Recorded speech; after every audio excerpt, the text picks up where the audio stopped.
M7 official gaming foam.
are going to the M7 World Championship. Let's go.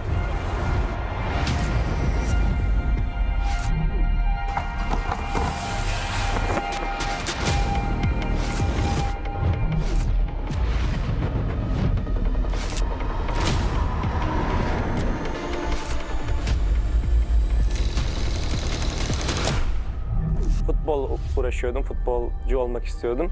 Ama pandemi girdikten sonra futbola ara verdim. Birazcık da Mobile Legends oynamaya başladım o zamanlar, yani yaklaşık. Que nosotros empezamos desde la MDL, la ganamos, después subimos a la MPL, también la ganamos y ahora estamos en el Mundial y también esperamos ganar. I think Team Zone is underdog in M7. Nobody expected us to be here. Evo was once a dark horse and we break through the expectation of everyone. They broke history! Even though we are coming in as a newcomer, we are not just coming in here for experience. We know we have power, that's all, we are good. Nosotros somos el equipo Dark Horse. Who do I think will be the dark horse? A bit of a Malaysian bias, but I would say CG for sure. I'll lean more towards Yangon Galactic. I don't think anyone really is expecting CG to be a threat. Kita orang bukan dark house, kita orang cuma pendatang baru.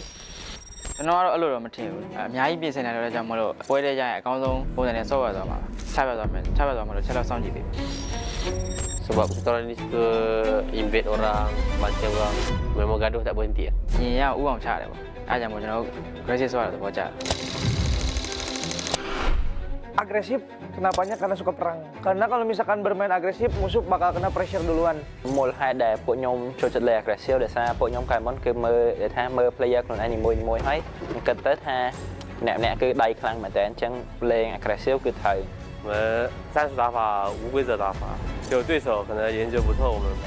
We are not that serious. We're just playing for fun because it helps us not get pressure. If you play for real, we get a high pressure international. 可以打进世界赛的关键之一是早睡早起，保持好身体。 Siguro determination lang din talaga and focus sa sarili kasi doon nalalabas siguro yung pagiging consistent sa paglalaro. Our secret in our veterans in our team. Enemies need to respect us. Strong mentality and discipline because it's all about out of the game. King teams for me are gaming us. Siguro para masabi kong king yung team or legends, siguro meron muna silang MSC title and M-World title. Kalau dibilang tim raja, enggak lah. The Sky Kings have been taken down! Kita belum layak lah dipanggil raja. Ya, back to back dulu lah semuanya, baru bisa dianggap tim raja. Tingin ko isa kami sa mga king teams kasi sobrang dami na namin pinanalo na tournaments and sobrang dami na namin na-achieve ng magkakasama. Sa tingin ko kapag na-achieve na namin yung Golden Road, hindi na siguro king team yung tawag sa amin, siguro mas angat pa doon. I think we are because based on the recent tournament in NSC, we are the top 2. If we win, we already show everyone that we have the potential to become more than a king.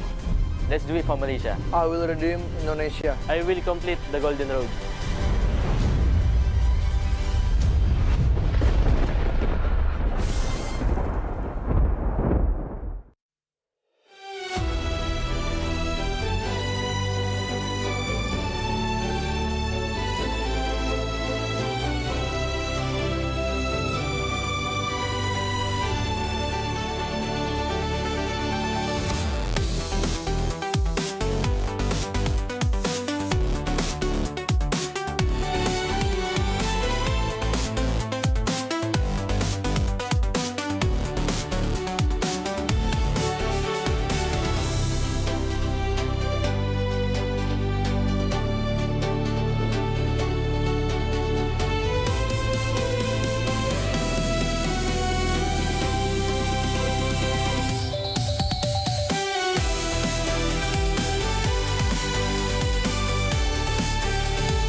Jakarta, Indonesia, the battle will start here in M7 World Championship.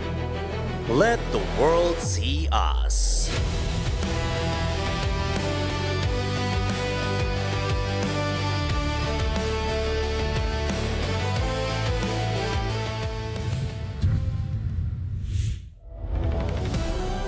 Yesterday was a day of victory for the Aurora organization and Team Liquid as 3 more teams were added to the pool of knockouts qualified teams. But today we will be saying goodbye to 3 teams as all matches today are elimination matches. Welcome back everybody to the Swiss stages of the M7 World Championship. It's back to RGB. It's Renmar, Gideon, and Brigida.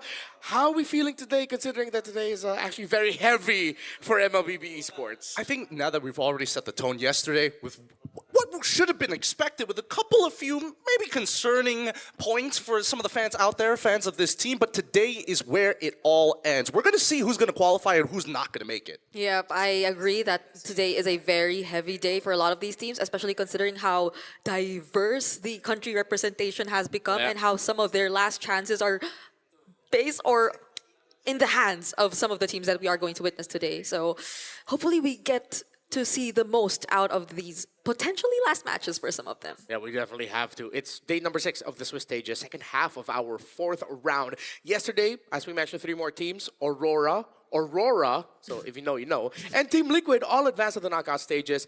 Today, the 3 elimination matches.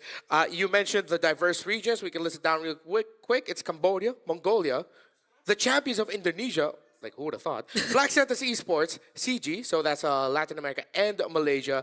And, well, yeah, we already mentioned Indonesia. And, of course, Evil from Singapore. So you're going to be seeing the schedule in just a bit. But this bracket, no one expected that we'd be here, wherein potentially Onyx ID could be eliminated. I mean, let's put the visuals up there for everybody out there. The Swiss stage bracket has been pretty, I would say, if you are outside some of the major regions, have been a little controversial, right? Because it's really coming down to the point of who really makes it to the next stage. And out of the major 3, we're still surprised that, even for me as a Malaysian fan, that SRG qualified earlier than teams like Onyx, for an example. And even AE doing pretty well at the international years alongside with the Filipino Giants. Yeah.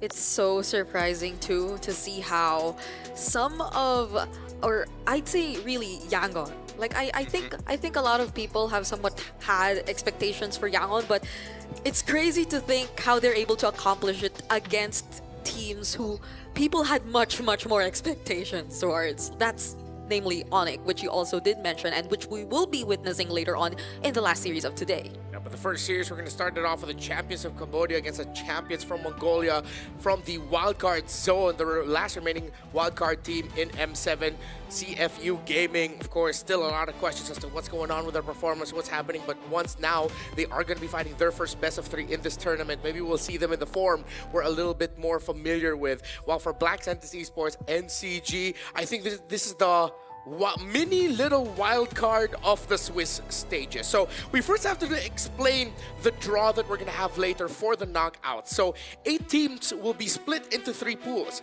We have the 2 teams that have gone on 3-0.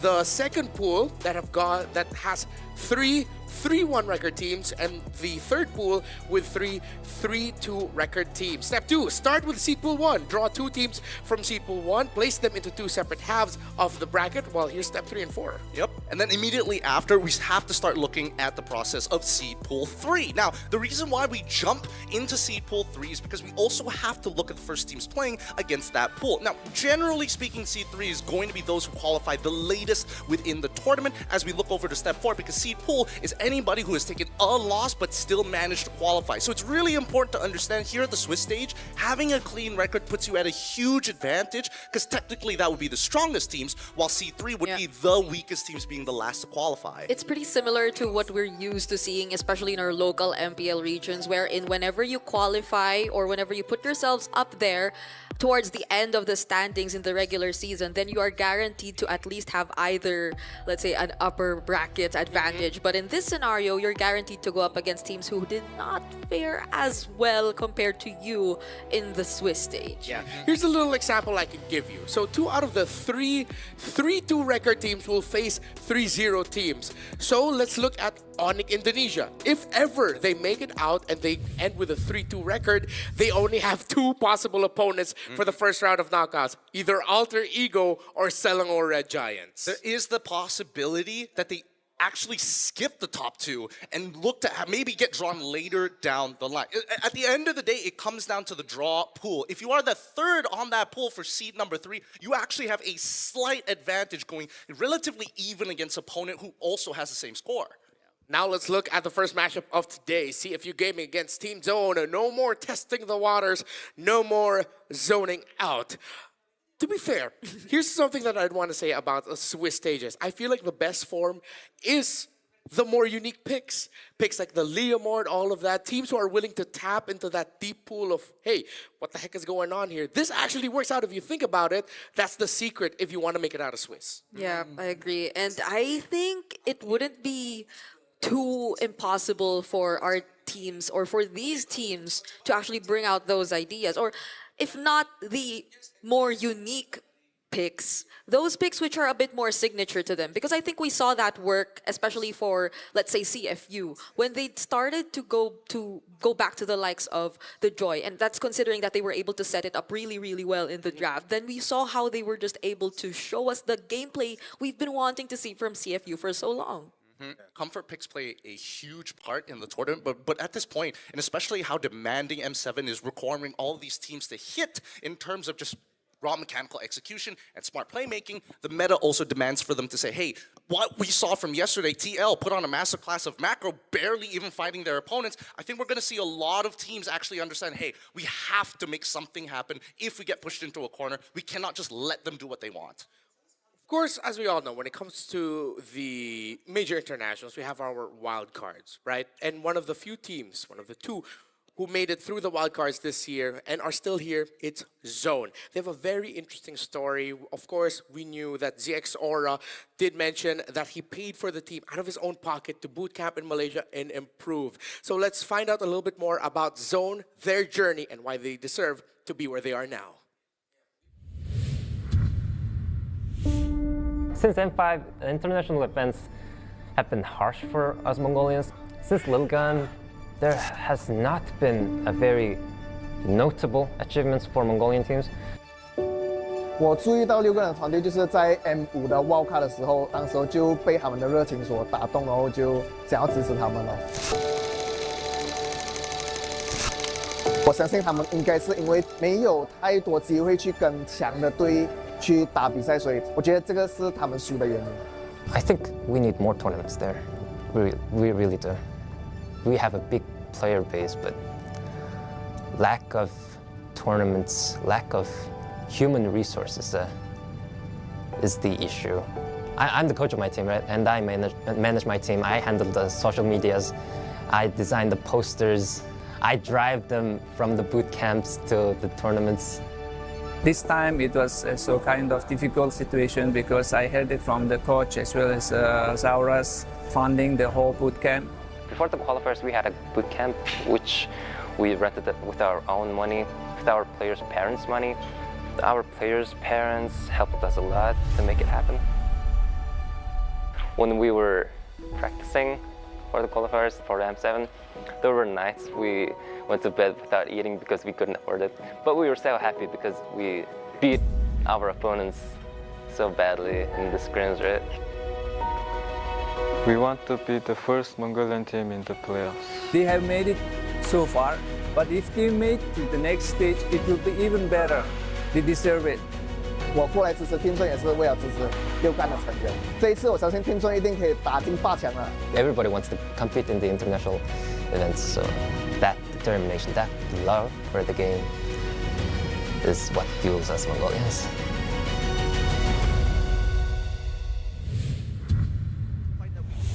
I legit feel so emotional after that. It all started with Zixora and the fun fact we learned about him during the wildcards, but now you hear it from Coach Summer that he himself does so much for this team too, all fueled by passion.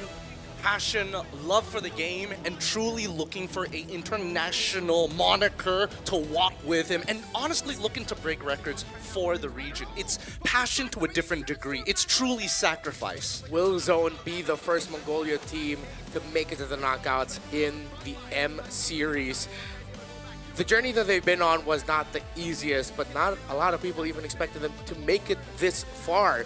Yes, they were some of the best teams that we had in the wild card. No one expected them to really be getting through to the wild card. But now here they are. Yes, they are fighting for tournament alive. But there's a reason why Zone is up there now, today, amongst the names that people are watching out for as the dark horses of the tournament. But for Zone, they're not dark horses, they are contenders. But going up against them is a team that should not be overlooked. From a region that also embodies that spirit, love for the game, passion. The fans of Cambodia are some of the most fiercely passionate MLBB communities that we have in global MLBB esports, and they have to survive the Cambodian Sharks, which now, 3-game series, we know the experience of this team. This is going to be a really tough test for Zone. It really is, because it really breaks my heart when I see two very passionate teams who put a lot of sacrifice and time, investment into the game to try for a world title. As much as Team Zone had to use natural funds and lacking resources, CFU, this lineup, and especially these players, have been working for a total of 4 years, an accumulative 4 years, to try and even get remotely close. One, to get out of groups, and now that we switched over to Swiss stage, making it to a playoffs. Yeah, and it feels so different when you actually see them in person, when you see things or their personalities even outside the game, and just how fun of a bunch they are. Because I think just yesterday we saw them at the hotel. They were joking around in the elevator, they were laughing, and I believe that was around the time that they were probably practicing or preparing for this matchup that they're going to have today. But you see how they're trying to handle everything so lightheartedly, but you also know how pressured they probably are, knowing that once again they're carrying the Cambodian region behind their backs. But I'm pretty sure with all the experience that they have under their belt, they are used to this pressure. They reverse swept, the MPL Cambodia Season 9 finals to qualify for M7. They have momentum on their side. They've already taken out one wildcard team who says that they can take out another one. Remember, Boostgate took down Virtus Pro. Virtus Pro was one of the favorite teams to make it here. So the fact that they swept Boostgate, didn't even give them a shot to continue fighting, means that this is a team to watch out for. Yep, I mean, there's so many things that could potentially go wrong for this, but I'm excited to get this game started. Yeah, I really hope so, that now with CFU and for Zone, I'm sorry, it's gonna sound like the typical thing that we say, but I want 3 games, man. I want 3 games. It's okay. I'm okay with that. I want 3 games. I want just I don't know. like that. They're just nonstop fighting, bro. Personally, I wish that these two teams didn't have to meet each other, because no matter what, the heartbreak is going to be so much worse, because it sucks, right? For CFU, it's like we've been working so hard for 4 years. For Mongolia, it's like international wildcard successful runs 2 years in a row, never made it into the playoffs. So once again, I feel like there's just too much loss here at the end of the day. Yeah. So now they make the grand entrance. It's Team Zone and CFU.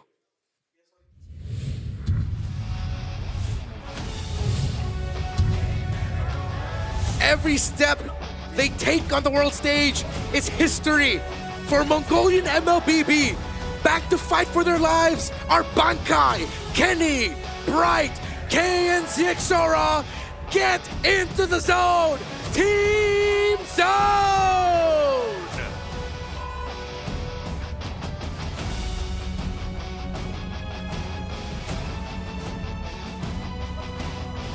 It has not been the easiest journey, but the question is, will it end here? Or will they keep riding and moving forward, get a shot to make it to the knockouts? And going up against them, the blood that awakened them is no longer theirs. Can these Sharks prey on another wildcard team? In the XP Wadu, Jungle Detective, Mid OP, Rome Boxy, and Gold Sing. Keep swimming, CFU Gaming!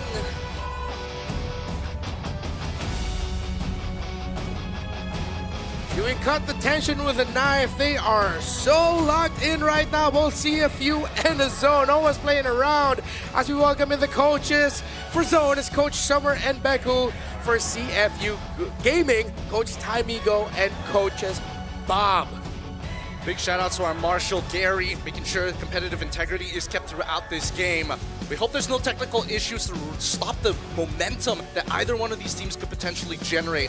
If it's not just the mental strain and the pressure in the arena that's going to make them collapse, a single mistake could topple over the entire team.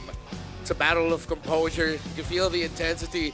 Even the Indonesian crowd. No Indonesian home ground teams here today yet, but you can feel the tension in the air. CFU Gaming. One person that I really want to look out here for is Singh. Unfortunately, I have yet to feel his impact this M series, and I want to see it here. Yeah, I think it was something we previously talked about when they did go up against Boostgate.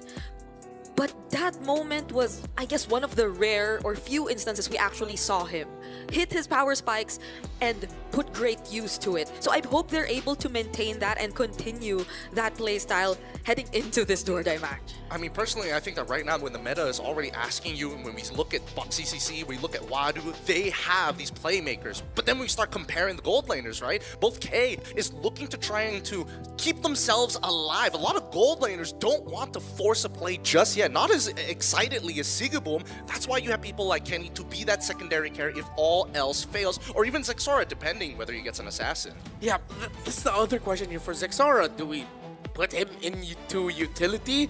One of the reasons why Team Zone are the team that they are is because if ever all else fails, if Kenny and Kay can't carry, if something has happened to them in the game, it's Zexora who shows up with an assassin and suddenly brings Team Zone back from the brink. But if you put him in utility, he can't really do that. But you need that flexibility to go into utility, especially when you're going up against CFU Gaming, who have a very mean player for the Fredrin under their belt, which is Detective. So let's look at the stats real quick. Grok is currently one of the most successful heroes in M7 with an almost 89% win rate, winning 8 games in 9 picks. Will he be left open? If I'm Team Zone, I don't want to see CFU pick up that Grok, because Zexora will not be able to play if the Grok is in the hands of CFU. Well, I think the bigger issue right now is the fact that, you know, Grok, he is good for a lot of reasons, and the major one is that he counters and can stop the major players in the game. We're talking about the Claudes here. We're talking about people who want to go in and use that Trinity build to take advantage of their opponents. Even carries, who technically is supposed to be a counter to the Grok, really suffers if a good tectonic charge connects. Yep. Stats-wise, though, I think Team Zone, and since they've played all their games on the red side, have always banned out the Grok. But I think we have a quote from Coach Tymigo that they understand how there are both positive and negative comments from fans and that they didn't perform well enough. So they just accept these criticisms, but at the same time, hope that they can also encourage the players, because everyone in the team is working extremely hard and truly wants to win. So it's like they just don't want to let the comments get to them in a negative way. Yeah, I definitely don't doubt see how hard CFU Gaming has been working. Of course, we know they swept Boostgate. Even their game against Aurora Gaming PH scared me a little bit. It wasn't the cleanest MLBB, but it was very competitive MLBB. CFU Gaming are not a team to back down from a fight. They will take that chance to fight if they strongly feel like it can turn it around.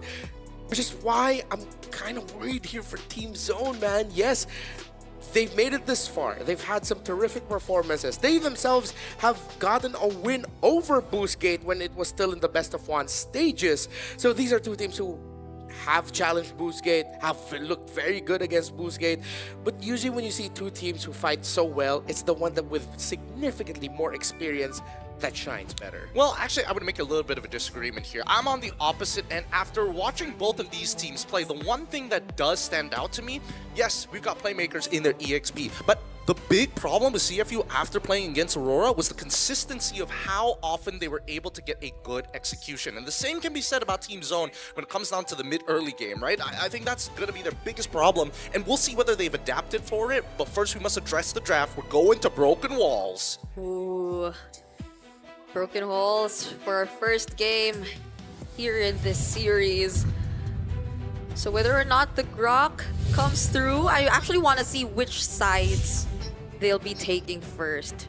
Because if Because if Team Zone's on the red side again, oh, there you go. That's a Grok ban. Okay. Yeah. As expected, they want to play Assassin. So one thing that Zone maybe would want to consider if it's available for them, we've seen it pop up just a little bit more, but the first 2 picks, Hilda, really gives a little bit more room for your Assassin to shine, if ever. But there are still things to consider here, especially the Claude, the best marksman that we have in the game right now, and with an extremely high win rate. That's crazy that they banned out the Yi Sun-shin, considering that they are blue side, though. Yeah, I mean, are they trying to narrow down the hero pool in the jungle? Because they both use very similar jungle heroes, and we're talking about if they want to force out utility heroes from Zeuxora, that might be a great move. Could be. While you are typing out your theories, as per the draft decisions, of course, type out who you think will win this match. Go to the chat right now. Is it Zone or CFU?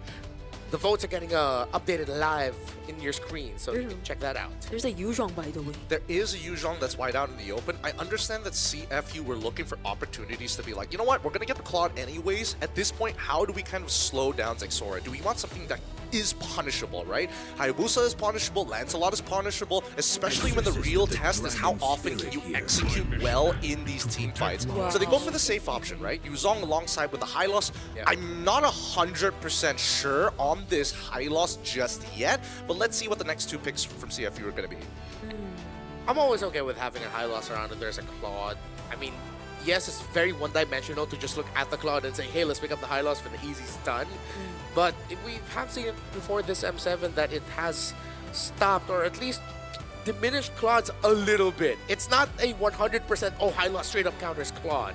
It just makes it a little bit easier to deal with. Yeah, it just means that you take all the wins. It just means that you can't like BMI right on top of somebody and then hold your flicker hoping that they would respond to it, right? And now CFU are going back into a really, really comfortable style of play. Right now, I'm expecting to see Box CCC, who, again, in his own region, 100% win rate when he gets his hands on that show. Lapu, another great way to kind of set up, knowing that Kenny might be the main focal point for the side of Z1. So it's either do they pick up the hero for K here in Red 3 already, because the likes of the carry is still there. They just want to make sure that we'll get the usual Claude carry matchup, but if we're done with that, I don't mind. I don't mind seeing something else.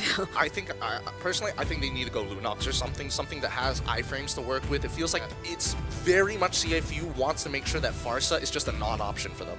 Yeah. So, is it the mid or is it the gold? Oh, wait. They still want to play the Farsa into the Claude, into the Cho, into the Lapu. Yep. Brave is an understatement. Very, very brave. And I think that, again, Coach Summer has a really good idea of what the draft needs to look like. All right, we're sacrificing the mid lane, but we're immediately going to take out the utility junglers, right? I'm guessing the Fredrin's also going to be part of that second ban phase, but from CFU's side, do you just target gold laners? Get rid of the carries, get rid of the Grangers? Is there anything else that's relatively good here? There's a Harith. Although the Cho Lapu. No matter what, the marksman has to take the Purify, right? And they can't go double fighters because Yishin Shin's out. We might end up seeing a gold laner here that maybe won't even pick up the Purify. It's still going to be tough, but there are very few teams who are willing to pick up a Flicker on their gold laner because they're thinking a little bit more about the repositioning. Right now, you don't even see the jungler for zone. And with YSS Leomord getting taken out, there's not a lot of room anymore for zone to go for a fighter in the gold and play a carry. Not a carry, but like their main carry option in the jungle. There's just not enough. There's no picks anymore that you can put in that slot. Because even the Hayabusa might feel a bit pressured in this kind of lineup. Yeah, with the Joy getting picked up, I think Zone just might have shown CFU that they're thinking about Granger. They could, or they're giving the... Well, we'll see, right? Because I still think that they can pick up Fredrin for themselves, and then they can leave the question over to CFU to see what their full composition is. Oh, they go Hayabusa. They don't mind. Okay, so they go Hayabusa. If CFU decide to get Fredrin, they decide to go carry. If it's anything else, probably Granger, right?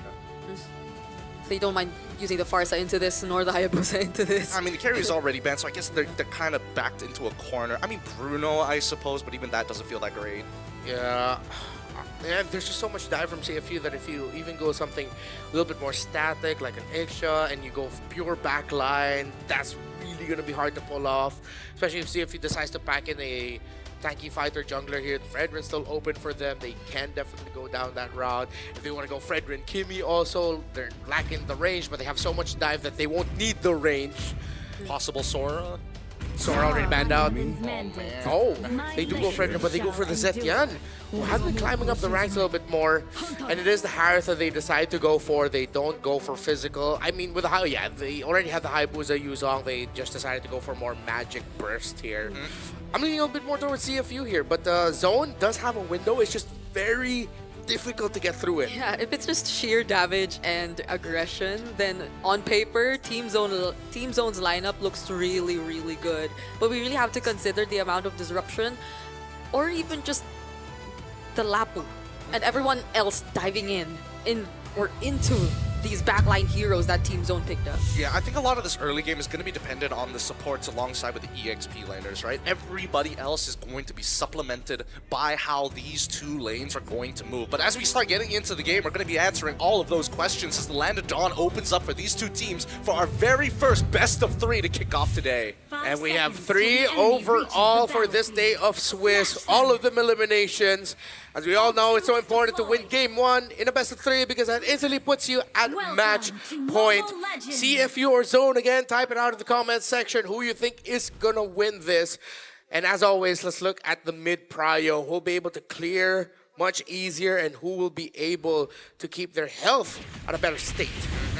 Sing doesn't mind giving away priority in the lane itself, knowing potentially could be dangerous, and also speeding up Fredrin's initial clear. As you can see, it's always going to be a little bit slower than the Hayabusa overall, but that's going to be totally fine, right? We go into our first tech pause. Luckily, we did it in the first less than a minute, so no momentum built. It's all a good time. Yeah, it's just so far the Zetian once again sort of really handling the lane pretty well.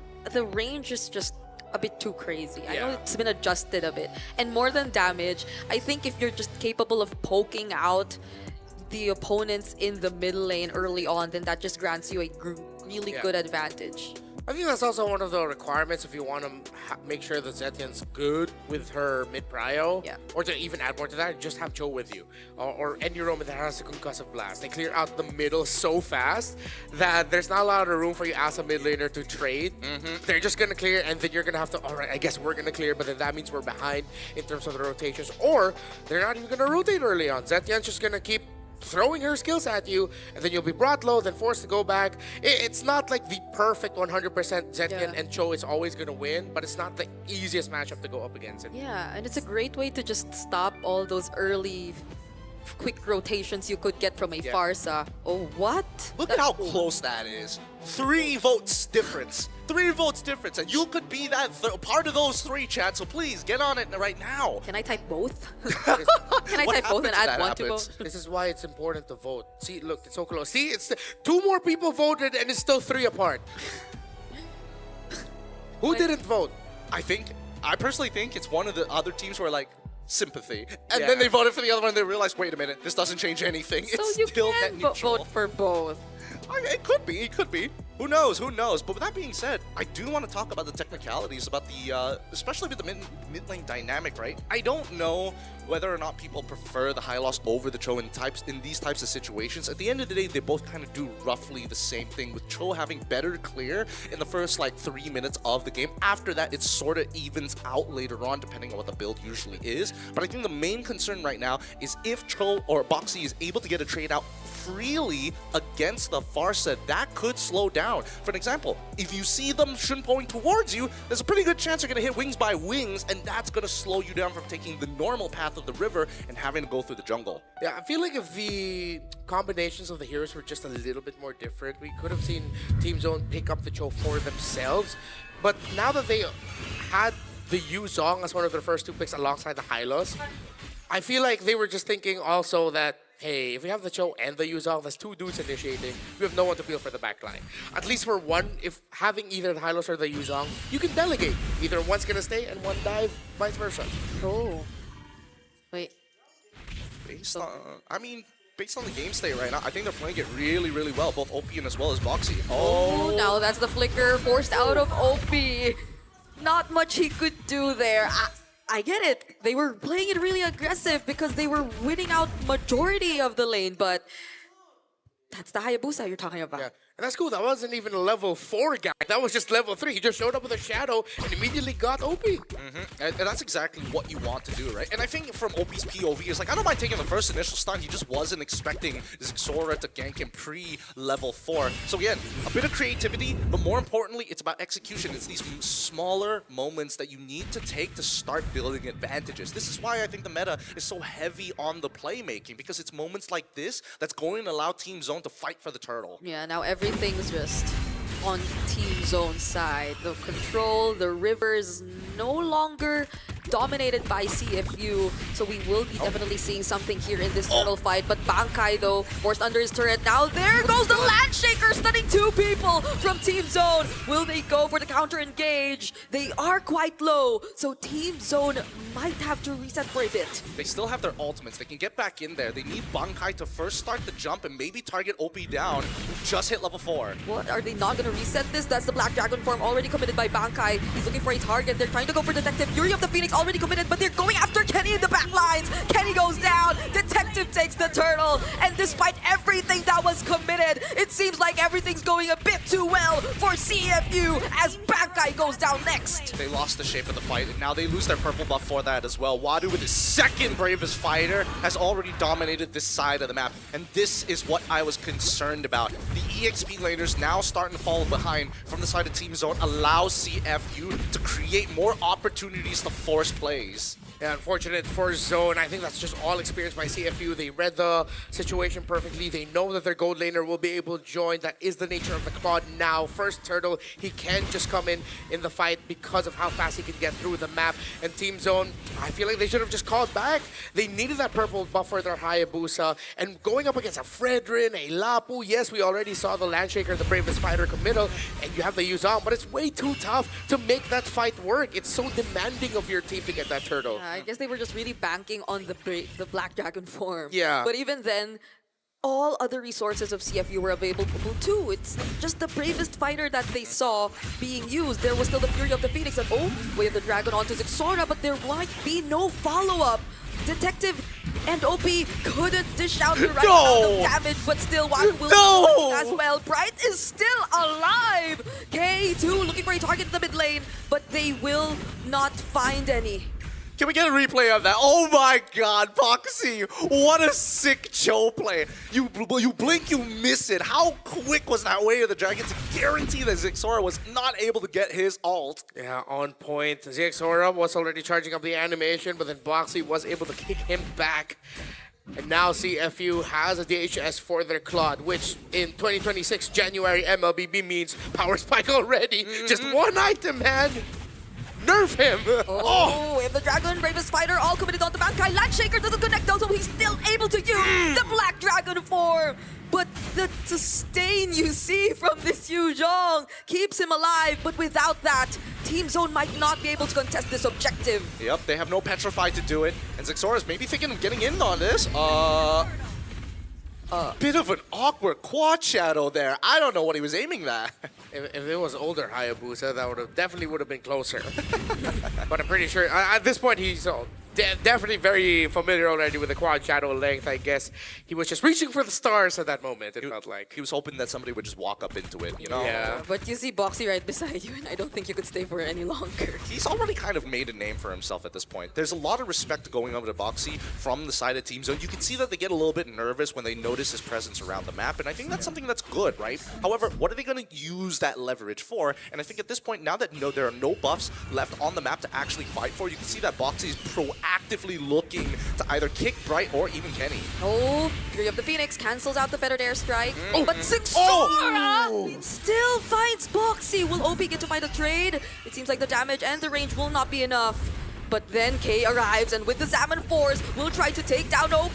But Wadu will provide some help. Bright 2 joining in with the Glorious Pathway, but now they see 3 members in front of them. Sing is just stealing the auto attack, so will the Appraiser's Wrath connect. Bankai! The knock-up from Bankai using the Black Dragon form as well. But Sing is still able to deal all the damage that he wants. Oh my goodness, it's a game of cat and mouse in Sing, luckily preemptively flickering, knowing that Zixora is paying attention to the BMI. These are the moves that you want to see from our professionals. Lots of focus at the center of the map. Seems like Team Zone, though, I feel like they could be a bit more active, or excuse me, proactive.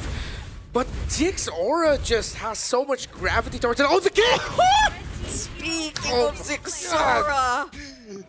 He can't be using Quad Shadow anymore. Zixora must hold his Quad Shadow for as long as possible. I didn't expect Boxy would be committing the flicker and the full combo, but in the end, that just completely snuffs out any rotation the Team Zone wants to have or any presses that they want to have in this map. 3 turtles will be going to CFU. K has been able to farm up well and is now one of the few ways that Team Zone can make a comeback through this. Feather of Heaven up for that Harith. CFU can just keep this up with their aggression. Now they look to help Sing.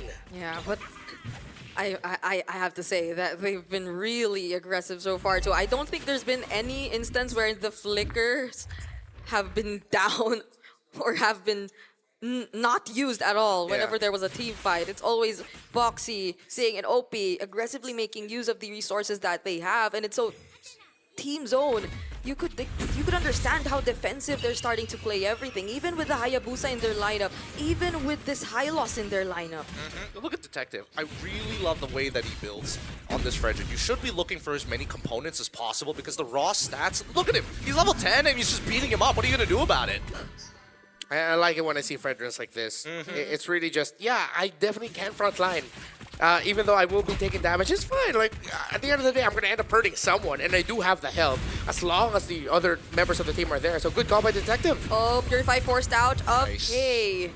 And that's it. They didn't commit the way of the dragon or anything. That's exactly what they want, because now they can set up a dive angle, and you can tell, okay, he's like, nah, he's not about it. He does not want to show on the map anymore, knowing that Boxy could come on him at any time. I think they're also keeping track of the battle spell, so 10 seconds left until Flicker. Oh, Wadu's all alone here. Fury of the Phoenix, though, someone helps him there. Uses the Flicker to reposition out. He's against 5 right now, but it seems like he'll be okay. Yeah. Queen's Wings, second item for Wadu. That's crazy. Usually you go Oracle, but no, he just straight up goes for the Queen's Wings. And at this point, he will be very difficult to take down. So now you have both the Fredrin and the Lapu Lapu as heroes who can just front, soak up damage, deal a lot of damage, and survive at the end of the day. The 2 main damage dealers that they're most concerned about is Kenny and K. Now that Zixora does have the Sky Piercer, maybe he's a little bit of a threat, but only if you are low. Prior to that, it's not doing as much damage as you would like to. Oh God. Once again, Bankai in the bottom lane. What? Just auto him. It's okay. It's okay. He's alive. He's alive. That was a Black Dragon form, though, and we have a Lord. They're gonna get the T2 off of this, and with this Lord as well, the snowball is not going to stop. Okay, Boxy, it seems like he's a target. But they're just able to run away. They forced out the Glorious Pathway even. Now that's another resource down for Team Zone before the fight even breaks out. Man, Boxy already used his Way of the Dragon, and he's still posturing as if he still has it. And now, Libera's trying again! Wait, Wadu all alone! Still gets to finish off right! Now it's Bankai that they're trying to go after. Without the Black Dragon form, they're just gonna chase after him. But Detective says no. The call is different. They're gonna transition towards the Lord. Queen's Wings Rush, way too good for CFU Gaming, and they have gotten all major objectives so far in this game, including the very first Lord. Wadu's still going. He knows that there's no one in Team Zone that can take him down this early. Yes! Oh, Bankai, you gotta be careful! Bang! And there's nowhere to run! Now the Landshaker connecting once again for members of Team Zone on Wadu, but he will force them out of the turret, and that'll result into another casualty. Bright goes down as well.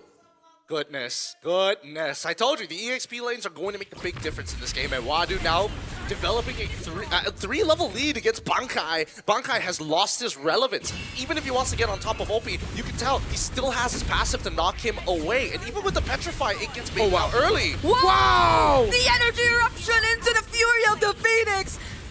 And with the Holy Shields, they're able to keep themselves safe out of the turret. Detective OP Boxy, that was a sick combo. Whoever made that call, it could have been Detective who says, hey, I'm going to be able to get this this taunt off, get that Fury of the Phoenix down. There's a kick. Way of the Dragon onto the tankiest member, and they don't care. Now it's Bankai next, and no front lines left for Team Zone. Oh! And the blazing duet into the winter crowd. K fortunately still alive after that, but it could have been much worse. Dear God, the Cambodian playstyle with the snowball, they're so confident. Oh, Zora still able to get something out of that. Sing overheated a little bit there, though. He should not have given up that kill. Seems like the rest of CFU wanted to back off, while Sing wanted a little bit more. But thank you, Sing, for building a Winter Crown. We've been asking for this for all M7. Yep. It's just expected at this point.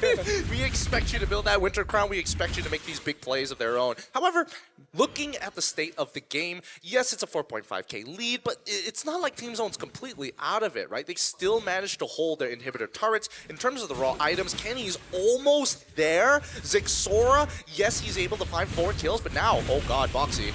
Okay, Fury of the Phoenix, that'll help Boxy. Wadu landing Landshaker onto, but the Fettered Airstrike, there's nothing to cancel it right now, but Wadu doesn't care. He still goes after Kenny, and he's able to finish the kill. Now the Black Dragon form forced out of Bankai as well, but he doesn't get to find anyone. Detective trying to go in. There's another flicker from Obi, and now they still want to go for the fight. The Blazing Duet once again dealing enough damage onto the members of Team Zone. Bright trying to run away, and so is everyone else, but Wadu stands in front of him and says you cannot go anywhere. And that's the experience we're looking for. If Team Zone were to make the same play, I don't think it would have been as synchronized. CFU saw this from a mile away. Great awareness. Okay, they get to dodge the bravest fighter. Oh! Couldn't dodge the damage. Better Airstrike. They have to run away now. My goodness, K couldn't even last 2 or 3 seconds in his Zaman Force. No, he could not. One of the few things Zetian is able to cover almost the entire, like 2/3 of the Zaman Force with just their first ability, so he will get shredded away ever so slowly. And we knew this Harris pick would have difficulties. We thought they'd opt for range. We thought they wouldn't pick up the Harith, but they decided to lean in on it, and because they could not get the early game that they were looking for, especially since Bankai lost the lane against Wadu, Team Zone has just completely gotten out of their hands. They are playing solely through hoping that CFU Gaming will be able to make a mistake. With the itemization of Wadu up to the Oracle already, only up to the Holy Crystal, yes, but at this point you want a Divine Glaive on K. Now 4 items will be enough to make CFU Gaming wins, but if it's enough to win it is a different question. They're so tanky at this point. They kind of are, right? I mean, they're stat checking, though. That's the whole point. And now that they're past the 42k mark, this is their last opportunity to try and go for an endgame scenario. Afterwards, it's just going to even out, and maybe Team Zone might pull through, all assuming that they don't lose this crystal off of the Lord push. Yeah, because they're syncing up the waves really, really well. And it'll be a tall order for them to do that. With all these heroes we initially did not expect them to bring out. It's not just the Harith, it's also the Farsas that we did not expect to see from them, but now they'll have to say goodbye to their first base turret. And there's another wave coming up in mid. They gotta guide that Lord down, right? Take advantage of it. Okay, there's the BMI already. Boxy still not looking for Kit. Oh, I take it back. He actually finds it on one of the most important members at that. Zixora is down for this defense. And there goes another Bravest Fighter and the Praisers Wrap combo Sing going in 2. But he gets taken down by the turret shot. And now CFU lose their marksman. We still have one more Siege minion though, but CFU Gaming will back off as Zone successfully defends. They get to live. They get to live. There is nothing wrong with living and sacrificing all of your inhibitor turrets. The only problem is that now coming up for the next Lord in 66 seconds, they're going to be at a major disadvantage. It is not up to them anymore whether they are able to win this game or find that comeback. Let's look at the replay one more time at the very least, right? Because this defense really boils down to what is the most important thing. And yes, Boxy is still making these insane plays. I would argue that he's going to be the MVP by the end of it. But at the very least, Bankai finds a little bit of value while K is able to get in and out of these fights. This is how the shape of the fight needs to look like. Kenny is your anchor, and so is K. They cannot be using their abilities at the same time unless they can guarantee a kill on Sing. Saying though, he really needs his time and sentries just a little bit better. I know he was sending back the members of Team Zone, specifically Kenny, but he should not have eaten all those turret shots in the hopes that he'd be able to take someone down because they need him to lock in. OP also having the Winter Crown there was very clutch.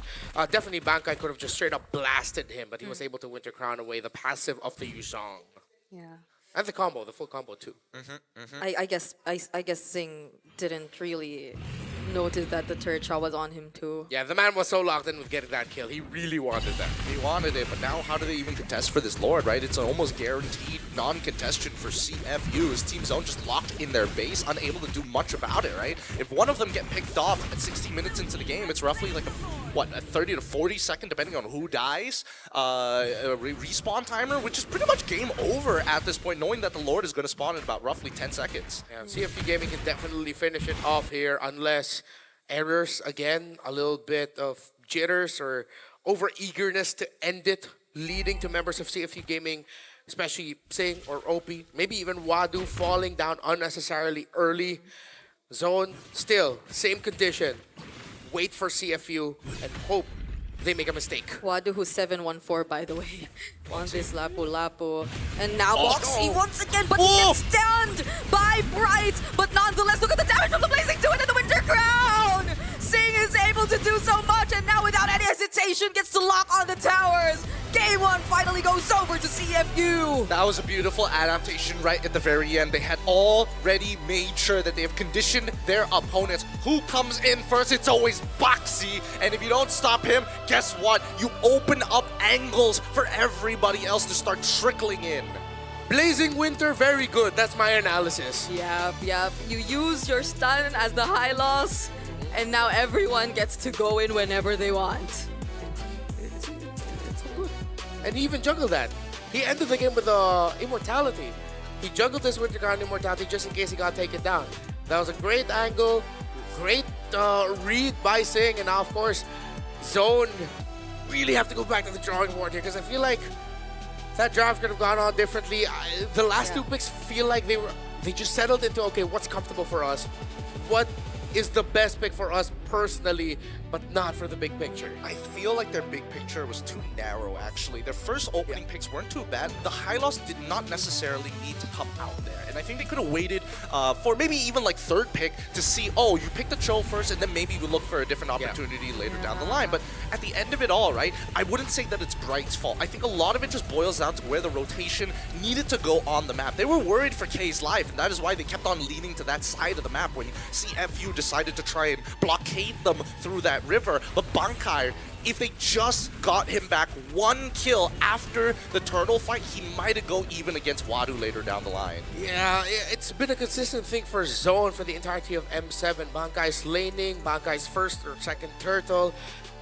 Zone needs to help him out more. I think K and the gold lane is completely fine, but when it comes to the EXP lane, that's been the major pain point for Zone and what teams have now been looking at as the main weakness that they can focus on.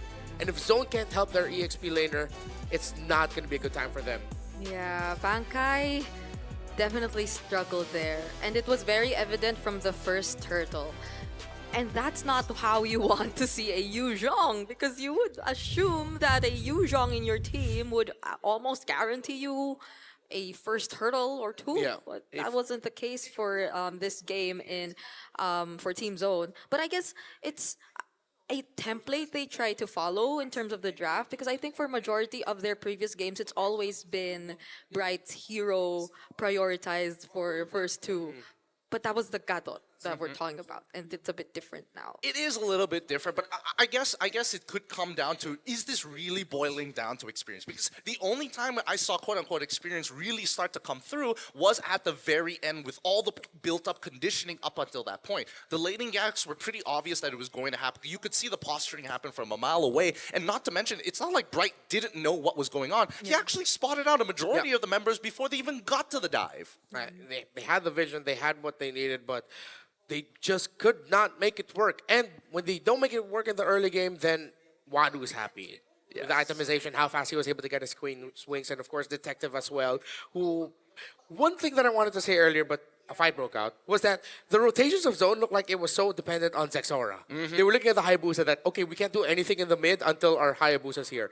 While for CFU, you essentially had two roamers rotating. It's Boxy going one way, it's Detective going another. If Detective is here, Boxy's on another area getting vision and seeing who in the members of Team Zone are backing up and trying to defend the aggressive rotation from CFU. So it was a good juggle between the jungler and the roamer of CFU Gaming. Yeah, hopefully this isn't a negative way to look at Zexora being the leader of the team, and I hope they get to address that moving forward, because we have Boxy as our MVP, who I think did a lot more than just those Way of the Dragon entries. I think there's an argument that he probably should. They should ban it out. They should ban out this show. If not, take it for yourself, because he's doing so much for the team. He's making these amazing off-tempo plays, and I love off-tempo plays because he knows exactly the timing of, hey, if I do this right now, we get a non-contest for the turtle. If I do this now, we put Wadu in a much better position, and that's the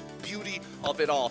But I think it's time, boys and girls, let's look at the highlights and let's really break this down. Because as we see this game continue to progress, every single moment in this game is highly dependent on who gets those first initial kills, right? Let's pause right here at this initial turtle fight, because as we see the turtle fight about to progress, notice a couple of things. Number one, Bankai just hitting level 4, already going in with the Way of the Dragon. How would you attempt this fight? For majority of people, you're looking for people like Opie, for an example, to make sure that Detective is taken out of this fight.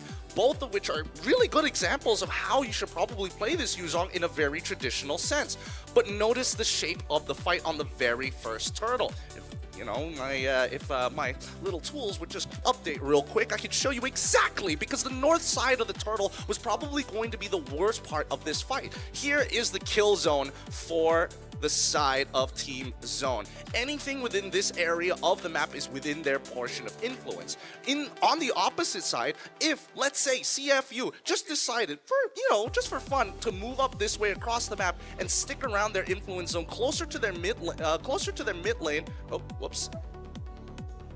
I would say roughly about here is probably their most ideal zone to fight their opponents. Why, you may ask? With broken walls, you notice that Opie, as you see later down into the fight, actually moves in that direction. As you see him move into that direction, you notice that the fight gets completely split in half, with the backline having no access whatsoever because of this play, stretching Team Zone apart. And that's the beauty of Yuzong, but also one of his biggest weaknesses. He's allowed to overextend and sustain if he sticks onto his target. If he doesn't stick onto his target, then he's basically left out to dry. And this repeats itself throughout the game, allowing Boxy to be able to find these incredible kicks time and time again, knowing that he won't get punished, or at the very bare minimum, he's going to get a Petrify, he is going to get a Flicker.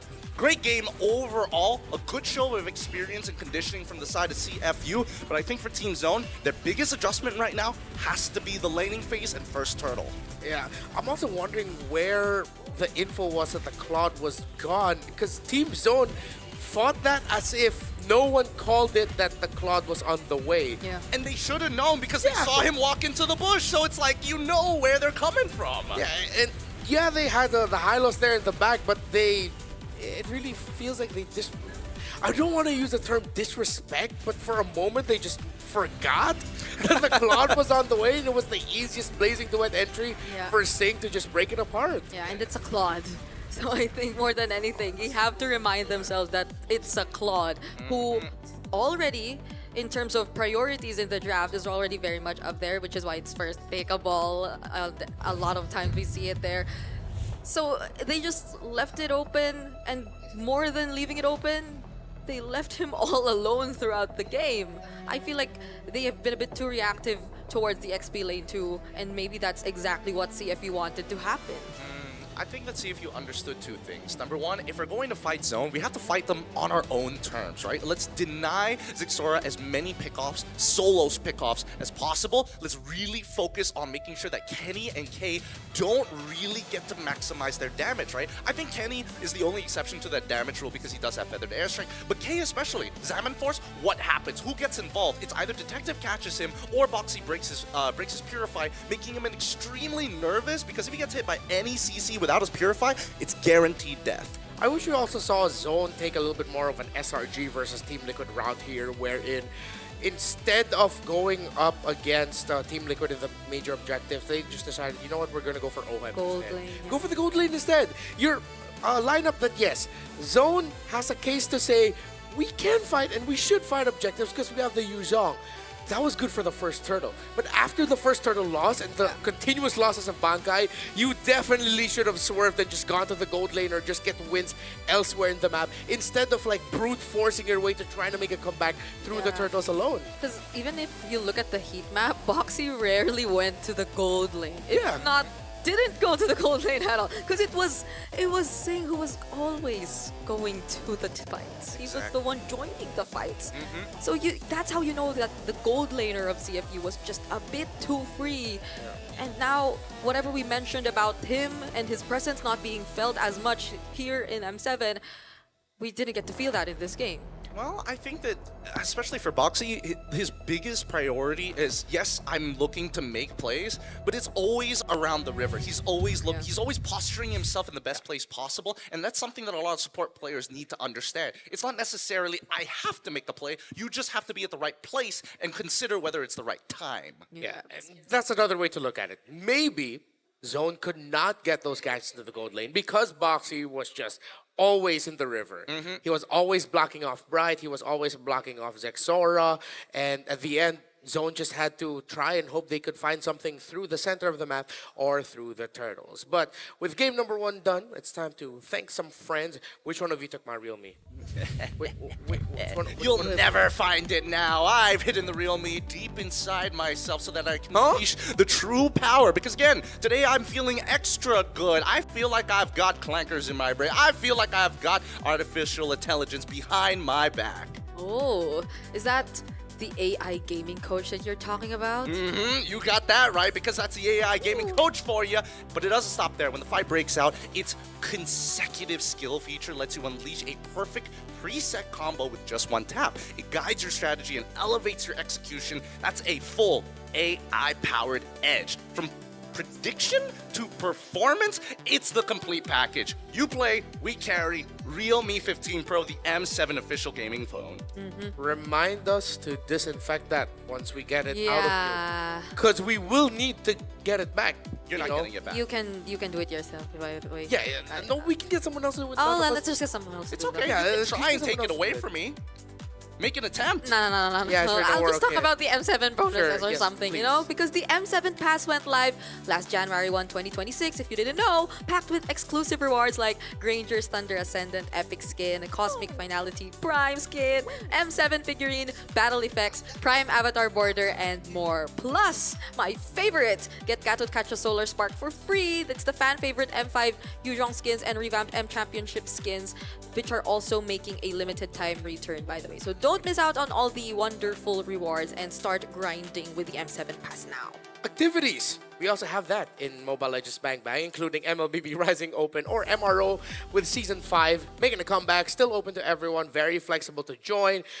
Just with major upgrades as well. You can earn hero power from victories based on your weekly champion rank and team up with friends to form a 5-player team to compete. So rewards are stacked, you win or lose, you earn MRO coins to redeem permanent skins, exclusive avatar borders, and more. So climb the weekly championships to qualify for the championship, win bigger prizes, and keep the M7 passion alive. You can compete with your friends too. To tell everyone that your friends are better than other friends. Exactly. And that's what life is all about. Yeah, true. And it's also because you can technically, if you try and queue at the same time, if you just line it up correctly, you might meet them later down in the bracket. Who knows? Yeah. That's a lot of championships, I'm just gonna say. I know you have like frequent 5-man teams going, whether it's with your friends. Which are you gonna ask me which are my better friends? Yeah. Who do you prefer to play with? The people in your age group or the members of Team Liquid? Oh, I don't know. That's kind of a... Yeah. Isn't Liquid like kinda the overlap there? They're technically around that age. I don't want to accidentally age reveal. I have an answer. Mitch and Tic Tac right now. Oh. I don't want to do that to them. It's okay. We just say that I'd rather play with Liquid's ancient treasures. They're called the ancient treasures. Mitch and Tic Tac. Oh, he took off his headset. What? Hello? Oh my god, that's so funny. Ancient treasures. No, because they have loads of experience, you know? Yes. Experience in the game and in life. Yeah, man. TikTok is like Noah's Ark. He's just gonna carry everybody on that boat when the world's literally drowning around him. Gosh. That's the first time I've ever heard of it. I'm sorry. Woo! All right.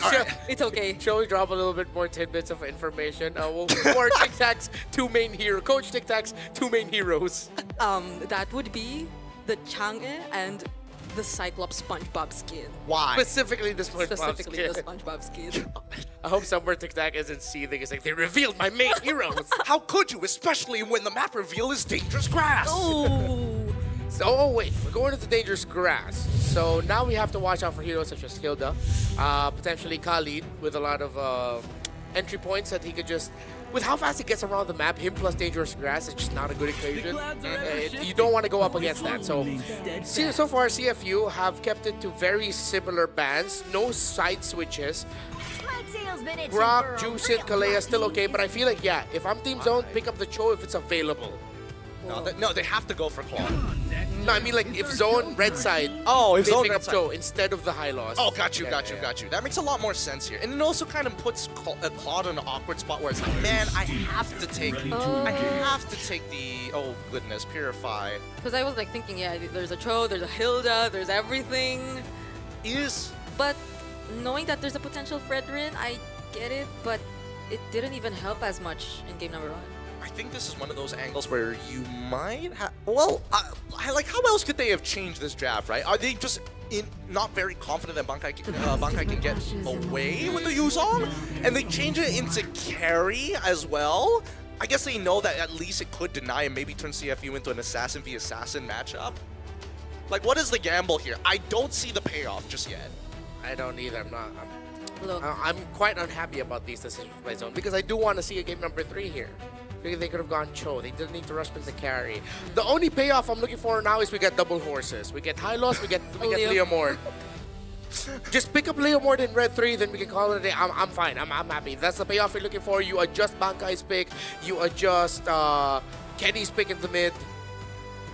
Just pick up the Leomord. Yeah, but then CFU, they still have access to the Cho, or if they wanted to even take away the Yuzhong or stick with the Lapu Lapu, then that's gonna make things a lot more difficult for Yuzong. So easy. It's so sensible. It's really, really sensible to go for Yuzong here, but it also opens up an actual pretty honest approach for K, right? Because now Winds of Nature has a lot of value because you're not only worried about the Claude, you're also worried about melting away from this Yuzong. Lapu Lapu from the side of Kenny. Well, let's see what that magic 4th pick is gonna be. Mr. Bankai, you gotta show up here. Earlier, you lost the matchup with a Yuzong up against a Lapu. Now you have to win this matchup while you're using Lapu against a Yuzong, because if that doesn't happen, then that means Wadu has Bankai's name tattooed on him. I'm just probably gonna wish it's not another Farsa for Ken. I don't think he's gonna get his hands on it, to be perfectly fair. I feel like they want CFU to pick it up. And there we go, the Leomord ban. Very respectable, very respectable. Good read coming in from CFU and Coach. That I like that. They had to carry though, but yeah. What? Yeah. But why? If ever they could have picked up like a Kimmy if they wanted it to. That's what I was thinking as well. Yeah. I was thinking that like they either pick up Fredrin here for 3rd, and then maybe consider an Arlet for 4th. Maybe just required so much respect. Ban out the Fredrin. I don't know. Even though Zone could have gotten all of the heroes to mess up that Fredrin, they saw Detective and said no. Nah. Drafts alone cannot beat Detective. We have to just take it away from him. Yeah, Detective was so influential. Yeah, this is pure cope right now. Okay, I'm actually trying to cope. I think that I'm trying to get into the head of C1, right? What was the biggest problem in the game in terms of just, you know, trying to be empathetic? Number one, yes, the EXP lane didn't do too well, but considering that they were working off of the rotations of Zexora, I think right now their biggest issue is I could not contest it, right? Every single neutral objective was already a non-contest, or I lost the red tree fight because of his taunt. So I think now that they're taking it away to make it more of a 50-50, but CFU, they see it. They're getting rid of the Joyce. They're getting rid of the Leomords. Put him on Lance. evil. I don't think we're gonna get a Hayabusa minion, right? For sure. If ever the last one available is Nolan, if they want the burst, CFU. Or they can go Guinevere. I think... Ooh, this one's a tough one. This one's a tough one because it kind of depends on what mid laner they want. Okay, yeah, maybe they'll go for Guinevere now. Yeah, there we go. There we go. Because Guinevere only makes sense if you're pairing it up with Farsa, but knowing that you have Lapu on the other side is kind of the toss-up of like, do I want to deal with this 2 for a potential 1 for 2, or do I just want to say, you know what, Farsa, just take a Purify and call it a day? Yeah. So now all that's left is the EXP lane hero. Or no, it's the mid lane hero. I wouldn't want a Kimmy here. Shushin. Not those Lamtushin's banned too. Oh, man. Use the Lunox, but like, how are you gonna play that here? Not Zetyan with high loss. It doesn't hit the Zetyan Cho. Oh, is it time we see the? Got another Lunox, I think. Oh yeah. Just straight up, if you want to be hyper safe, just play Lunox, right? Yeah. Kadena, they're willing to take the risk. But this also goes to show, right? Because if you had Lunox, you don't necessarily have to play around like neutral objectives. With Kadena, you kind of want to hover around the area to eventually, heat-seeking missile somebody, take them out of the picture and turn it into a 4v5. I mean, still, CFU ended up walking away with an easier to pull off lineup. Yes. But with every Kadeta game, there's always that possibility of them carrying very early all the way to the end. For some reason, Coach Summer was smiling as he walked down the stage. Oh, was he happy about it? Is this expected? Maybe he had like an innocent moment with one of his players, just like, sir, give them chill. 100% coach. Except the other way around, instead of going, Coach, give me Roger, and say, Coach, give them Joe. Give them Joe, 100%. Give them Joe, we win. Give them Joe, we win. Maybe. What if? We'll never know. But we look for the answer in game. What if this Kadeta pick is a secret weapon for them? If it's a comfort for Kenny and he knows how to read the map so well and take down CFU before the Sharks can even get off and swimming early on. Zone at the brink, CFU at match point. I really feel like Boxy is playing at the top of his game right now. He's making so minimal mistakes overall. And look at that, they've already won the mid-trade easily. Bright, he's going to try and just heal up as much as he can. And Bankai, you got to learn these lanes, dude. You cannot be walking up like this. That's a flicker already forced out, and Opie with the quick rotations towards the top lane. A petrify play, and Opie takes first blood, while Boxy manages everything all by himself here in the Riverside. Luckily, Team Zone still got the Little Wanderer, because if they didn't, that would have been crazy. I mean, Zixora will be a little angry, a little angy, as some people like to call it, but so far it's been really good for Zixora, right? He's got the mechanics, he's making it work. Yeah. And this is probably a much better situation for them, though they're managing things, even though they're getting invaded constantly. But that's a two-man petrify, and potentially a double kill for Zixora. But Kenny picks it up instead, and there goes his first kill, but it'll be immediately punished by Detective on the Guinevere. Hello? Is nobody talking to each other? Why is nobody talking to each other? Because again, the level 1 gank on the top side could have been avoided entirely because Kenny was already covering the opposite side. So it's safe to say there's a chance you need to play safe and you just took a bad trade. Secondly, how does he get there, right? Without no punishment whatsoever. Oh no, Detective now all alone. But then Wadu and Boxy will somehow be able to follow up. That's a kill going over to Wadu. And Zixora is still taking his orange buff. I'm surprised that Wadu didn't keep fighting Zixora just for fun. Yeah. He could have afforded to take him out, but I think now they're looking towards Bankai. Oh no! Oh! Coming in just at the right time!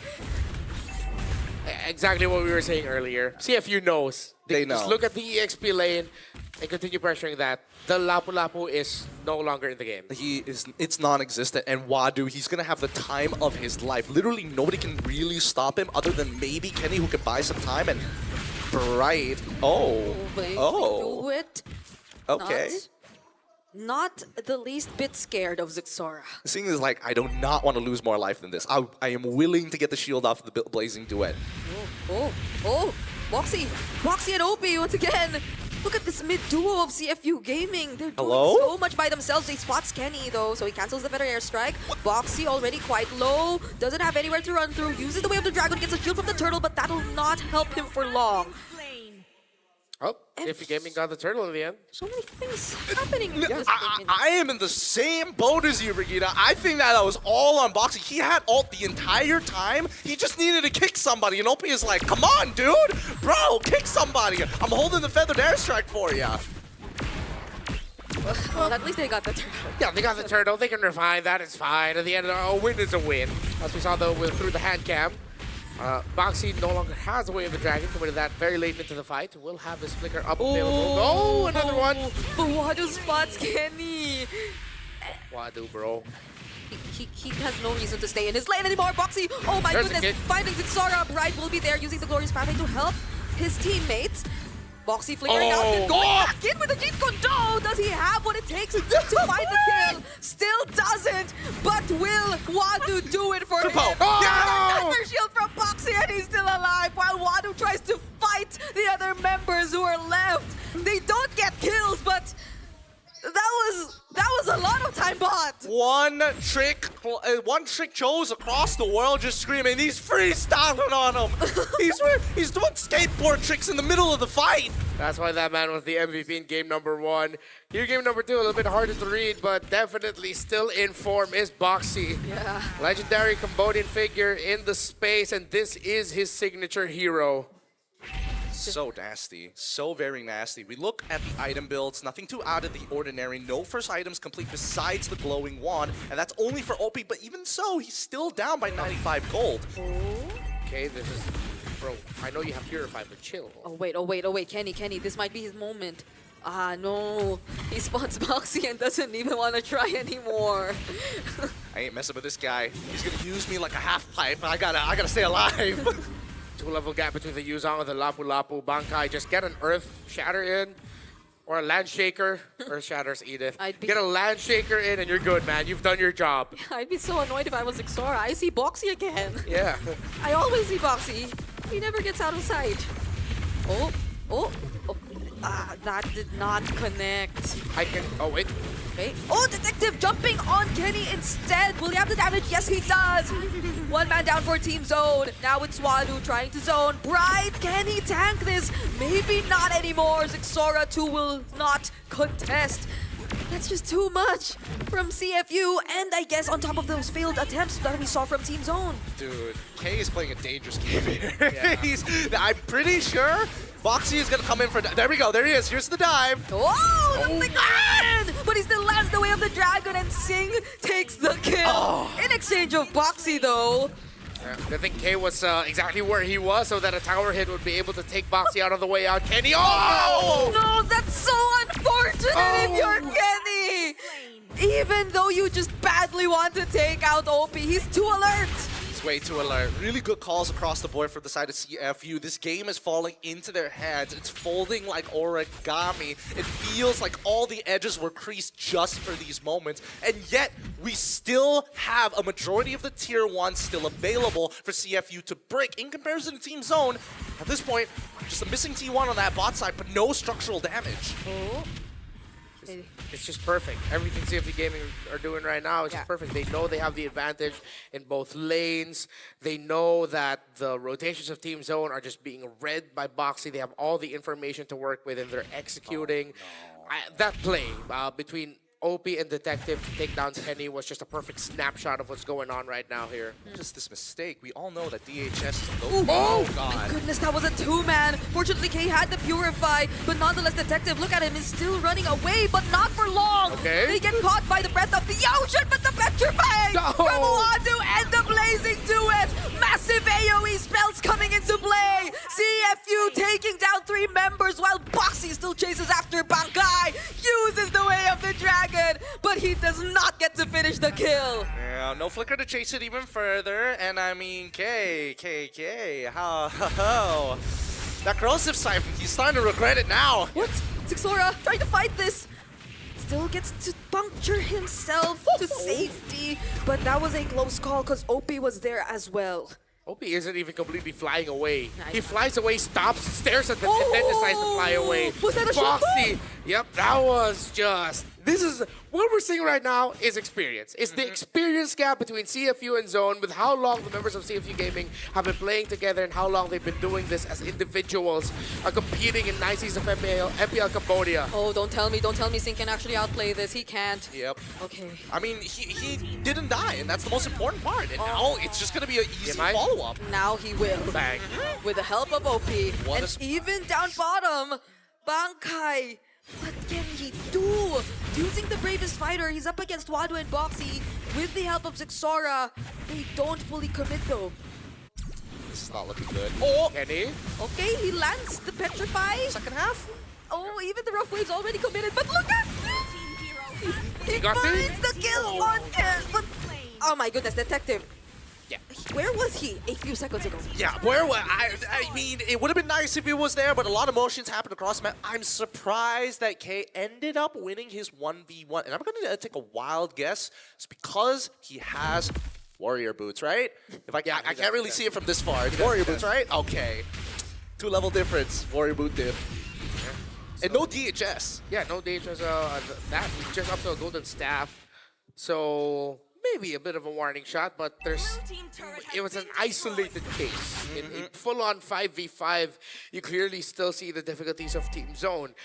In terms of the comeback potential, it has to be through punish, through a counterplay. Maybe through this? Right, already using the stun. Detective, okay, wow. though, has so much free hits. Kenny does not get to land a combo, however, and now Zixora falls next. Wadu zoning out so many members. Detective jumping in.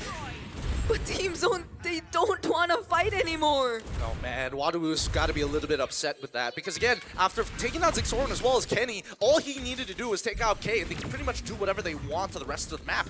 Fortunately, K walks away with just a sliver of health, didn't connect on the Furious dive, and used the Petrify early to try and set up. Ouch.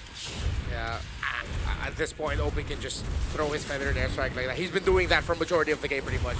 The moment he got his feathered airstrike, the downtime on him not using it, I think has been significant. He just always uses it, is what I'm trying to say. Yeah. I forgot words, but yeah, he's always using it, man. Oh my goodness, Boxy has an immortality now too. So. Yeah, watch this. Once that green dot is up with that parcel, he'll use it again. What? Oh, the airstrike. Still committed. Rough Waves doesn't burst down anyone. Wadu now fighting Zixora and Kenny. And now they still want to go for it. Sing's here. So he'll be joining the fight. Blazing to it already committed. K trying to take him down. But Wadu just in time. Will it be enough?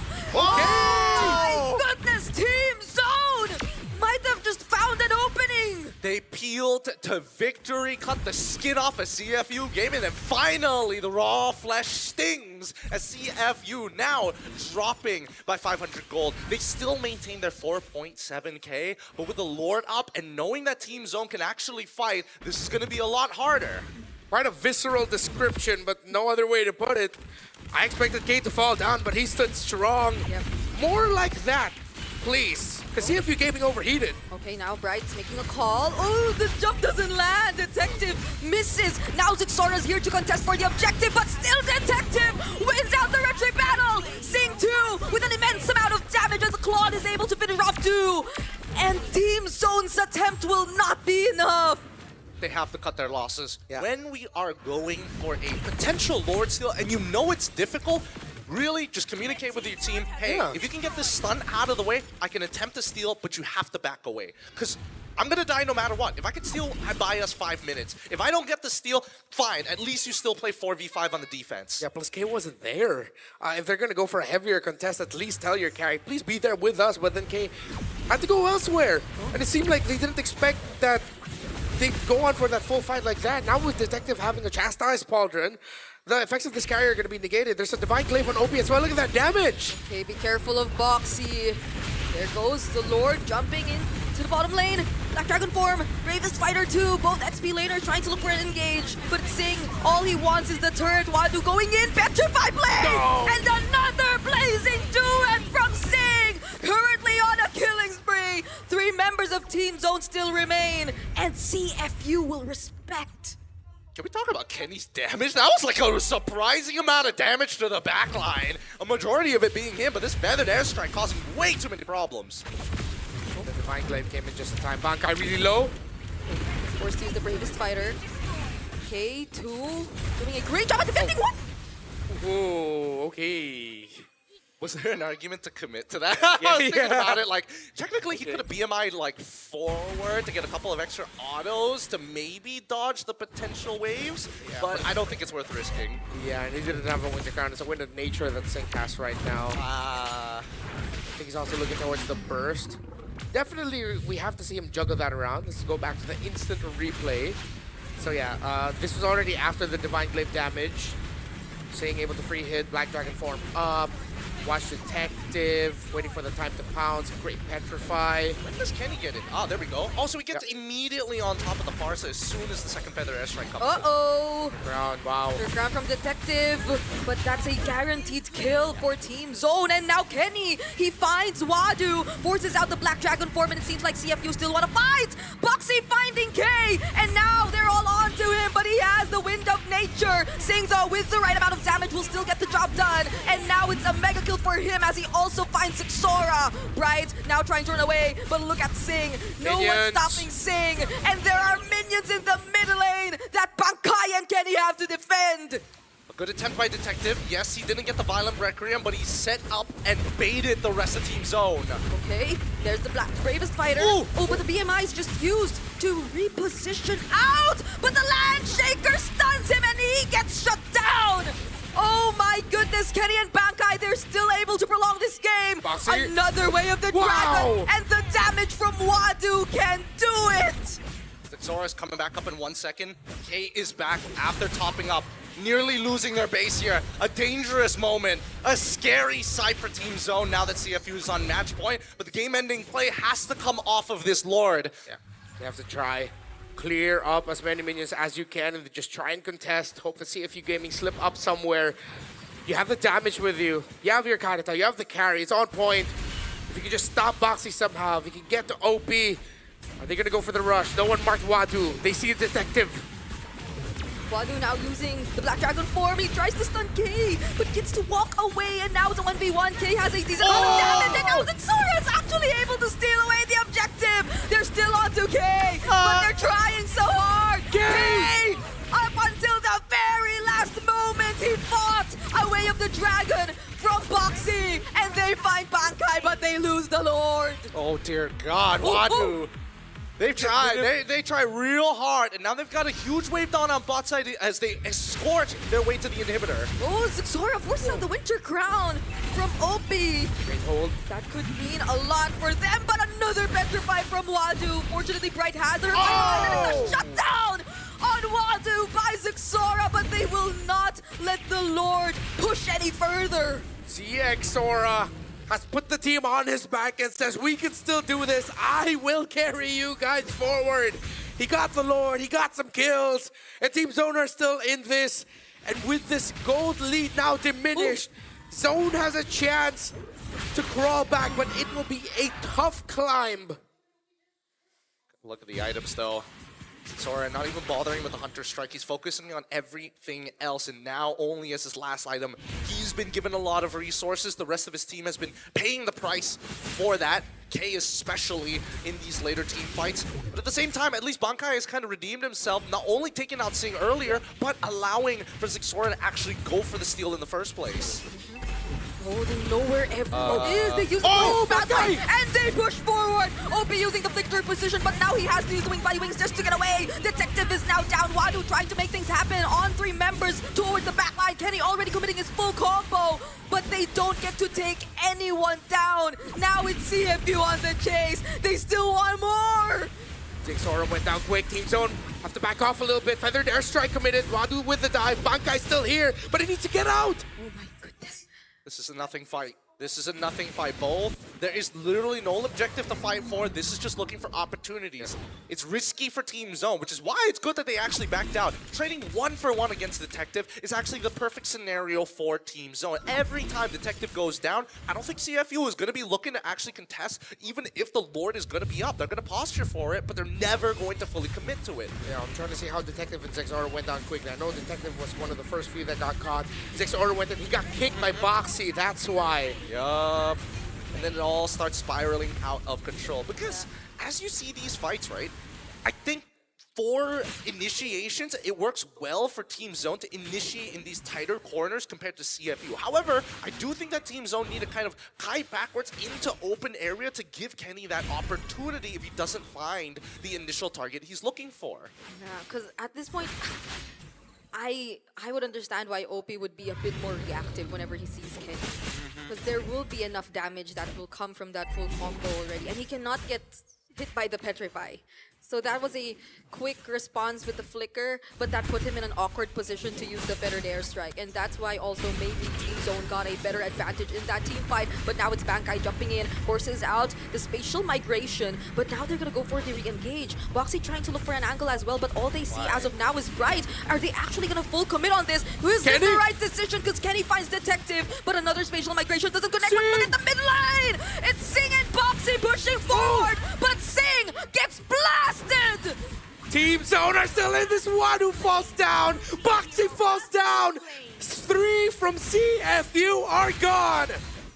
What is this? Games of the future? We watching Vamos V versus DFYG? What's going on here? Why are you fighting before the Lord? You knew the Lord was coming up. You forced the fight after the Black Dragon form. You didn't need the Black Dragon form. Oh, they're bursting down Bankai. Bankai going in. Yep. He's fighting OP. A glorious pattern to slow him down. The spatial migration doesn't come up in time. Bankai finds the kill on OP, and Team Zone have the Lord. Who did it? Who? Something has changed, and it's not good. This is not good behavior from CFU. They broke discipline, they overheated, and now they're on the cusp of losing this game because of that. They played with their food, man. There were times where CFU Gaming, if they just took the more disciplined, steady approach, we go back to that little exchange topside by the Lord, by the orange buff, where it felt like Team Zone definitely should not have won that, but found wins, and little by little it has grown to this. The Lord on their side, the lead in their hands, and a potential Game 3 on the way. I've dogged on him for quite some time, but I'm going to give it up to Bankai. He woke up this game, making the most out of the land shakers. He's landed around 4 or 5 that have been big impact. Yep. Best part about it is that he's redeemed himself from the worst laning phase ever seen to now making his team buy time. 5 minutes each and every time they take away a Lord. Well, arguably, I would say it's like 3 something and rounded up to 4, but generally speaking, we still have to acquaint for travel time. But at the end of the day, now Opie is like, he has enough damage to take me out. I must be aware of this. I cannot lose these resources, and I don't think that they're thinking far enough ahead. All that in a single game. Losing the laning phase and suddenly being the guy who just keeps the team in the game. It's unreal. It's unreal how this is. It took us more than 15 minutes, but we're really seeing a lot of the strengths, like, to be fair to the lineup of Zone. Earlier, the Lapu-Lapu versus Yuzong matchup went much better for Wadu. Wadu controlled majority of the game. He's 11-3-5 right now. Yep. Still has a great KDA, but now we're starting to see the strengths of the Lapu-Lapu, though I wish I'd see a Queen's Wings in there somewhere. He went for the Hunter Strike War Axe instead. So I don't want to think that it's CFU falling off, because they have a Claude. Yeah. So it's like they're getting red. There's something about the high loss and the Kadita together that's throwing them off. It's the Petrify from the Kadita, along with the Breath of the Ocean, the stun as well coming in from the high loss. Because even the spatial migrations aren't landing anymore. Yeah. All right, pick or pass. Which hero will secure a game win first? Guinevere is here. Wow. No wins yet in the M7 Swiss stage, and it's in the hands of Detective. But Dang also winless. I think Guinevere is more likely to get the win because Badang doesn't see enough play in general, but we see more Guinevere just in general overall. And considering that Fredrins are popping up more often, it makes a little more sense. Yeah. But that Guinevere in this game is starting to become weird. Like, I mean, to be fair, like I understand that it's pretty difficult to land the magic bomb consistently every single time, right? Yeah. And I get it. I get it. My biggest problem is, what are they doing? Did Wadu mess with somebody this morning and they're like, oh wow, Wadu's doing a little too well. I'm gonna steal his MVP. We need to drag this out. Because there is no explanation as to why he is so far ahead of the game and yet the game is dragged on for 20 full minutes. Right? Like, yes, Boxy isn't making as many impact plays. Wait, is that a fight happening? oh, that's a Lord already approaching the base of CFU Gaming. Sing's able to deal with it though. The state of both bases looks similar. Yeah. One tower apiece. Okay, careful of Kenny. Careful of Kenny. He's waiting for the right timing. Yeah.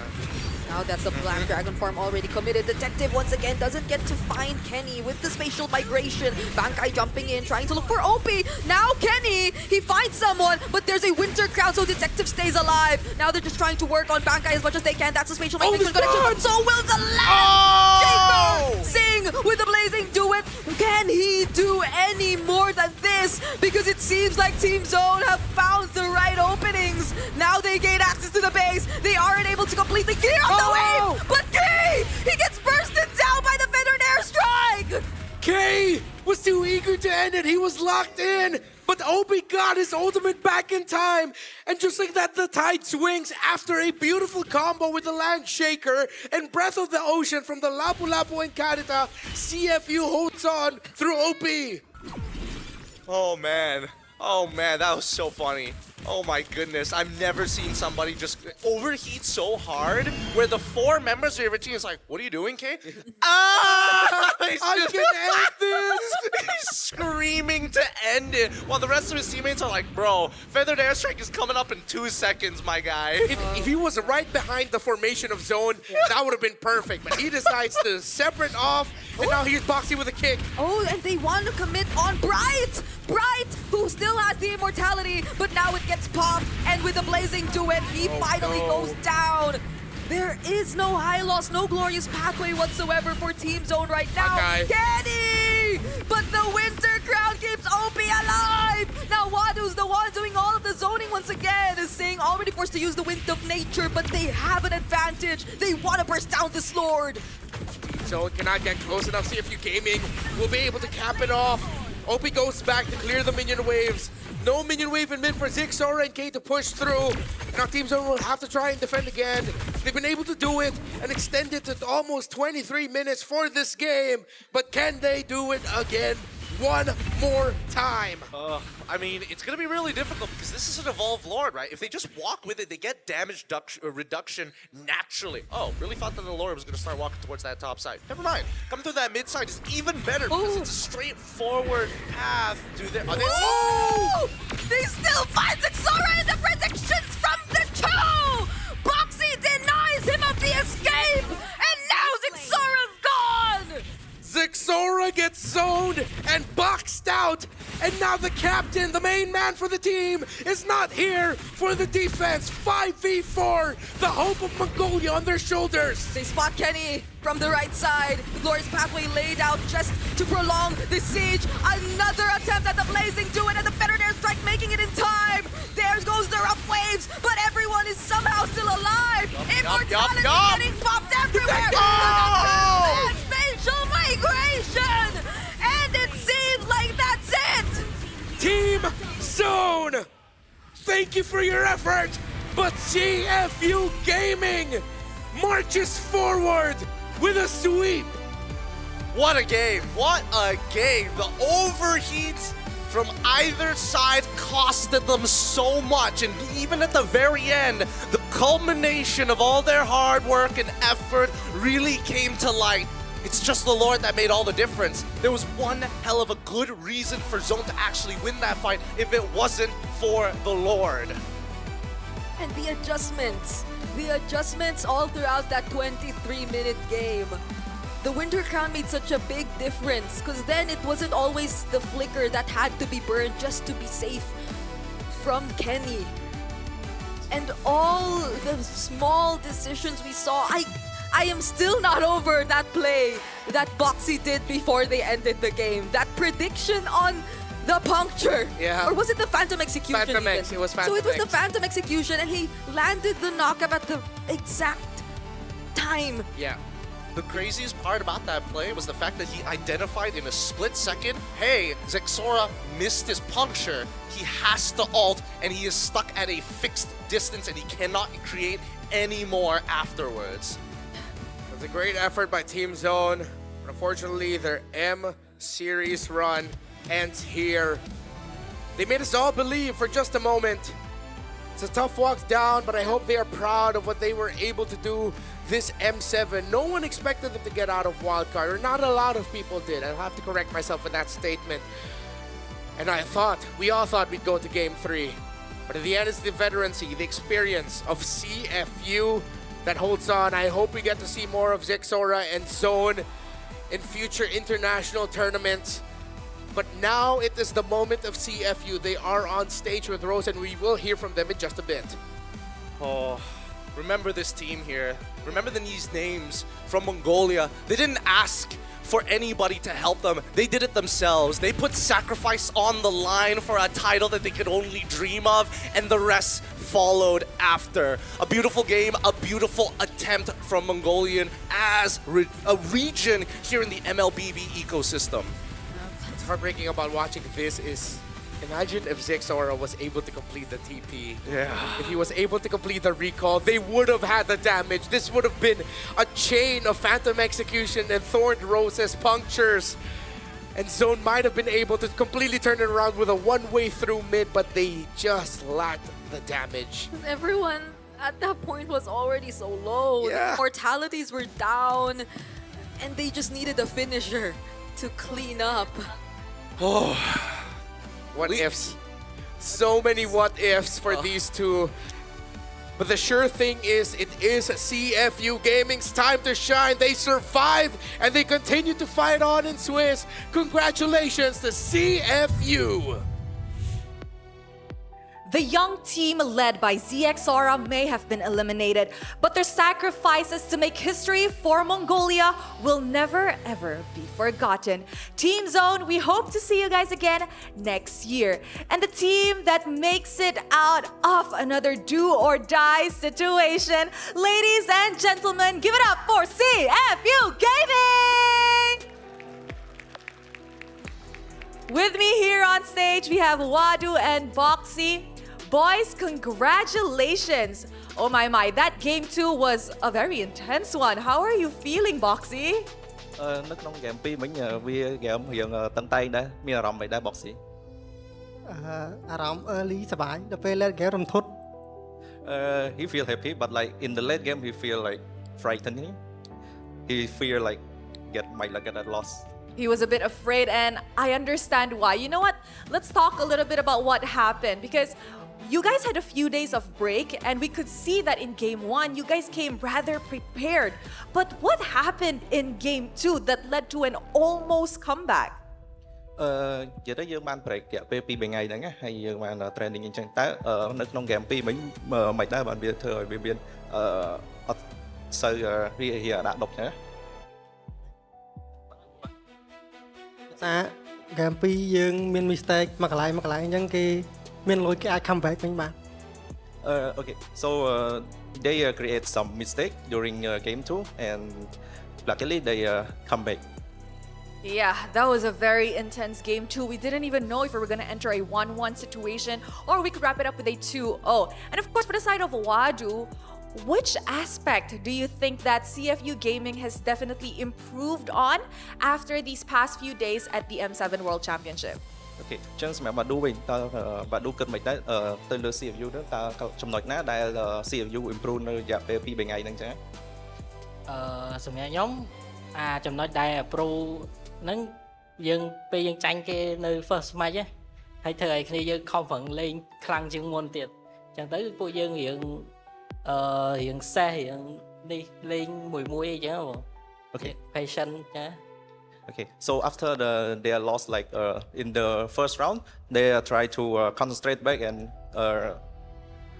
play less aggressive and try to read the game and play to win.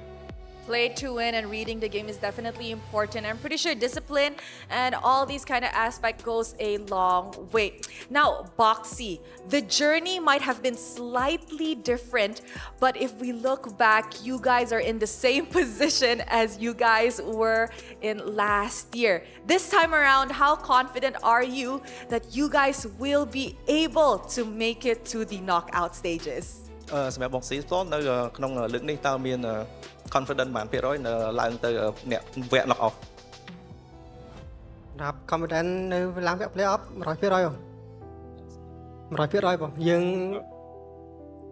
ងហៅខ្លួនឯងឃើញ here confident 100%. 100% confidence. I really like that. But for us to be 100% confident, it means everything has to be a perfecto in our team. So, Wadu, what do you think you guys have to work on more in order to actually get that knockout slot? សម្រាប់ Wadu តើយើងត្រូវធ្វើមិនខ្លះដើម្បីឡើងទៅកាន់វគ្គ knock off ចឹង សម្រាប់ខ្ញុំមានថាខំប្រឹងឲ្យខ្លាំង trend ខ្លាំងជាងនឹងទៀត For me I think I will try harder to get to the knock off. Yes, there will be another match for CFU Gaming tomorrow, and that will be another do or die situation. Wadu, a message to your fans? វាមក Wadu មានអីចង់និយាយទៅកាន់ fan នេះ សម្រាប់ខ្ញុំសូមអរគុណទៅ fan ទាំងអស់គ្នាដែលជួយគាំទ្រពួកយើងកន្លងមកហើយសូមឲ្យជួយលើកទឹកចិត្តពួកយើងបន្តទៀត Okay, thank you for all the fans that are supporting us, and please keep continue to supporting us. Thank you very much to CFU Gaming, and once again, congratulations on making it out of this elimination match. And with that, let us show it back to the panel to break down what happened in this amazing first series of the day.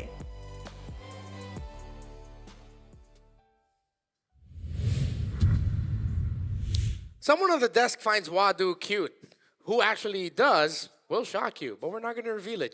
Let's put it up in the air. Is it me? Is it Gideon? Is it Bring It Up? Who knows?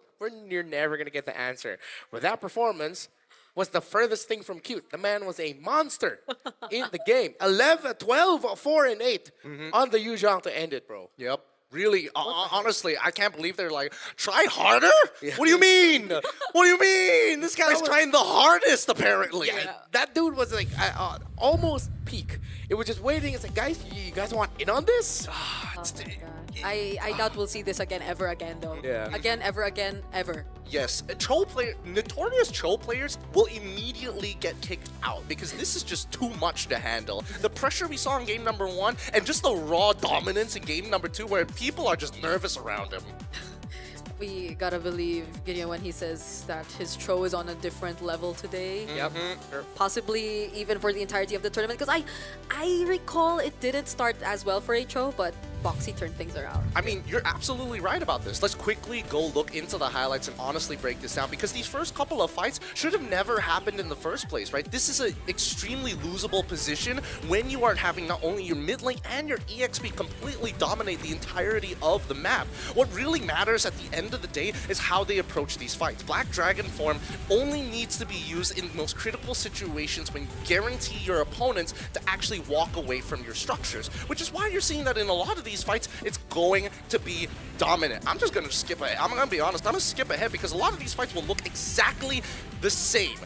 However, when we start talking about Team Mongolia's representatives, the way that they started to play the game slightly changes from late game onwards. They understood straight away, hey, our backline is dying to sing extremely often. That Blazing Duet is going to be a problem, so spacing became the most important resource rather than just their battle spells. Now, for the upcoming fights, right? Big throws on multiple different occasions, and of course, we want to highlight the key plays that really turn things around. And I think that the most important one has to be coming towards the later stage because everything that could have gone right for this last fight after Zixora gets caught If Zexora was still alive, there was a pretty good chance that they buy themselves 5 minutes for this next upcoming fight was the most ridiculous you will ever see. Because notice that Bankai in the middle of this fight is able to actually find 3 members with a Flicker Landshaker. This is what Renmar was talking about, how he was able to start actually providing some value later on in the game that isn't tied directly to a Petrify. So with this play alone, he's already stunned 3 targets with the Lord still walking through. And as they continue to fight, we will see at the very end of it, even the Feather Airstrike gets cancelled out early on to allow the rest of the team to dive on further. Unfortunately for Kenny, he's very ult dependent, and once he's used all his cooldowns, he's pretty much out of the question. But everybody else, Sing put down to 20% of his HP, Oppi basically at 10%, both extremely vulnerable to Zixora had he been alive. Heartbreaker there. Yeah, that last clip where he Just was got just caught. hit by that realization of Yeah. him not being able to get back to the base. Ultimately, I think that was just a fantastic read by CFU. Yeah. I mean, they saw Zixora on the map, they saw how he was trying to manipulate the waves to delay it a little bit, and then realized, wait, you can find him here. And we thought he would get away. I think he was maybe just a second away from being able to complete that animation. Point 2. Point 2 is the number. Point 2 live. Point 2. He was literally about to disappear. Is that a rose golden OP? Yes, that is a rose gold on OP earlier. He was juggling that around. He was just trying to the live. crowds. Yeah, he was trying to live, just maximizing all the shields. It's like, bro, I need to survive this Kadita. After he used that Winter Crowd during that fight, or his immortality got popped, he would shuffle that around. And he was doing that for a majority of the game because he realized that Kenny had his eyes on him. But OP, again, as mentioned earlier, him having the Winter Crowd and surviving Kenny helped them out a lot. But then the Kadita Breath of the Ocean really, I think, became one of the low-key MVPs for Zone for them to extend this.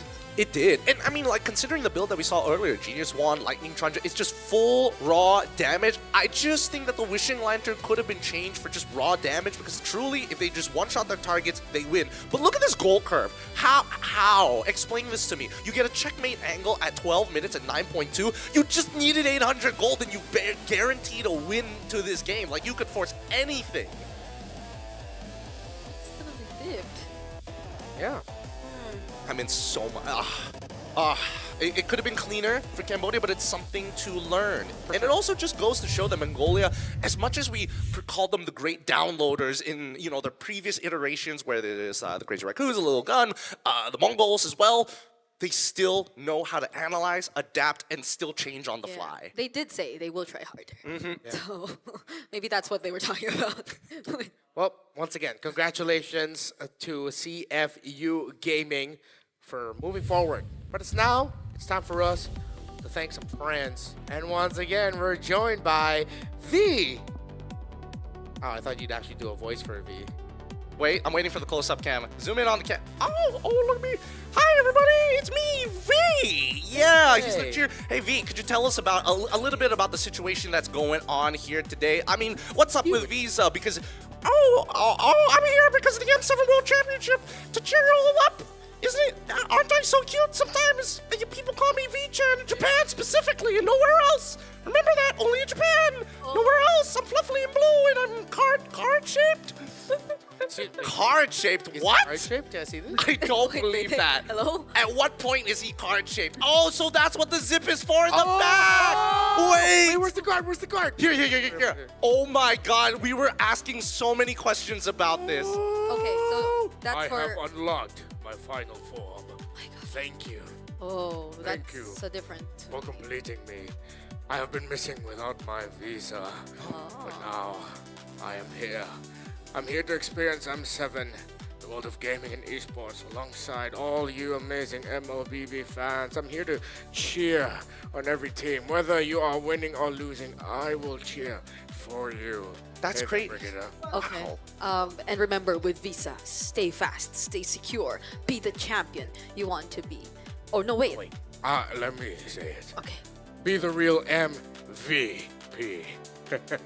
Yes, V, we get it. We get it. Get We it? get it. We get it. All right. We can put him down. You've already got your entire fist inside of him. I think he's had enough for today. Let's not forget, because as we're looking for all of you, we see the chat and we know you're looking for free skins. All you gotta do is just log in for 13 days between January the 9th all the way to the 31st to serve time to unlock the Edith's Bird at night. It's completely free. It's that easy. Don't miss it out. Stop texting me about it. I'm sick of it. Yeah, you heard it. You heard it. It's just that easy. 13 days, and we have more free stuff for you guys, because who doesn't love free stuff, you know? Gatot Kacha's electrifying Solar Spark skin is free when you hit level 45 on the M7 pass. So keep leveling up and please claim your Gatot Kacha Solar Spark skin, because I suddenly lost access to mine. I was bragging about it. Yeah, the wait, other day. is it actually confirmed that your game bugged out and for some reason you're not getting your Gatot Kacha skin? I used to play that skin. So I'll be double checking it later today. But you know, maybe I'm just not level 45 yet. And then Moonton just wanted to let me try it for a day or two. And they're like, here's the trial card real quick. You know what? I'm hoping that you just messed up somewhere. Like maybe you just haven't claimed it yet. You haven't claimed it yet. Maybe you're misremembering things. Because it would be really sad if you actually don't have it. And that'd be more depressing. And I don't want that for you. Yeah, and I'm No top one wants that top for you. Gatot Kacha in a different land. In Germany. You can just say, he is number 15, Hamburg, Germany, Gatot Kacha. That is Brigade of 4. Yeah, coming Remember up that. next. What? You gotta remember that. Remember that. Remember that. Coming up next, we got Black Sentence Esports, or Black Sentence, from Latam against CG of Malaysia. I honestly don't know or what to expect from this matchup. I hope I am pleasantly surprised. Renmar, Brigida, and Gideon will be back after a short break to come back for the M7 World Championship. All right? You better come back. You better.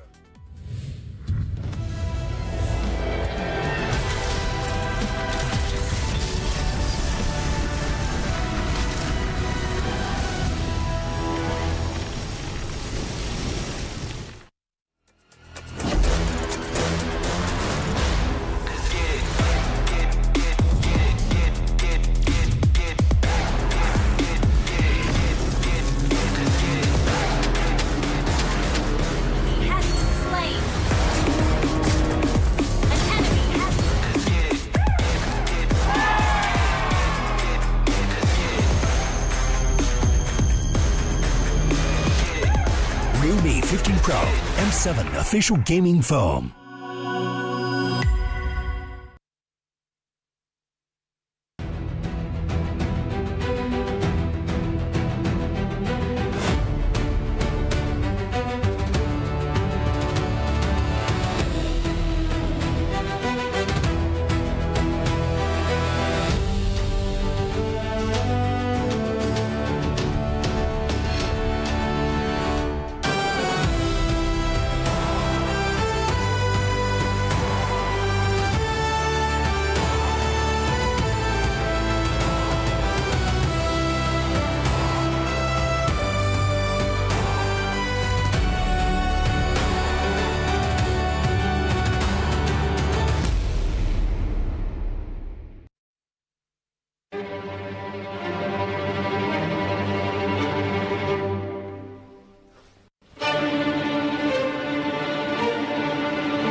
Nothing can withstand the withering. Against the endless erosion, my strength grew weaker by the day.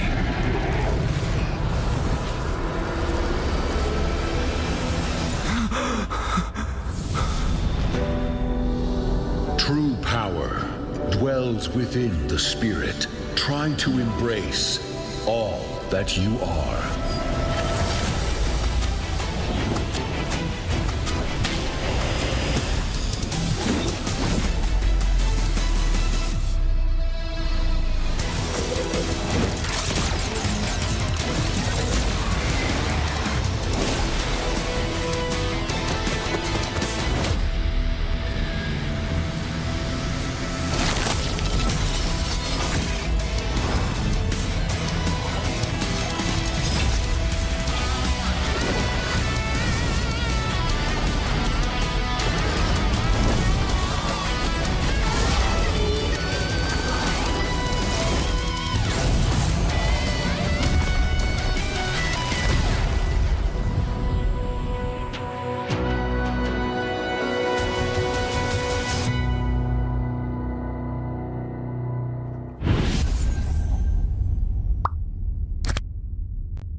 Welcome to the M7 Carnival, legend. You traveled all the way to the Land of Dawn? Don't worry, we'll guide you through all the activities and wonderful experiences we have. Here's everything you can do in the M7 Carnival for ticket prices as low as 20,000 rupiah. First stop is the Stage of Legends, filled with performances, music, cheers, the biggest M7 watch party, and a special performance from Stephanie Poetry on the final day of the carnival. Game recognizes game in the M7 Carnival, as we'll be collaborating with the NBA. And history is made here at the M7 Carnival, the first ever MCGG World Championship. The Go 1 Grand Final will be hosted here at Stadion Maja Jakarta. So come join us and feel the energy. Next stop, the Heroes Playground, to take photos with giant hero statues and meet cosplays of heroes from the Land of Dawn.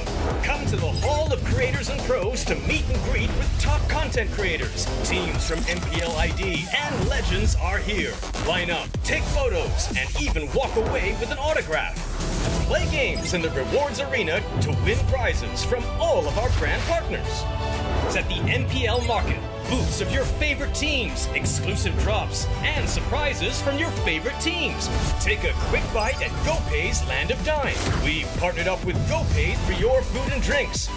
The Magic Map has shown us all 6 zones in the M7 Carnival. We're calling you to play, explore, and wander. Don't miss out on exclusive gifts ready for visitors worth over 2.5 billion rupiah, including M7 limited edition swag bags, exclusive merch, in-game chests, and special skins. Are you ready, legend? Get your tickets soon, because we can't wait to meet you at the M7 Carnival.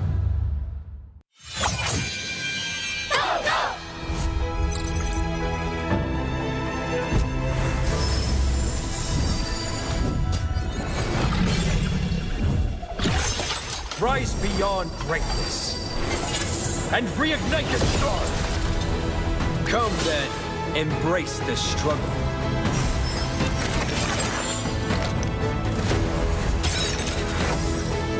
Hold on. Let it become your strength.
out on my extra in the last one. I really don't know what to expect between these two. Between Black Sentence, CG. They both have a win under their belt, but there's something about the wins that I feel like I haven't really seen the full identity of what these two teams really are. Plus, add to the fact, these are two teams that come from the quote-unquote development leagues in their own regions. You have MDL Latam and MAL in Malaysia. Welcome back to the Swiss stages of the M7 World Championship. It's Redmar, Gideon, Enberg, and a little bit more RGB still coming at you here. Now, if you missed it, heartbreaking loss for Zone up against CFU. That game, too, really felt like they could have gone their way. Yep, I just took a picture with Coach Summer and Zuxora just now. You could feel how they weren't in high spirits. It was definitely a devastating loss, but it's not anything that they couldn't completely recover from. And based on what they were able to provide or show us, I feel like the hope for the Mongolian MLBB scene more than ever is just so much up there. My favorite part about Team Zone is the fact that, yes, as they are knowingly leaving this tournament, they can still keep their heads held high. I think they understand that this is just an investment for the future because every single time they touch an M series, they go further and further. Yeah, they get better and better. Their performances in the wild card get a little bit more impressive. So it's just been incremental growth for the region that we hope will eventually translate into a big payoff eventually down the road. But now we have to talk about what's coming up next. It is, as we mentioned, Black Sentence and CG to start things off here for this next one. And one thing that I want to hold on to is the hope of hype, because these are two teams, two regions that I feel like can actually dish out some pretty crazy MLBB if they get the ball rolling. Remember, Black Sentence made it to where they are now because they were able to deliver a surprising win against CFU, a team that we just saw compete up against Zone. So let's start with Black Sentence first. They've been competing for just 5 months. They've just gotten together as a team, while CG has been doing so for about a year now. Yeah. Yes, for about a year. Because CG initially making their way through the MAL, the timing of which they needed to get not only into the top 2 position, but also play from the congregate to make it into the majors. And once they got into the majors, it was a completely different story. Again, most people were still very uncertain whether CG, and even from the words of Coach Rain himself, we are unprepared for the professional league. So the fact that they made it this far really goes to show the exponential growth that this team knows that they are capable of and truly hitting that potential's top end. Yeah, because it's not like CG also started it right off the bat with a lineup which they were sure of. It's, in a sense, the same people probably, but the roles and everything weren't finalized just yet, and it took them some time to really polish everything. So now we're seeing how even when they're currently here, there are still instances where they acknowledge that there are things that they definitely need to work on, or there are opponents they can't really match head on. I recall in that one interview where Coach Rain mentioned how they don't feel like they could really match SRG when they go for the meta options. So they just decided to go for something a bit unique. And so there you see how they themselves acknowledge what needs to be probably improved. What I like about this matchup is that we rarely get to see a highlight between two mid laners. Usually it's any other position, because the mid lane is so closely linked to what a roamer does. So you usually see roam versus mid, or roam mid versus the other roam mid. But with a rising star in Shin, who the region as a whole has said that this is the best guy that we have in our region right now. That Shin is the future and he is currently the present. And for the side of CG, you have everyone knows who the hell Chiku guys is. Yeah. Everyone knows Chiku. It's new blood, it's old guard. Unironically, when we start talking about the old guard, really most people are going to be looking towards Chiku guys, but notice that there's actually 2 other players, unironically, who have been to an M series before. Valence with Team SMG, Gary under Team Hawk previously, both of which were not able to, well, I think Valence made it twice with Team SMG, both times falling short very, very quickly. one time from Team Haken, of course, Torak for many, many M series until very recently, where they did it. From the New Blood side, as much as we want to talk about Shin, we also have to consider some of their other members who make this team strong. Because Shin, when they built this team, they looked at Shin, they're like, he's going to be the future, he is now the present, let's build a team around him to make us strong. And it worked in 5 months! Yeah, and I would like to hope that there's the guidance of Stefan being there. Steph is one of those names that may be unfamiliar to a lot of people, but if you've been really following the space, dude's been grinding it out for a long time. Yeah. MBG, S11.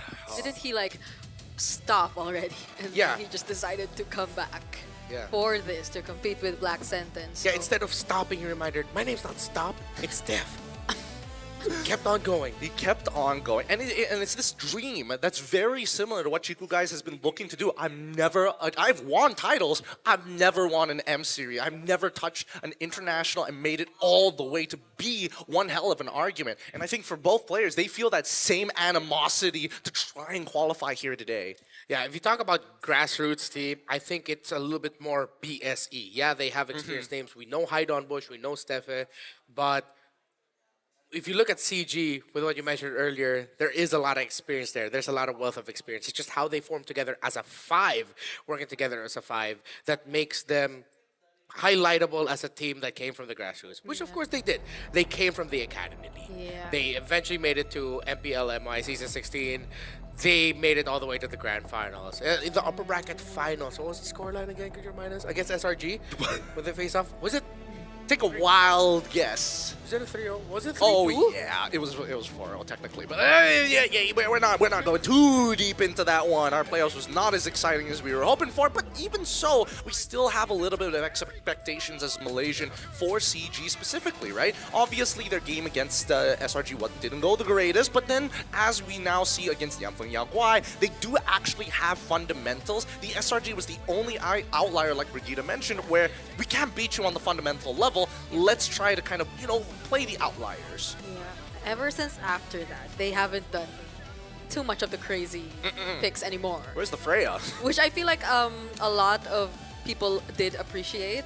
And it's also when they started to realize who are actually the players to watch out for CG, at least in this tournament. Because I recall there's been a conversation about how back home, you wouldn't really put your eyes on Chiku, or you wouldn't really pay attention to Chiku as one of the highlight or key players in this team. But based on what we're seeing from CG in this tournament, it seems like he is indeed one of the quote-unquote leaders. He takes on a role that definitely requires experience for you to be able to pull off and for you to be able to guide your teammates. And it's really nice to see how he's bringing that for CG in this team, or in this tournament. I find it very ironic because it's like, don't focus on CG when the man's name is literally in the team's name. Yeah, that's the whole brand.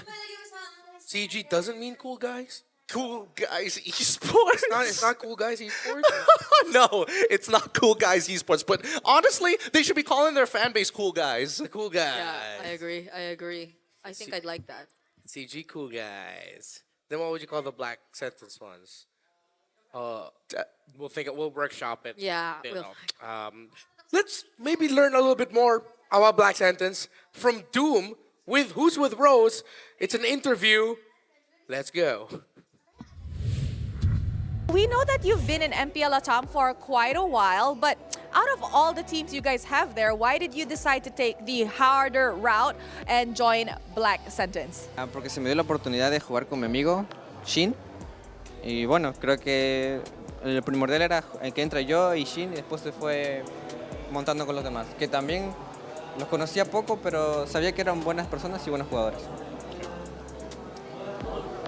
Basically, he told that he preferred to play with friends. So he just stated that he started with Shin, then he go to other players, and that's it.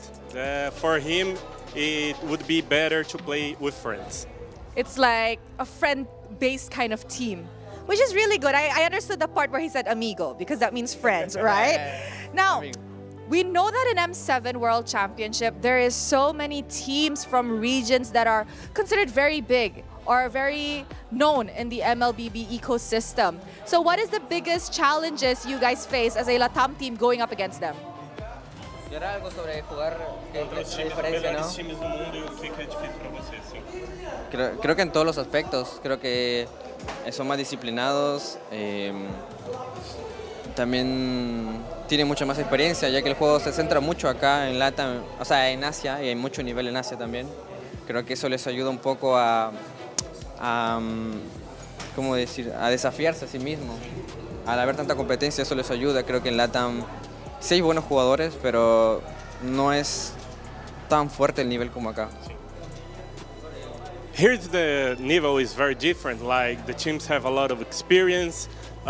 They punish a lot if you do some mistakes, and that's it. More than for them is very good because in Latam they are in the top level, and when they get here they need to improve. They need to get better. They need to get learners. So that's it. Adapting is definitely one of the things and one of the skill sets that a pro player needs to adapt into like a pro tournament or an international level type of tournament. Doom, one last question. Is there anything you want to say to the Latam fans and supporters who have been supporting Black Sentence in your journey? Desearía agradecer a todos, a toda la gente que nos ha apoyado. Creo que siempre, en una entrevista hace poco dije a los que no igual, porque de alguna manera sé que es difícil esto, pero bueno, gracias a todos por lo que nos apoyaron, a nuestra familia, a la familia de mis amigos, a mi mamá, a mis padres, a mi novia, y bueno, a todos. Muchas gracias a todos los que nos apoyaron, los que creyeron en nosotros, y a los que no también. Basically, he said like, I know that's difficult for you guys, for your family, or friends, for his bride, but he's going to try everything to get the win today.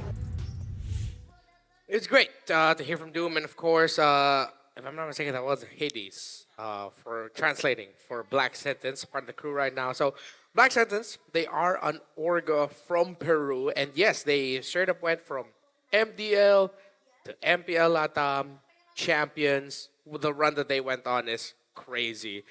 They went perfect in their playoffs, actually, for MDL Season 1. So, they really stood out as the best team in the development league, and then eventually the best team in Latin America overall. Same way how we've been talking about it, CG Esports. Were they also dominant in the Academy League? Let's not get into it. It's basically whatever MDLs were, they crushed it. Like it wasn't even close. And I think that's the most important part here, because I think that for BSE, they had a harder journey technically, right? Because they also had to deal with teams like Influence, Rage. Yeah. And I thought initially at the start of the season that they were going to be the favorites to make it all the way to the M series. Yeah, but I think there's something about Black Sentence too that you really need to watch out for, because I think they, in their finals, brought out the likes of a Balmond and stuff like that. So, and it's not like they struggled to pull it off. They were also able to win it nonetheless, because again, they had a clean record and only, I think, lost one in the first round of the Swiss stage in their MPL, and then after that, it eventually was a very dominant run once again that we got to see from them. But yeah, I think this matchup, I don't feel that there will be such a significant difference. I feel like if anything, I don't think CG should consider that it's not going to be a match or something like that, or anything similar to how they felt when they went up against the likes of SRG. Actually, watching CG right now and their vibe lately, I feel like there's a lot of pressure on their shoulders. Is it normal for them to do that pre-game stretch together as a team? Is that part of the rituals, or is this the first time that we're seeing them do that? Well, honestly, I think a lot of teams have their pre-game rituals, especially when it comes down to just raw stretching, because carpal tunnel syndrome is very, very evident in esports players and athletes. So this gives them, longevity within the game and making sure that they don't lose their career just because they got an injury of some sort. But I think that this is one of the few times that we're seeing, the deep insights of CG, how they feel prior building up into a game, because they know that they are not favored throughout their entire regular league. The fact that they are here now kind of changes the mindset of like, we're not here to learn, we are here to compete. And that's a very big difference in mindset. You have two teams right now, one from a region where if they get this win, expected result. But if Black Sentence gets this could be one of the biggest wins ever in LATAM International MLBB. Let's welcome them.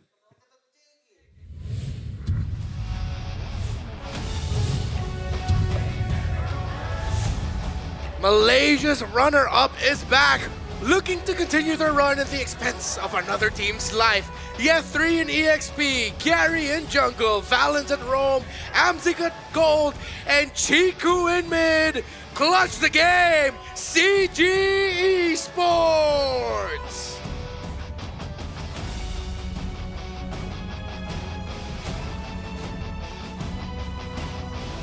A lot of eyes on CG.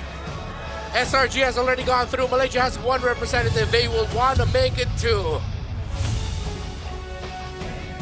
On the other side, the Youngbloods of Latam return to the world stage for their first ever best-of-3 match. In the EXP, it's Orochi, Jungle Haidon Bush, Mid Shin, Rome Steph, and Gold Doob. Rise up, Black Sentence!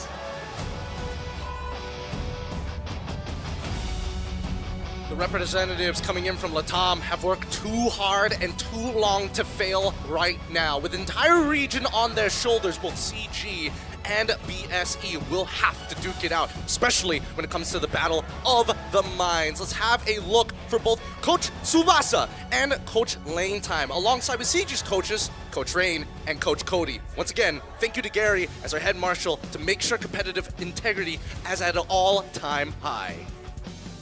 For the sake of artistic integrity, I wish blue side was on the left side and red side was on the right side, but they flipped it up and now I'm a little bit OC about this. You can't expect them to change their seats between every game. Forgive me for taking away a little bit from the intensity of the matchup, but I just had to put it out there. But it's cool to see it nonetheless. And I hope we get to see the best of the best between these two, as they have struggled so far in the M7 World Championship. Black Sentence, we've talked about Shin. I want to talk about Hide on Bush. When it comes to Latin America, assassins are some of the best roles that they have. Some of their best players came out of the jungle, and Hide on Bush is one of those players as well.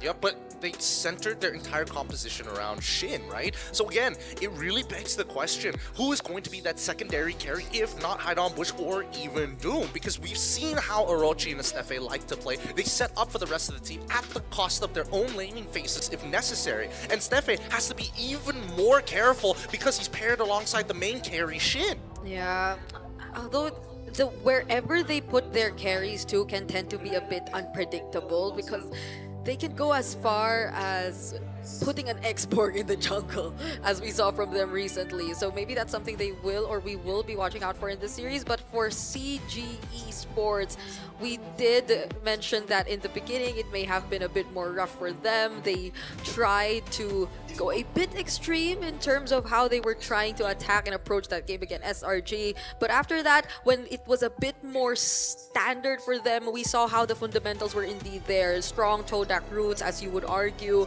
And I guess them living up to how the mid game is their known strength.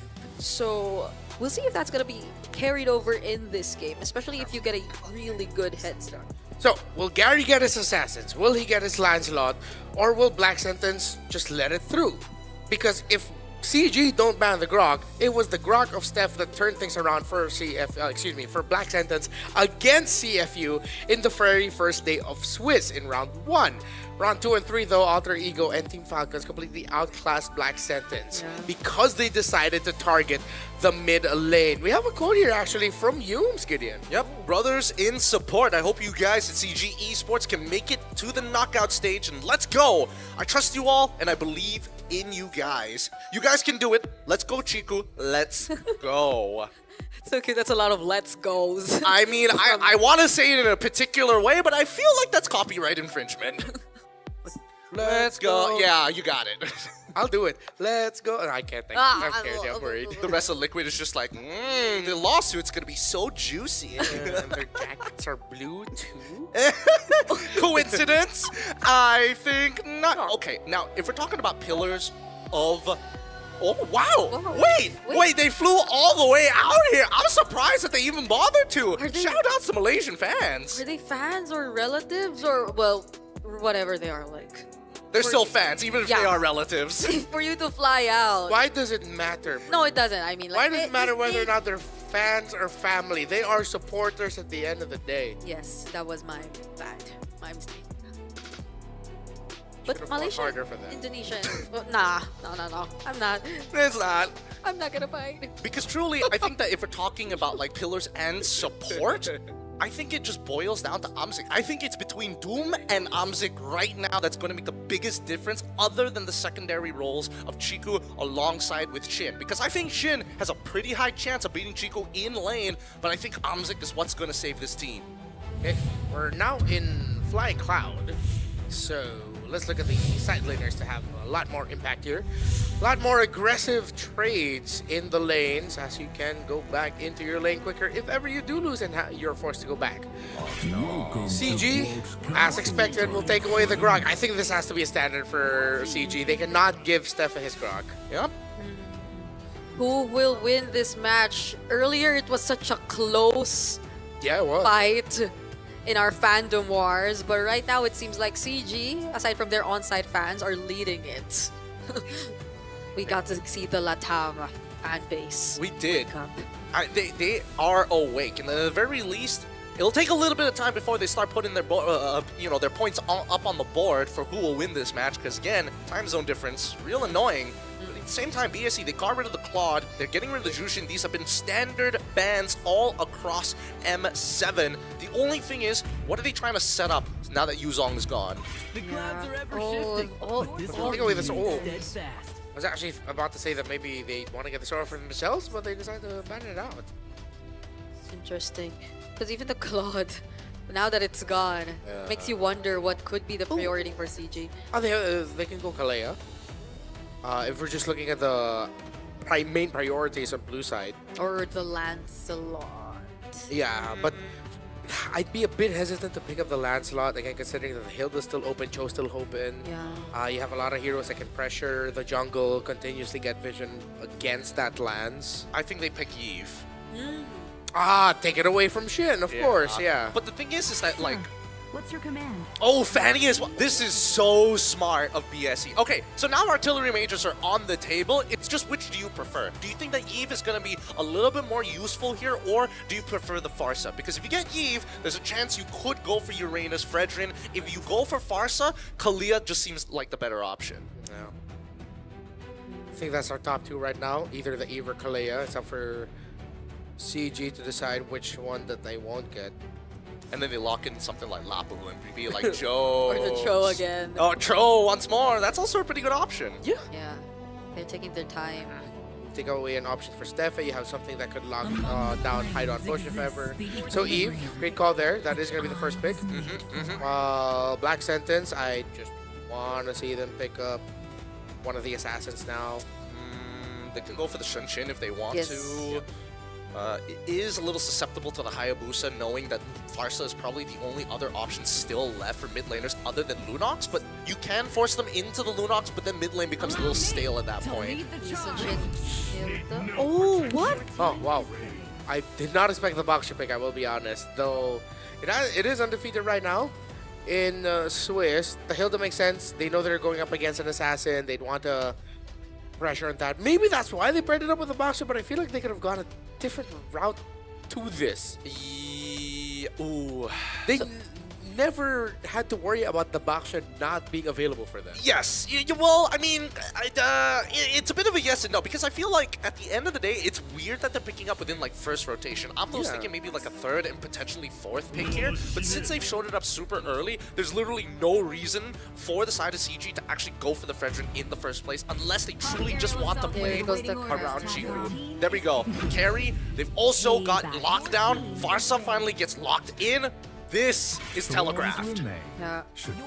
The carry pickup, such a great response to both the Hilda and the Vaksha already revealed for SE. I can't help but think what could be their bold later in this scenario. Do they have to play Granger? Are they locked into Granger? They could go for Harith if they want to. There's a Neve though, but Yeah, it's not the easiest. I mean, no matter what, the mid lane's just gonna mess with you. So it's just, you gotta take your licks. I'm thinking though that what if we're getting kind of fooled here by Black Sentence? What if this box is a flex? What if they haven't completely locked it in the jungle and it might suddenly go roam? They put the Hilda EXP if the matchup is favorable for them. That way they can still apply pressure towards the jungle of CG.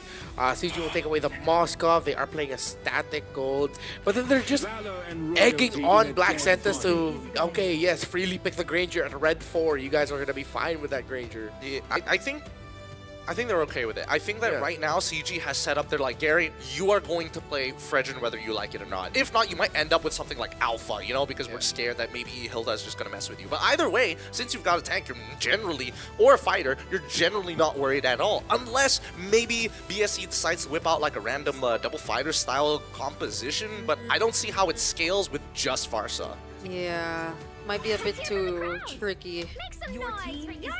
Or this lineup too.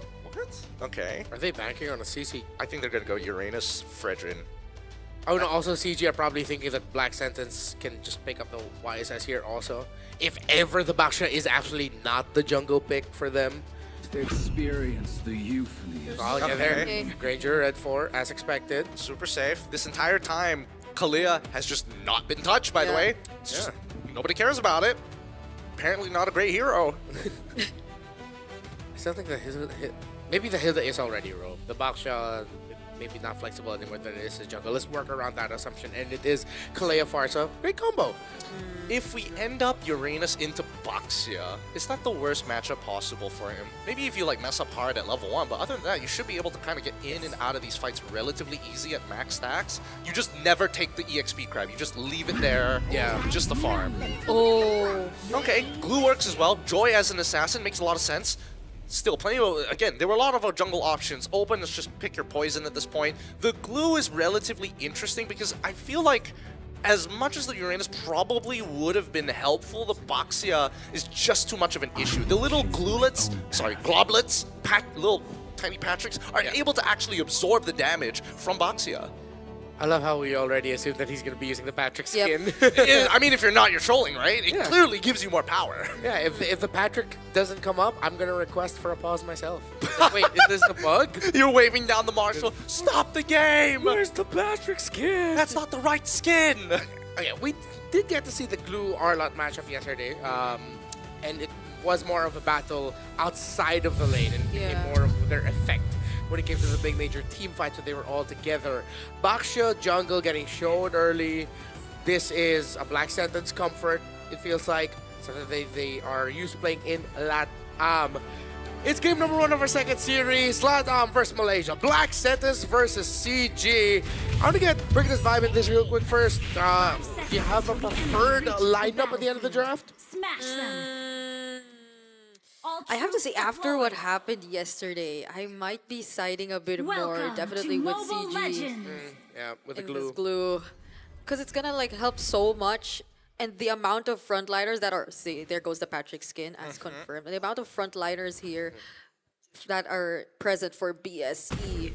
So there's a direct response, but we'll see about that. This is still a very fast rotating draft that Black Sentence has drafted, so maybe, just maybe, if they get the right tempo. I think that's what this game is going to be about, right? It's all about tempo. These smaller trades that we see in these fights. Oh God. Speaking of tempo, immediately looking for Chico in mid, and now look at how low Valence is. He's actually going to be first blood. Gary gets a trade on Hide on Bush though, so I guess it's worth it. Worth it for CG, not worth it for Black Sentence. They lose their CG, jungler so early. Well, I mean, I guess it depends, right? Because this has a lingering effect. Because Chico is now too low. He might lose some EXP here just because of that initial fight. Yeah, in a way, it's a utility jungler too that they took out. So I guess it isn't as bad for Black Sentence just yet. And it's nice to see how aggressive he is, but I mean, he's got to stop. He's got to stop. Are you not going to go? Oh, Gary's there. Maybe that's why. So they get some assistance in terms of clearing the mid lane. I like how Chico's just playing it right at the edge, man. I swear, if there was another gang from like underneath the tower from Hide on Rush, that would have been frustrating. Of course, as Hide on Bush went down, he had to go back to his rotations. Pass out the F3 and Valence. Turtle will now spawn. And Hide on Bush, despite the early death, still willing to contest. Emblems are still standard as ever, as we see that a majority of members are hitting the level 4s. In terms of support, Steffe, slight EXP advantage onto Valence. They're not going to have their big ults. And I think this is a pretty good example of when you should probably back away from the fight. Okay, A3 now trying to look for a target. Steffe though, he's finding Chico. Chico though, using the Cyclone Eye and laid down the real-world manipulation just in time. Picks up a double kill. Gary gets to run away. Steffe uses the flicker, but now he'll have to say goodbye as well. Yeah, 3. Can he take him down? Why? Gary helps him, but he gets taken down instead. What? He just needed to walk up, skill 1, walk backwards, save your dash in case he tries to close the distance. Because at the end of the day, all you want to do is just negate a bit of HP before the Wilderness Blessing. What? I try. Not in the direction they wanted. Doom lives instead. Oh my, Valence. Doom, of course, not backing Purify. That's just Flicker, and he didn't even use it. Oh my goodness, Chico in mid! Early shut down by Steffe. Now you see the Black Sentence plan, right? They're trying to target Chico as much as they can, and they know that he can take this type of pressure. They know that Steffe can get onto him for free because Valence is looking on the opposite side. I'm not looking to try and peel just yet. I want big sets, and I want to make sure that Shin will never feel comfortable to actually Feathered Airstrike. At least Valence able to hold away for his boy, catches back up.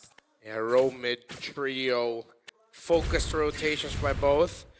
Just a slight lead here for Steffe on the Hilda. Both did pack Encourage, but he did get 2 kills already. Skypiercer rush for Doom after building the Fury Hammer. Oh, they spot Valence here. Curse of the Crowd connects, and now Orochi dives in. Using the final slash as well. Gary finding the targets, and they will trade out Orochi for that. A roam for an EXP lane. Yep, very worth it, especially since Orochi had the flicker for it as well. So they know that this upcoming fight, Orochi's not going to be able to do too much and can't make a super play of his own to turn those tides. But they got to be careful because now Amzik is having to deal with a lot of pressure from the 3 members of Black Sentence as they look to position for this upcoming turtle. Great follow-up by Orochi. Hopefully we get to see more link-ups like that. Final slash, make it worth.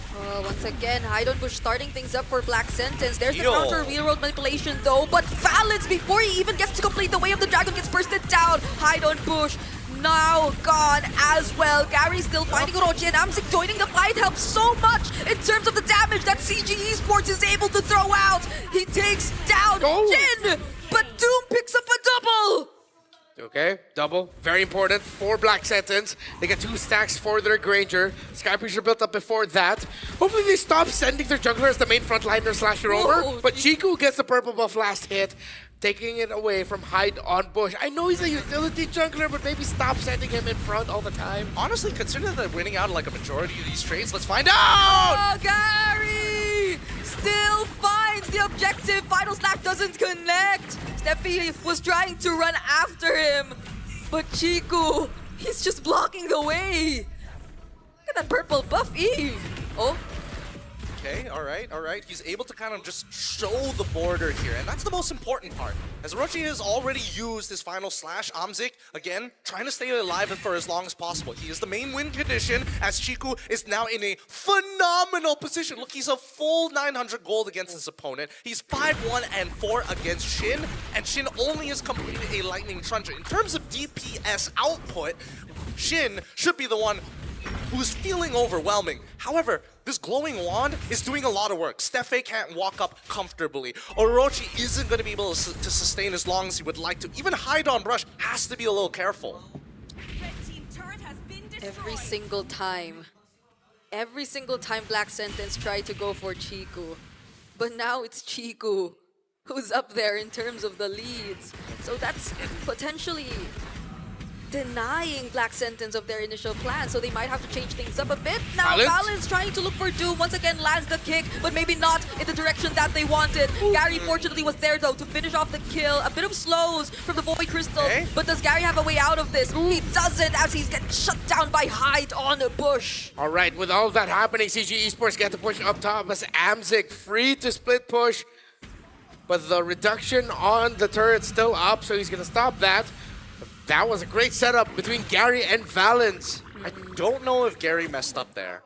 I don't know if his dash was still on cooldown or he tried to dash and then got hit by the rolling pin of Hide on Bush.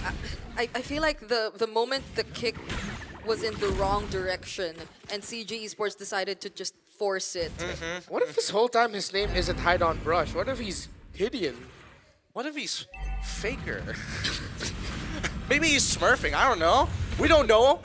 With the Wishing Lantern in hand, Chico Guys is gonna make him pay. At the very least now, Chico Guys is like, I've got enough utility. Hide on Bush, he shouldn't be a problem, just give me some time. Same goes for Steffe, but let's play the poking game. Let me and Ye3 do some work. Oh, speaking of Ye3, Yeah, might actually find like Hide on this. Bush here. Oh, Orochi still not using Final Slash, trying to get a bit more information before they actually try to go for a play. Now CG Esports pulls the objective towards their side. Yeah, and you can see that, like, Ye3, he's basically taking negative damage, right? He's pretty tanky. Oh, now Valens once again, he uses the way to Dragon on Hide on Bush. Was that the right target? Gary, though, gets the objective! And look at the amount of damage that's coming in from them! Onto the back lines, Ye3 successfully isolates Shin. Amzik with the free hits, and Hide on Bush once again on his 4th death of this game. Oh, Steffe though, will he get to pick out Amzik here? Oh. Ye3 helps him, and he does not! This is a very different CG. I don't... Right? Chico, he should be okay. Oh! Oh! Lethal Still ignition. gets him with a lethal ignition. Burn too! What? Lots of fights, very scrappy. 24 kills. As we're heading into the 9th minute of the game, folks. This has been one of the bloodier battles we've seen here at M7. Chico giving a huge shutdown over to Shin, though. I don't know if that was worth it, because now Shin is in a much better position now to actually scale back up into this game. And Ye3, let's see, does he have any MR? He's halfway there. Okay, still in the process of it. Yeah, but so far this Galul has been way too tanky for Black Santas to really think about, which is messing up their team fight because Shin and Doom can't team fight comfortably. They always just have Ye3 standing up on them, grabbing them with the ultimate, messing up their flow, that it just leaves Hide on Bush and Orochi, excuse me, Gideon and Orochi to just now be at this. They're both 4 deaths apiece. Yeah, I think they have to think about the glue first before they start really fighting heavily, because it seems like the idea of, all right, let's ignore the glue, he's just gonna be there, it's not working out well for Black Sentence. I think that Shin and Doom need to split up, right? Because we know that Ye3 is going to try and get on a one or the other target, but Shin has Purify and Doom has Flicker. I would say that Purify is probably a more expendable spell in a lot of these situations, and considering that Orochi wants to displace his targets, I think the biggest problem right now is that half the fights that we see is Black Sentence chasing, and then by the time they realize that it's, oh wait, this is a potential trap, CG has already initiated, right? So start first, figure out where Chiku Guys is. If they look like they're doing something silly, there's a good chance that Chiku Guys is probably going to catch you at max range with RWM. Because Ye3, every single time, he just links up with Gary, or Gary decides to link up with Ye3. So whoever he gets to find, and it's a bonus if they get to find Shin and Doom close together. So that's something. It's Fred as oh, what a kick! Good. And they get to find Orochi, have the right amount of damage, and Gary once again onto the back lines. Still, somehow, Doom survives though, but that will then result into CG freely taking this Lord.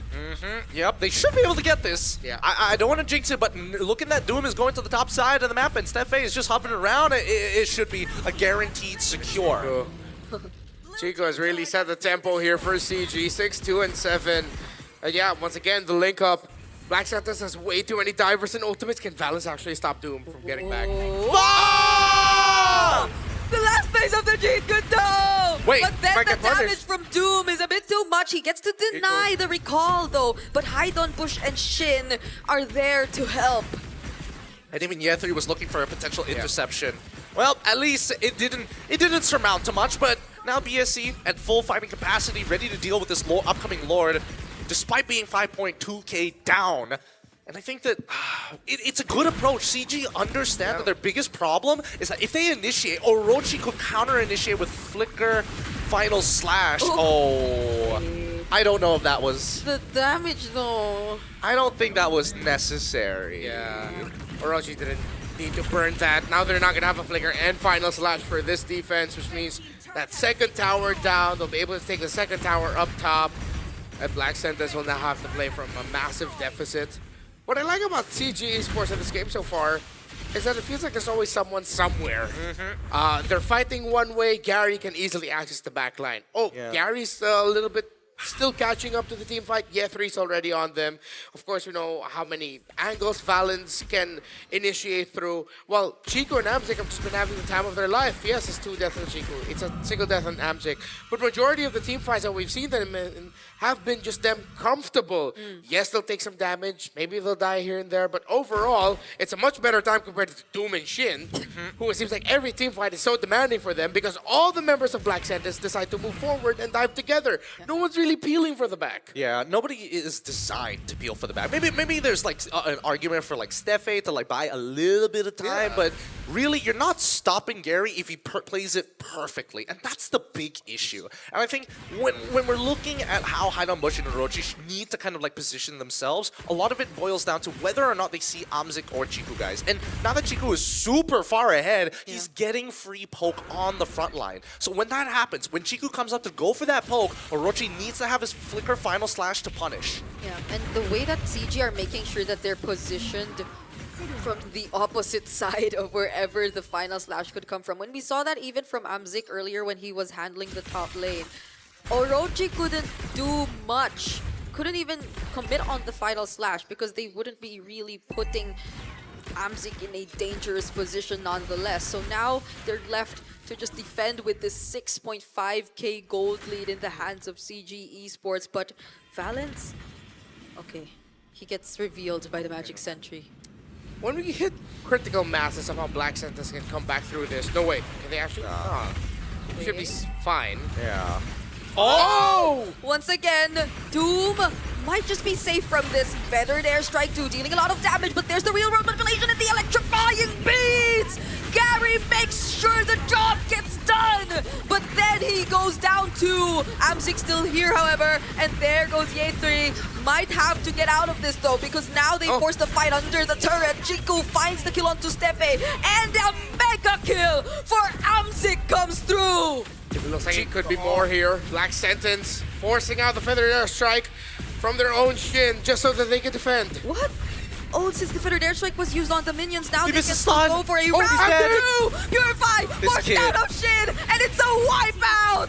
CG Esports successfully take down all 5 members! This kid, wow, had he survived that, that was an endgame scenario. Chiku and as well as Valens would give up their lives to save that last minion, and they would just close out the game. He saw the stun come out, instantly flickered. He does not want to be disrespected like that. They've got to be careful. Amzik is playing a strong game here today. Even Doom, he's playing pretty strong, but the problem is that there's too much CC targeted towards him.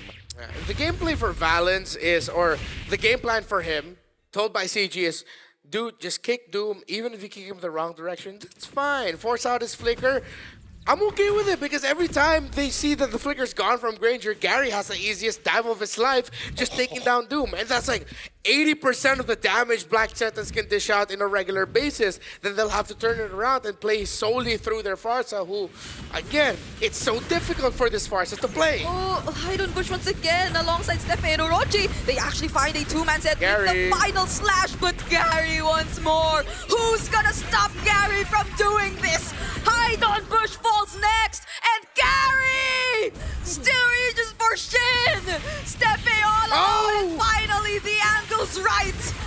Once more, CG Esports with the wipeout. Beautiful, beautiful work coming in from CG's side.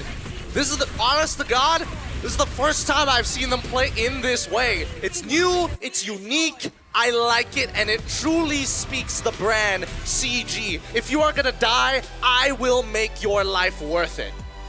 40 kills in total in 16 minutes and 22 seconds. To say that was action-packed would be accurate. To say that was the cleanest, not really. But man, was it entertaining. They put on a show Black Setas, though, in the end, outclassed, outmatched, and way too easy for that Joy of Gary to access the main damage dealers. Match point for CG. Something I could ask Black Setas to fix is, if you're gonna end up with that, make sure you're taking your conditions. They kept fighting as if the Joy was not there. But you cannot fight until you have info as to where the Joy is. I couldn't count the amount of times the Vaxia Shield Unity was just used to dive onto members and everyone else would just follow. Yeah. But that wasn't the right call. Just look at 90% of these fights. How do they always progress? It's always, I wait for Shin to do something, then I let loose, right? Because then you know the borders of exactly how far you need to be to really get some major value. And obviously we're looking at like the last few fights, but this similar scenario has happened at least 3 times. There has to be a lot fixed up here by Black Setas in terms of their decision making. They could have made this draft work. The glue ultimately still would have been very problematic to deal with. But you saw it. They were able to fight it out. They were making CG struggle. They weren't being able to dance with them. But in the end, forgetting about the Joy, not respecting how easy it is for a Joy to access the back line became their doom. No pun intended. It's just... Doom was also there. Yeah, it's a tough game. It's a tough game for BSC no matter what, right? Because again, they were looking for scenarios where they actually traded up. The most they got was traded evenly, or they were punching down, which is again a large reason why we saw the gold deficit end up the way that it was, right? It was a 6K deficit overall, but generally speaking, if they could have minimized the damage with the timings of their fights, they could probably negate it down to about 2 and get like, I don't know, at least 60% discount off the deficit. Yeah. Towards the end, it was even approaching 10K. That was like how many times did we see them? Twice. There was a 2-time wipeout throughout that entire game. And it's as if BSE did not learn their lesson from that from the repeated approach that they did in the team fights. Yeah. It's not like they did something different. They didn't do anything different. It was the exact same procedure all over again for all the team fights that we saw. And by the time you realize it's not working, you should expect that something would change, but they didn't. Well, I think I think they'll understand why they made the mistakes when they VOD review, right? Because when we're talking about a line of sight or how much vision they actually have, I don't think Shin saw exactly where Chiku Guys was actually sitting when the RWM happened. He was doing it in the bush halfway across the world, and 90% of the time, the rest of the team is trying to look. Even Steffe made a point to try and look for Chiku ahead of time, just to be like, where exactly is he? And then you don't have the final slash to counter engage, and then the resources start falling through. And of course, Gary, once he's scaled up, there's no counterplay. I'll give it to Black Setas. They had a lot of pretty sick initiations. Like, oh, cool. Nice final slash, bro. Great bump with the shield unity. What crowd control ability do you have left, man? Here comes the Joy. Here comes the rest of CG. You have nothing to deal with the glue anymore. Poor Shin, poor Doom. Which Shin and Doom positioned as well as anyone could in this game. But of course, Gary is just gonna have an easy time every time if all crowd control abilities were already used and there's nothing to lock down this Joy. Your lineup already doesn't have the hard target lockdown other than the Hilda. No. Can't blame Steffe. He'd want to be able to use it to start things off for punish. He went 5-5-4. That's an impressive stat line. But Haidut, Bush, and Orochi could have timed their crowd control much better. Yeah, but even if they didn't want to use the Hilda to look for engages, right? We're so used to seeing the Hildas just being the guy looking or going from behind, but I think this is your time. Yeah, no, I think you guys have great points because at the end of the day, it's about the way that you manage the fights. As we see these fights continue to progress time and time again, right? A lot of it comes down to, can we actually get access to the backline? And Ye3 shows right here that he became an invincible wall of meat. Let's pause this for a moment, right? In the middle of this fight, as you can see, a lot of the members here, and especially where Chiku Guy's position is on this side, it's clear that he wants the RWM, but he doesn't let the RWM loose whenever he feels like it, right? He's particularly looking for a target. A lot of it comes down to where exactly is Shin, where exactly is Doom. And 90% of the time, they know that this Tri-Brush is going to be the most important area that they want to actually contest for. but they don't want to face check it. They gotta let their opponents come in first. Why? Orochi is their biggest stopper. If Orochi has ult, they are nervous to walk in. If they clump up too close together, they will die. And as soon as it happens, the RWM pops in the nick of time, and he's always outside of the range of the feathered airstrike. Now, this is one attempt. This is, well, technically the second attempt of the RWMs. This is the third. Once again, he's getting blasted down, but there's not enough shots on him. We're gonna see another RWM almost immediately after this as well. These fights are predetermined by these ults. And the most important part is whether or not Shin is in range. If he's out of range, you eliminate one huge possibility. If you don't have their ults, that means Ye3 and Joy can just walk in for free. Which is why Amzik, no stun, I kill you. Simple as that. How many times have we seen this happen? There's another That's final 4. flash that they did though. Or that's the fourth real world. A lot of these highlights look very similar. Yes, you see? It's the same formula being reproduced and given to the public in mass quantities. Gotta change things up. Black Sentence. Yeah, they gotta change up your timings a little bit. Yeah. Just gotta get those views up real quick. yeah. Why was I punching my... I mean... It adds to the intensity. It gets so frustrating at times. It does. Yeah. It does. It's a very similar feeling to our last best of 3, but this one, I really think the BSE had a pretty decent idea, but they don't realize how valuable some of these resources are. Like, yes, the final slash is pretty short, but as soon as you whiff it, you're gonna see an instant response. And Ye3 is just like, I'm waiting for you. He's 0-1 and 17. Yeah, I wonder how things would have been if CG were the ones to be to start the fight, or like how could have BSE utilized their resources to turn things around? Maybe even just when Shin, or during that point in the game where Shin got the shutdowns or got a bit more gold and was able to catch up, because all the initiations started from BSE, and it's not like all these initiations were on point or on to the right targets. So it immediately resulted to wasted resources. Like, there's no other way to put it.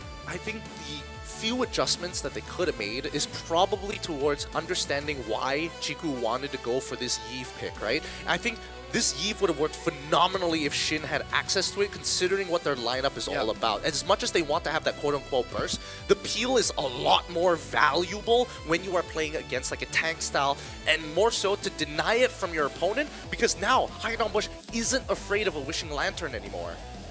So much control on the side of CG that I wouldn't mind if CG decides to play around this idea for this entire series, or just for this game too, if ever they're going to sweep it here. Because it seems like Black Sentence, that game 1 was so exposing in the sense of, okay, we know how they like to fight, which is, it seems like it's just, let's think about the setup, let's think about starting things off, and then let's just go on from there. Because if we get the initiation, then it's good for us, but that is not true every time. What's true is, our friends are really great, and M7 has a lot of friends. Dude, I'm the games, man. Remember, I'm so in debt. I'm missing 20,000 USD, and I need to pay in like a week's time. Well, we have a solution for you. We're gonna do that, Reed. Oh, you just gotta download Fairy Games, Gideon. What? That's it? How does it work? Gideon Bush. Play MLB B1v1 and win up to $20,000 US. How it works, you just have to download Fairy Games on the App Store or Google Play and play 1v1s, no teams, versus AI. I think this is the important point. It's versus AI, and you submit your best personal score. Then you can win up to 20,000 USD and many more prizes from the app. It's just that easy. Yeah, you know, excuse the debt. I'm curious. How difficult is this AI now that I'm curious?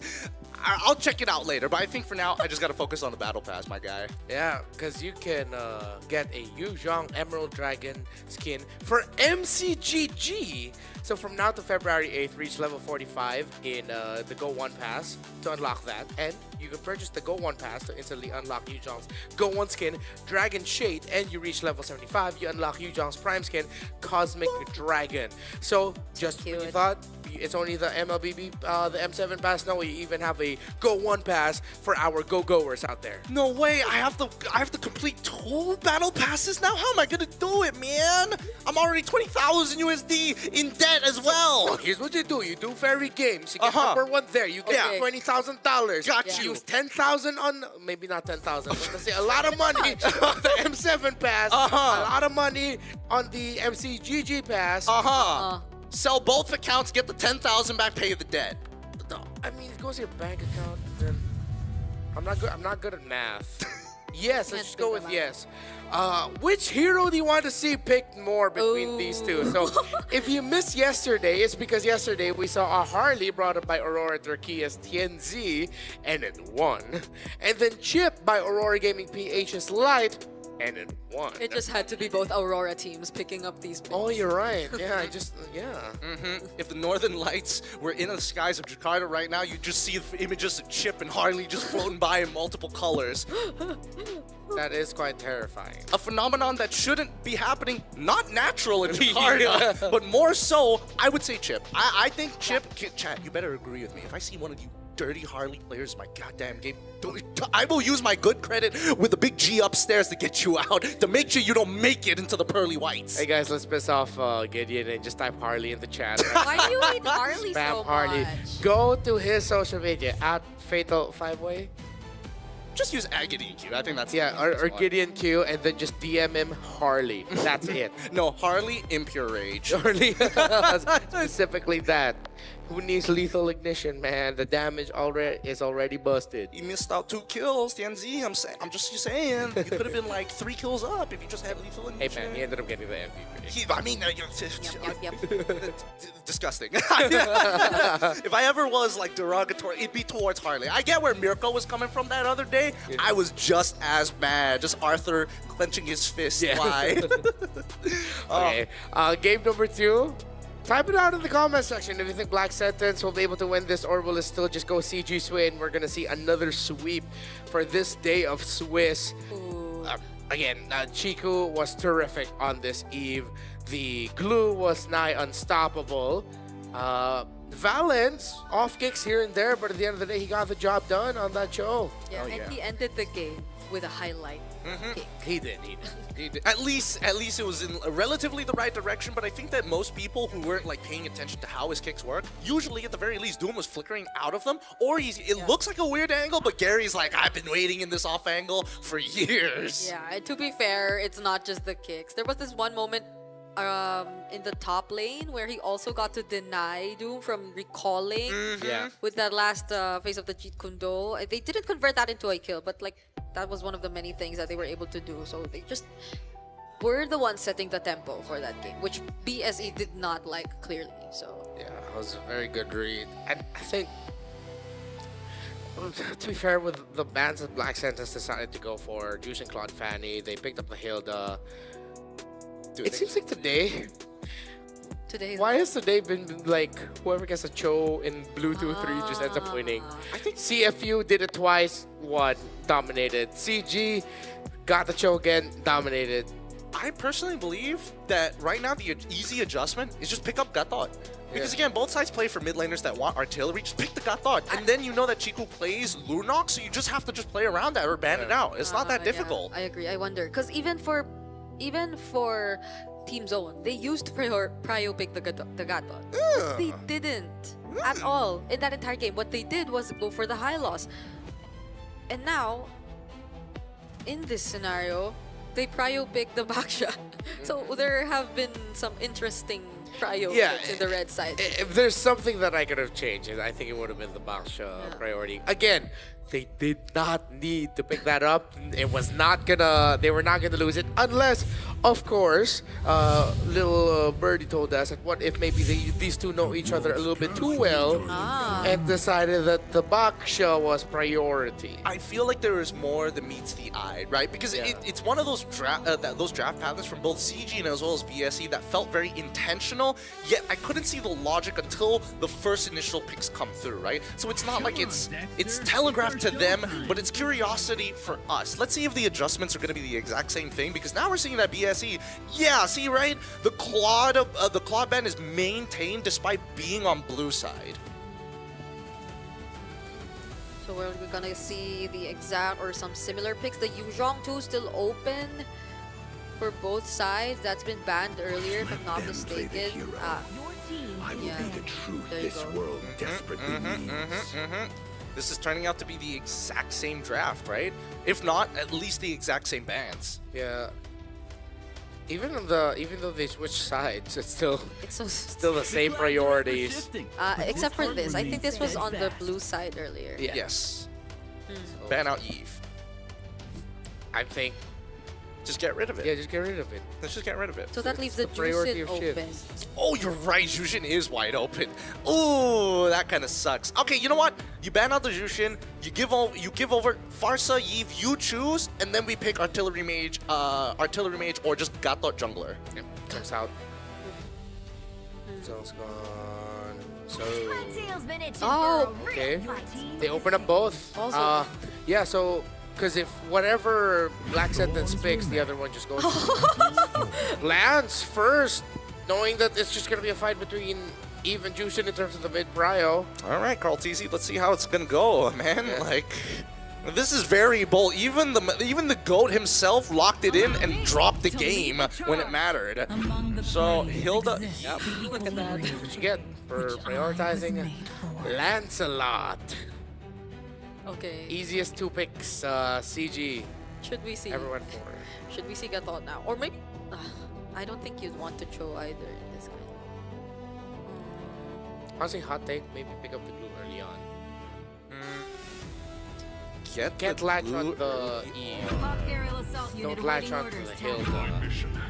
Still high loss. I don't think it's a bad idea, but I think that it will suffer in the second half, because then you can really start to pinch down on your opponents. It kind of depends whether they committed to it or not, but high loss carry, I think is really, really safe. Yeah. Yeah. And also there are a lot of much better EXP laners open. The Lapu Lapu's house is still open. Yeah. Remember, the Lapu Lapu would be more than happy to go up against a lineup that has the glue. Stranger for CG, so now this time they're going to be playing the Black Sentence back line, focused lineup. Wow. Take out the Jushin, and now Shin might actually run out of heroes here. Just to even add more to it, CG just straight up bans Farsa, and then now Shin is gonna have to play something like a Lunox. Kimi or a Lunox. Or a Valentina if he's up for it, but then... There needs to be a bigger reason other than just RW. Yeah. There has to be a bigger reason. Baxia is gonna get banned out this time around. Okay, so with the high loss and the carry, it just means that CG is very unlikely to go for a jungler who is that's going to be super dive centric. Maybe with the only exception of like maybe high loss and arguably a Joy, because Gary probably felt really good after game number 1. But other than that, there's not a lot of mobility to actually work with this point and click stun if they stand just next to the high loss. Trading in the mid might be difficult here for Black Sentence, considering that Chico has the Eve. Oh my goodness. That is actually a Shin favorite pick. So they're okay with the Farsa and... Considering that the red 4 pick, even if they just decide to show, okay, we'll just pick up a hero here right now that can just easily dive the Farsa, then they're fine with it. Yeah, that's right. Either way, it feels like CG has already kind of won the draft here. Yeah, the Joy finally gets banned out. Now it's going to be purely based on it's going to be purely based on the performance of Gary. I mean, he can go for Yishin Shin if he wants to, and it still wouldn't be much of an issue for him. They could go for, I mean, Hayabusa seems really, really safe, but I think easily, do they want to reveal where this Hilda is the question. I'm okay with it. Pick up an EXP now, reveal the Hilda at Rome. and then adjust your jungler, whether it's going to be the Hayabusa as the last assassin or you suddenly swerve and you go Fredrin.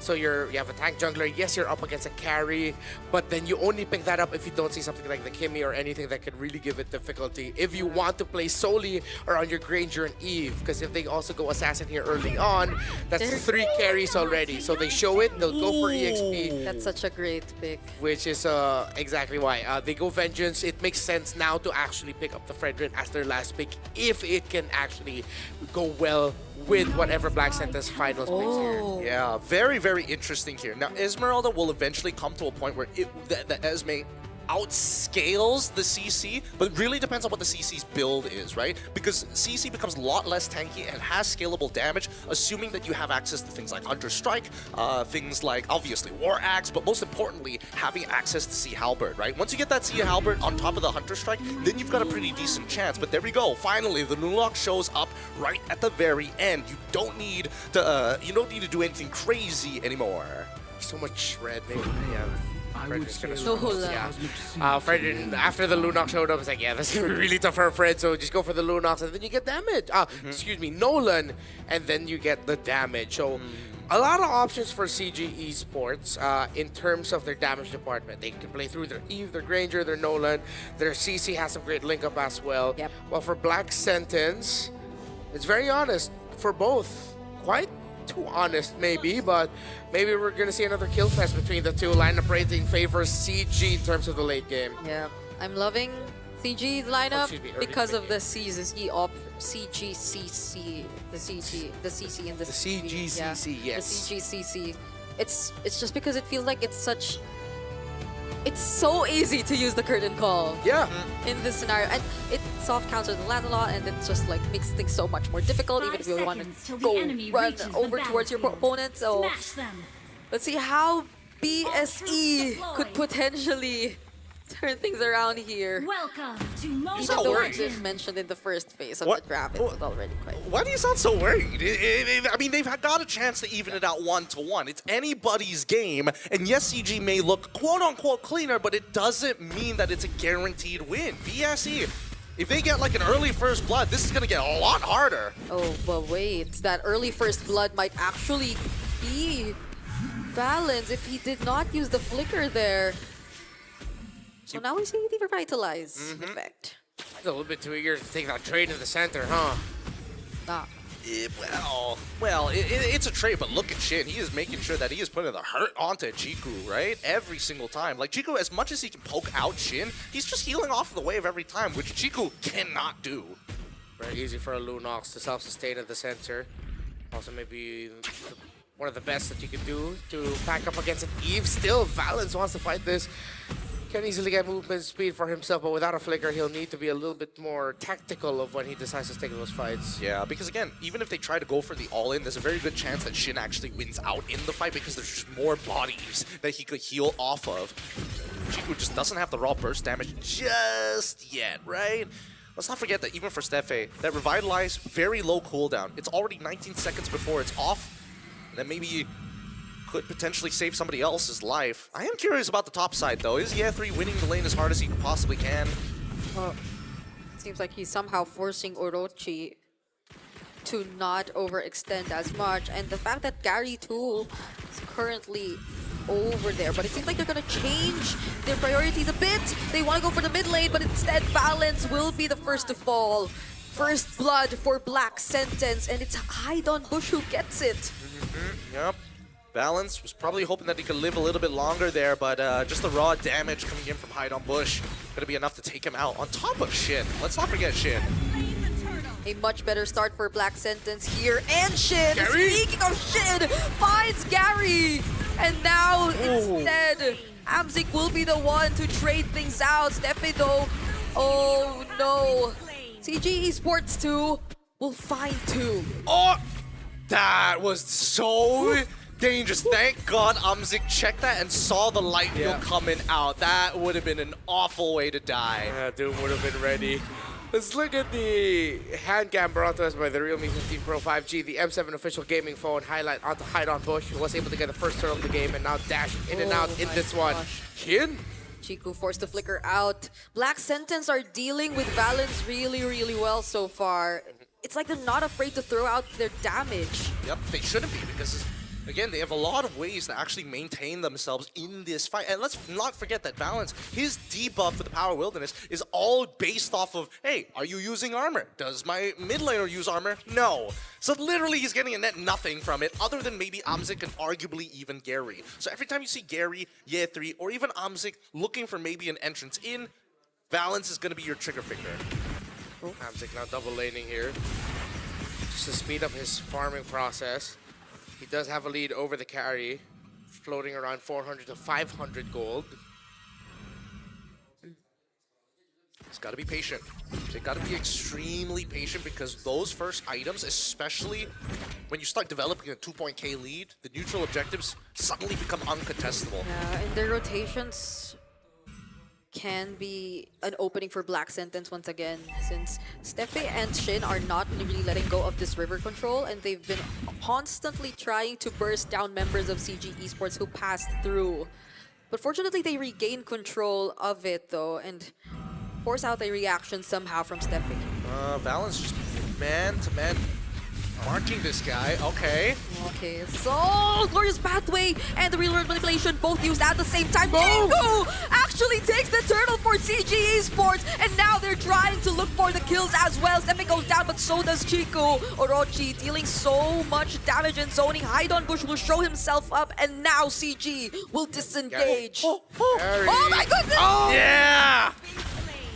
Nicely done by Gary. He understood that somebody is going to walk down. The high likelihood that it was going to be either maybe Shin or, in this case, Doom, he got him for sure. Wait.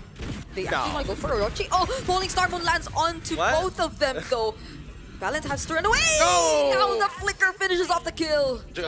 Wow, Orochi 1v2s that. Yeah, who would have guessed? Esmeralda, right? We can handle him. Don't worry about the shield that you get for yourself, Hilda. It'll be okay. I don't know what the decision there was, but I think they kind of forgot how this hero works. But that's fine. That's fine. This is just a lethal reminder not to put your shields in front of Esme. Yeah, I have a feeling that CG Esports was way too greedy in getting Amzik another Sky, or getting Amzik a Sky Piercer stack, because he built up the Sky Piercer before that turtle. So that means Valence was probably like, "Hey, Amzik, you want to get this guy? It's an Esmeralda. He's really low. You want to stack, bro? Dude, that's of course Amzik. Like, you can't blame him for saying, "Oh, you have lead. I want to stack." That sounds like a great idea. I'm 1 in 3. Oh. Don't be fooled. And now Valence gets slowed so much. Bro. Nowhere to run for the Hilda. Ye3 all alone here. Uses the Vengeance. Tries to take on Doom. But now he sees Shin and Steffi running after him. Fortunately, there's no glorious pathway anymore. And with the Cyclone Eye, where is he planning to go? Keep running circles. Oh, Just give it to the tower, Ye3. Yeah. He's gonna go for an execute. Wait, can he go for an execute? No, he went back into combat. Yeah, now he's dead here no matter what. He sort of tried dealing with the waves before going down, but honestly, it's not a bad idea, right? Because now the waves, especially on top side, is going to be on a slow push in favor of CG. Actually, it all worked out in the end, even though he decided to give the kill away to a member of CG instead of just giving it to the minions. Brilliance forced out. Real world manipulation once again. Steffi using it to slow everyone down, and Black Sentence secures the turtle. Amzik 2 forced to flicker out. Great response from Black Sentence so far. I don't like the risks that CG Esports are taking. They were posturing for a 4v5 without Ye3, and they didn't have the key positions on the map to actually find the fight in the first place.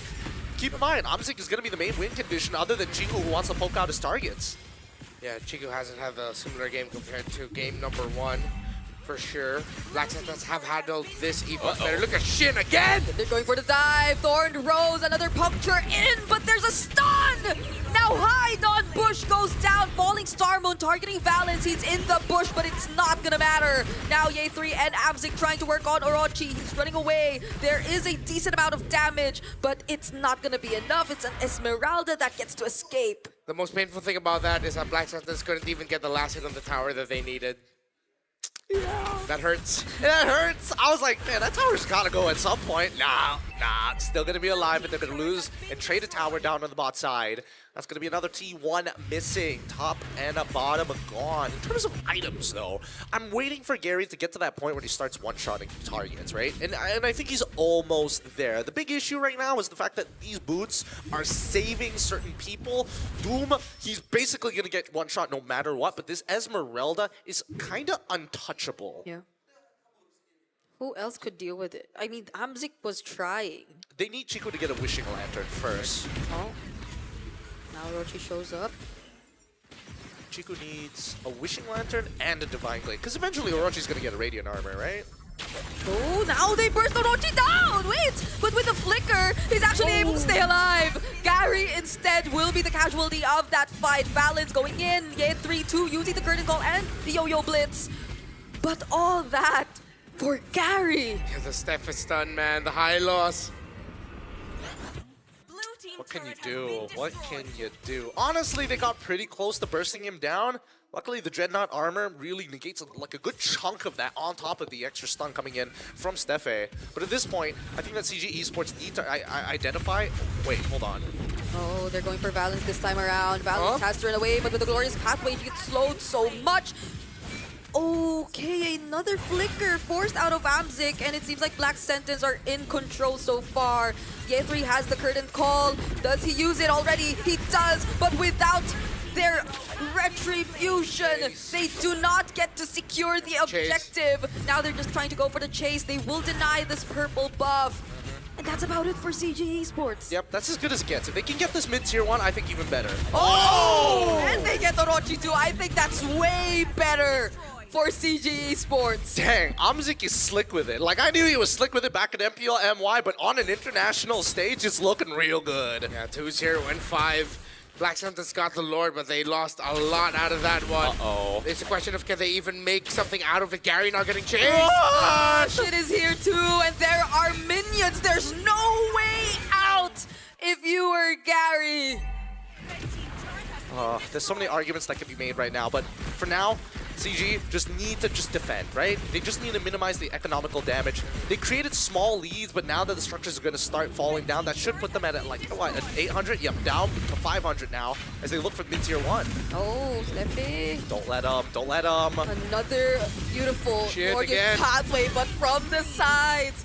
The damage from Shin and Doom are a bit too much for CG Esports to deal with.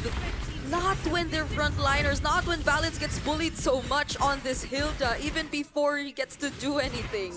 Latin America's brightest talent in a long time, 3-1-6. The entries have been perfect, and we felt it all throughout. Even in the early game, that Lunox, the timing, all so good. And they keep on finding these timings. CG really need to start tightening up the way they play around the map because they just assume that they move faster, therefore they're not going to make it there in time. But these interceptions, now that the mid-tier one, that the tier 1s on top and bottom are missing, they need space with the mid-T1 to be destroyed. That's when you have full access to enemy jungle. That's when you have more aggressive jungle pathings to be able to get to places without getting punished too hard.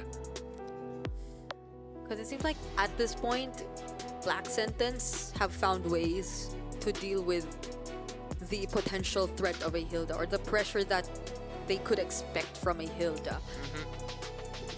There's no hesitation whatsoever for Shin if they get to find him all alone. Yeah. And you get to poke him low enough, and it's like that's what matters, because then you take out the front liner for CG Esports, and that leaves you with what? Yeah, 3, the CC. And that's pretty much a decent target for whoever your damage dealers are right now too. Yeah, I think they were really able to set the story here after what they were able to do in Valence during the laning phase. They handled the Hilda really well. They forced the flicker out early. First turtle comes up, and without the flicker, the Hilda fell down very quick. Yeah. So now through that, they know that, okay, what could have been a Hilda snowball has already been managed. We're handling the lane really well. So let's look at the top 5 banned heroes for the M7 Swiss stages so far. Of course, Juicen up there, constantly banned and contested here, but a 40% ban rate. If he's not banned, most likely the Juicen gets picked up. But this is a really good picture of what teams see as some of the best Fanny, a year later, still up there in the most banned. M6, same case. It will always be there. The kid is diverse, and the kid has such a high level of skill expression that no numbers will really change the fact that she can be across the map in less than a minute. Yeah. Especially with the changes in terms of the energy so far, the regeneration. So when you see games where the Fanny's on the losing end and they just defend miraculously because of the repetitive cabling over the crystal. So yeah, I think there have been a lot more highlights for the Fanny recently because of the changes. Yeah. You know what's crazy about Fanny? They keep increasing the ceiling, but players easily maybe give it like a 2 or 3 weeks. It's like, all right, no, we're good. We're still back. It still feels like Fanny hasn't been touched at all. Yeah. There are no nerfs. What do you mean nerfs? It was just something just happened. Well, the thing about Fanny at the very least is that I feel that there's enough skill expression where the scaling just depends on how well you execute at the end of the day, right? Like, it's clearly designed in a way you want to play mid to early. If you happen to get into the late game, you're going to have to like really go above and beyond to try and make that happen. But now we're coming to the end of the technical pause. It looks like everything has been settled. Thank you to Gary once again for settling that real quick for BSE's side. Let's jump back into the game real soon here. I want to see how this breaks out, right? Because Lunox is such a huge problem. Now that she's already got 2 items in the bag, like any tanks walking up is going to get poked out harder than Chiku can apply pressure. Speaking of tank, I don't think Valens has a magic defense item yet. Oh no, he does not. Oh yeah, so he only has the Chastis and the Dominance Ice. But you do get magic defense from the Dumb Eyes, so Oh yeah. should be okay. I think 40? 40 apiece, if I'm not mistaken. I mean, it's not much when you're up against the Lunox. That's the big issue, right? It doesn't matter how much MR you actually have. Other than the Athena shield, it kind of feels a little sad. So at this point, would you rather build the Athena shield or the Radiant armor? You kind of need a little bit of both, right? Because the Radiant armor makes sense when you're fighting Orochi, but the Athena shield is particularly good for Shin because once you're in that darkening form, you're machine gunning. If you're not machine gunning, you're wasting time. Yeah. Especially if they go in and for the surprise, because you never know at this point. Shin might not even care about Valens anymore and just go for a big play. Oh, Shin, speaking of Shin, you just mentioned now has a Divine Glaive, so it's not going to be a fun time for Valens at all. At this point, he's wishing that he has Athena shield. Even Year 3 doesn't really have magic defense per se in like the most rawest, purest form.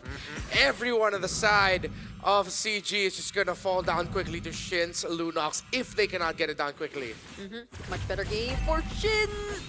Year 3 doesn't use the curtain call just yet, but that was a great dodge that we saw from Hide on Bush. Are they forcing a fight here before the Lord? No, they're probing. They're probing for a reaction against Black Sentence, right? If they get too caught up in the probing, then they're going to take that fight, and CG is more than happy to start peeling away because they've got plenty of peel with Chiku guys alone. Oh my god. Great poke. Great poke from Amzik. By the way, he has not died yet. He does have a single stack on that Sky Piercer from his second kill. That can easily just start chaining. Black Sentence needs to watch it. Oh, Gary tries bursting down Orochi, but now they just decide to go for it. There's the glorious pathway, the falling star moon. Year 3 forced to use the vengeance as well. But every single one of CG Esports is still alive. The real world gets cancelled. Gary tries to go for Shin, but the damage is not enough. Fortunately, Year 3 finishes it off, but I'm sick all alone. How is he able to do this? Orochi's chasing after him, but he still has the flicker. That's a 2-for-3 trade so far. Amzik's out of bullets here, but he'll be able to get back to base. Meanwhile, it's Lancelot and Carry. It's Hide on Bush, Doom and Orochi. Able to secure this Lord for Black Sentence. Orochi stands in front of the Death Sonata, and now CG will have to defend with his Lord push. I think Valens has to get on top of Orochi. I think he has to put the debuff onto Orochi to allow Amzik to actually deal some relevant damage, because right now Chiku is just not cutting it. Look at the way that this fight actually plays out, right? Chiku is point blank in their faces with the RWM. It's a great angle, don't get me wrong, but you put yourself in such a dangerous spot that both Steffe alongside with Orochi is able to do whatever they want. They had their way with him. So long as Orochi's there, CG is always gonna have a problem. It's going to be a bigger problem if they just leave it be. What else? Where's Chiku currently at? He's already got the Divine Glaive and the Wishing Lantern. It's not that like he doesn't have enough damage. His front line, dude. Front line is falling down way too quick. They just need to peel slowly. Just let your boy Chiku do the work, right? Let him walk up. Let him try and get those Void Blasts down. Let him get those procs. They'll be defending this Lord down bottom first, but they decide to commit so much. Shin also going in. And look at the amount of damage that they're able to deal. Real World to stop them though. Curtain Call coming in from Ye3 alongside the Vengeance, but they cannot find any kills. It's only Orochi that goes down. They're probably gonna be happy with that, and they're gonna try to look for more, but Black Sentence don't wanna fight. You can see how hesitant Gary is. He's like, I could go further. Dash retry, get him, Amzik. I really thought he'd bounce after getting that retry off. It's like, oh, he just wanted to get the slow. Oh no, he actually really doesn't want to. I don't want to go in, Chief. I don't want to do this, man. Dude, Way too risky. Dude, I can only imagine that Amzik, he's a really humble, really nice kid. Yeah. But imagine if Chiku's good old, like, toxic goal laner traits rub off on him. He's screaming at Gary, jump him! Why are you scared? Die for me! CG, though, were able to defend that well. Black Sentence got as good as it could get. Pretty sure they wanted to get that mid tower too, but they ran out of the minions, and with how CG were defending, they needed to back off. Amzik now has 2 stacks on this Sky Piercer that still, I mean, it's not as bad as like having more than 50, but still, it's 2 stacks to work with. Yay, Valence also has the Athenas now. Oh, he should be able to survive a little bit more. Little bit. But Shin has been positioning very well in the fights. Chico having a really hard time reaching the Lunox with the real world manipulation. This is so sad. He's participated in so many fights. Only 20 stacks, 7 assists. Feels bad. I mean, a lot of it just comes down to Orochi and Stefe just blocking a majority of the shots. There's so many times where it's like, oh, somebody's down to 1 HP, and Gary's like, man, I really don't want to die for this, but I have to. Oh, Stefe again as the target. Whoa! Fortunately gets to dash away from the glorious pathway. Now the Wind of Nature is forced Hello? out. Chiku, Amzik, 2 crucial players get taken down by Black Sentence even before the fight is able to happen. Valence, Ye3, and Gary, they're the only ones left to defend this incoming siege. Doom! Every single member of Black Sentence is still alive. Shin goes in once again, not even with the Athena shield. Can Valence survive this? Black Sentence are bringing us to a game 3. Nicely done by Black Sentence, really taking advantage of the disrespect coming in from Valence, and most importantly, took advantage of a Lunox. Yes, she does so much burst damage. Hide in a couple of bushes. Take them out. Put them behind. That's what you want to see. Future looking bright here for Black Sentence. And for Latin America, they force CG, the runner-ups, to MPL Malaysia Season 16, all the way to 3 games. Again, this is an elimination match. If CG wins this, maybe to most as expected. If Black Sentence wins this, this could be the most high-profile win of a Latin America team in the M Series after a very long time. Shin was excellent on this Lunox. Really, really great stuff coming in from BSE. Throughout this entire fight, we have to make sure that a lot of the members, the one thing I don't get here is why is Valence just kind of watching him? He's just like looking at him. It's just like, what am I going to do? I feel like he already used his abilities, which is why he didn't really participate. He had no ult, wasn't able to get mini stuns off as well.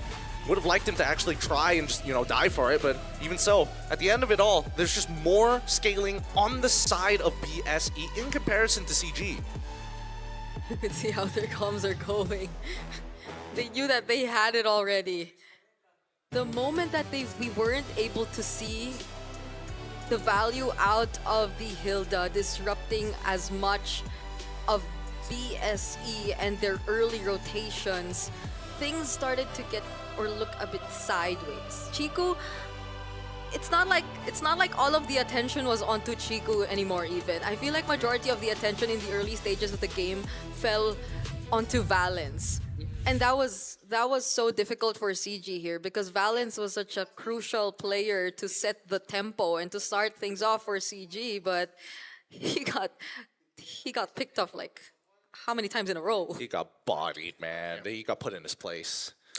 Wow, CG. I'm pretty sure they were thinking that, hey guys, good ride here. We'll be able to get it with the sweep. Cool. After what happened game number 1, I don't see much from Black Set, and suddenly gets turned around after them, which is funny because considering the bans that they went for were really just focusing so hard into what the Rome mid trio can do. They took out Grok, Kalea, Juice, and Selena, 4 heroes devoted just for the Rome mid alone, and then just, of course, use man. And they knew just put it there. and they knew they were responding to a Lancelot first pick. Yeah. Everything looked like it was going so well. I think that the wrench in the plans had to be the Hilda, right? Yeah. I think that was the biggest blunder there throughout the entirety of the draft. Like, who would have thought, like, how they started it off with Valens getting forced out of the flicker and him dying in Turtle 1 just started a chain of events, which led to this, Shin going 5-2 and 9.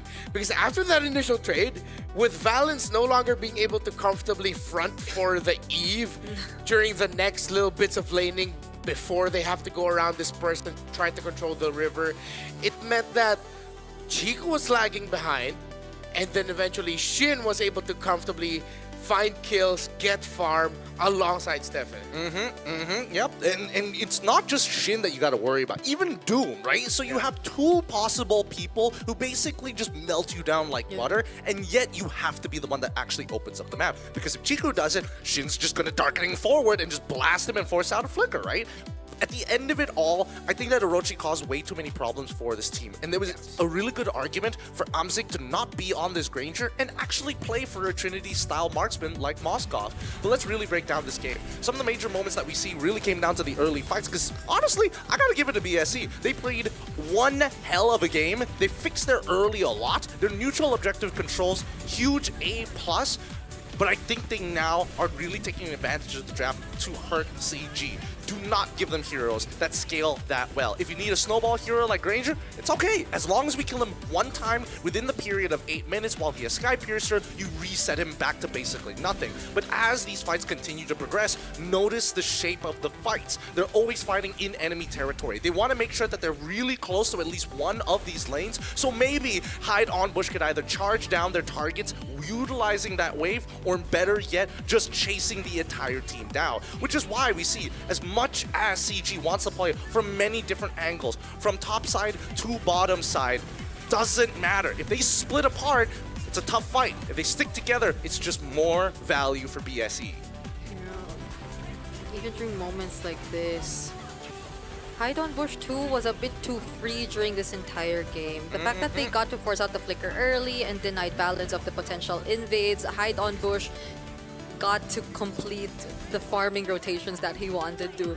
And all his entries too were very much on point throughout this entire game. Like whenever he just wanted to dive in and look for Chico, I think Chico mainly was the guy who just couldn't settle with the real world manipulation unlike he did in the previous game because of this Lancelot. Well, I mean, he also isn't like 6-1 by like 8 minutes. That's also another pretty big factor. But besides that, I really think that there was a bit of a blunder coming down when, to the drafting phase specifically. You're preempting for an instant counter onto a potential Lancelot when really every time you see these Hildas in these bad matchups, what's the counterplay? Just have a support that just clears faster than your opponents and then just move your dudes down. You get pulled back by like, what, 4 seconds on the delay, maybe 6 seconds if you get reset?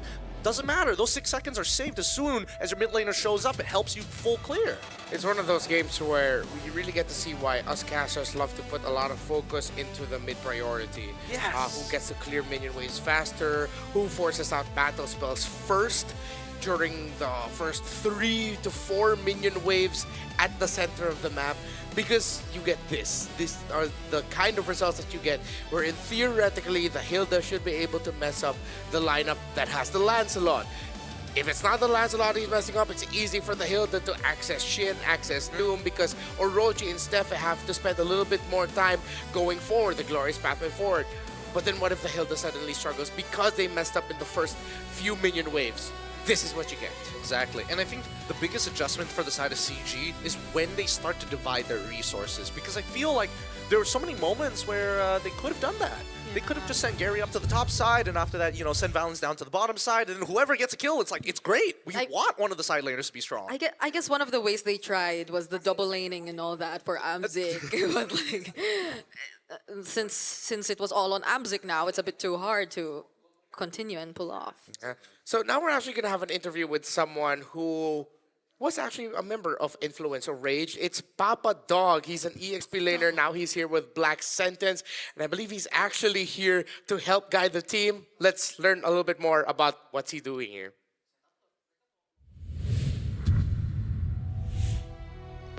Hey guys, Rose here. Right now I'm outside of Black Sentence's player room to have a little bit of a chat with Papa Dog, one of their subs. Hello, how are you right now? That was a very intense game too. Bueno, tengo una sensación muy intensa, la verdad, fue una gran partida. Perdimos la primera, ganamos la segunda. Ahora viene la tercera partida que seguramente va a ser muy emocionante.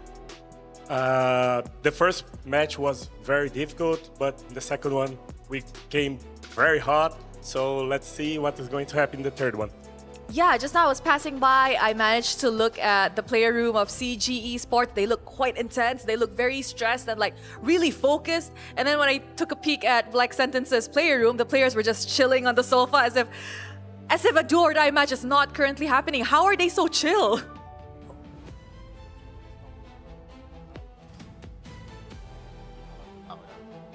Bueno, el clima está muy tranquilo, la verdad que los chicos están muy contentos, saben que es una victoria, estamos 1-1, es una serie muy importante.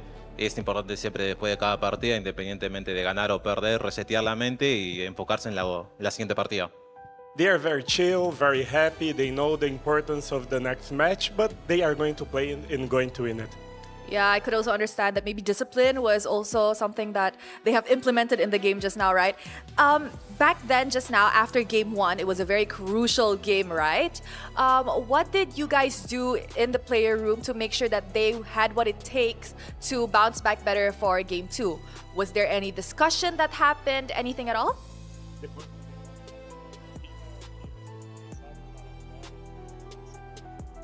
Es importante, creo que después de una derrota, animarnos todos mutuamente porque somos un equipo y saber que lo que pasó en una partida se queda en esa partida y a comenzar la otra partida porque es un nuevo comienzo y es otro comienzo. Like they got a peppy rally, they talked a lot because what happened in the first game stay in the past. They got focused in the second one and that happened. Yeah, we leave the previous game just as it is, just where it is supposed to stay at, which is the past. Okay, now let's talk a little bit about your players. We know that Shin and Orochi are new in the pro scene, of course, as a mentor and of course as somebody who's a little older than them. How do you advise them mentally or, anything at all?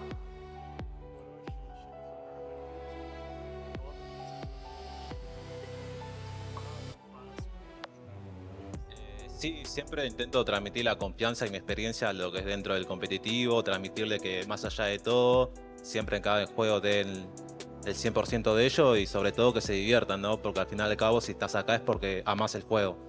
One thing that's very important is give like 100% of him in every single match. That's for him the most important thing. I agree, 110% is always very, very much needed in every game. Now, as we dive into the final game of this series, it's literally a best of one at this rate. Is there any advices or anything you want to say to the boys inside the player room?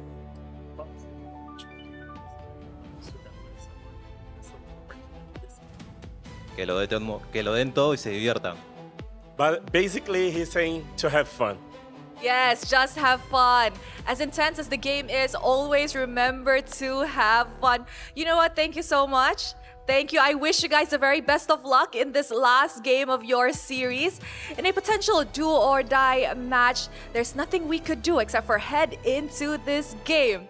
CG versus Black Sentence. You didn't use your mic.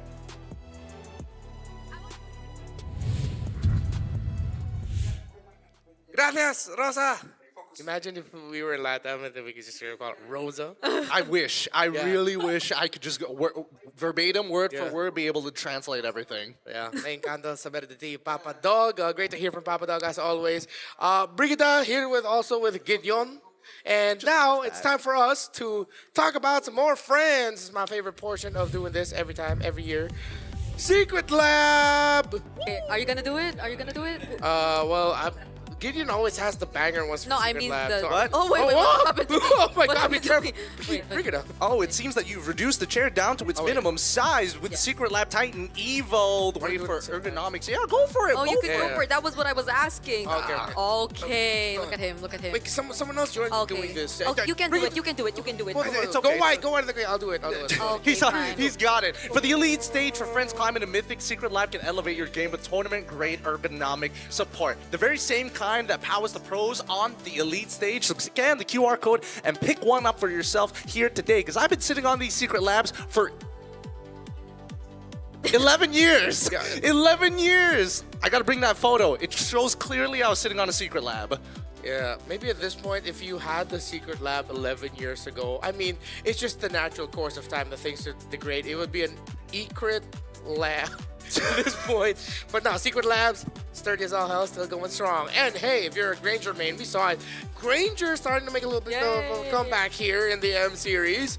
You can get his new Thunder Ascendant skin available right now. Unlock the M7 pass and it's yours immediately. So get it today. That's only like the starter skin for him because of course we have the prime skins. Yes, the prime skins with the crowns and the wings, as we've also previously seen in the game. So with this true prestige with Granger's new prime skin, this beauty is waiting for you at level 75 of the M7 pass. So unlock the pass and start grinding today because level 75 is no joke. It's up there. But you can get like the support chest. It costs so much. It costs so like I think most people don't realize the amount of diamonds you actually have to spend. And the thing is, it's not a fixed amount. You get like an RNG amount of EXP, which is really annoying sometimes. Cause you have to use 3.5 to get there. Sometimes you have to use 7K. Yeah, well, the pass though encourages you to play with your friend. Yeah, so that's if the you best can way.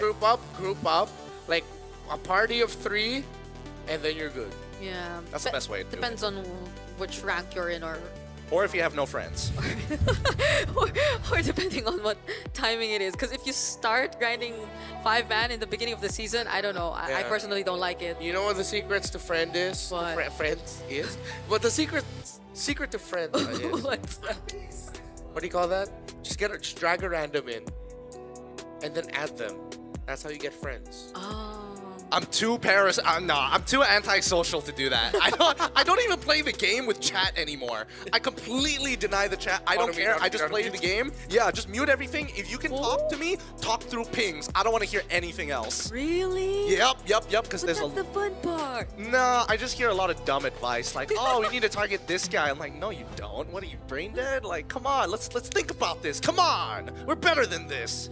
Hey, tag your friend who says map in all chat, but then he's actually the guy not looking at the map, you know? Yeah, he's like 0-7. He's like, guys, map. What do you mean, guys, map? You keep shoving your lane.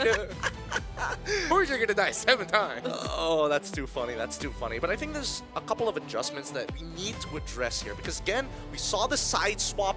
The draft bans have to change, please. Unless the map reveal here gives us a different idea. I'm like, River? No, not River. Broken Walls? All right. Sure, Broken Walls. Let's take it. Okay. So at least with Broken Walls, we should have a pretty linear line of drafting. But whoever's on the red side has suffered so far. Elimination is what is at stake. Tournament life at stake. CG and Black Sentence, the drafts have to be on point here. Great start, take away the claw. Don't want to see that. CG, take away the Gronk, Yuzong. You don't want those aggro heroes that can just snowball out of control. Question for Black Sentence, are you willing to give the Eve again, or are you happy with the Lunox as being your answer? Yeah. Or does CG even want to? I think they should keep to the exact same draft as game number 1 if this is going to be the exact same pattern. Because the onus right now is on BSE to be like, oh yeah, we messed up by locking in the Hilda early. in the juice and if he gets snubbed again.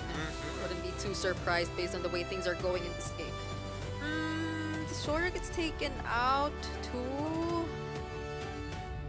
What else was banned previously?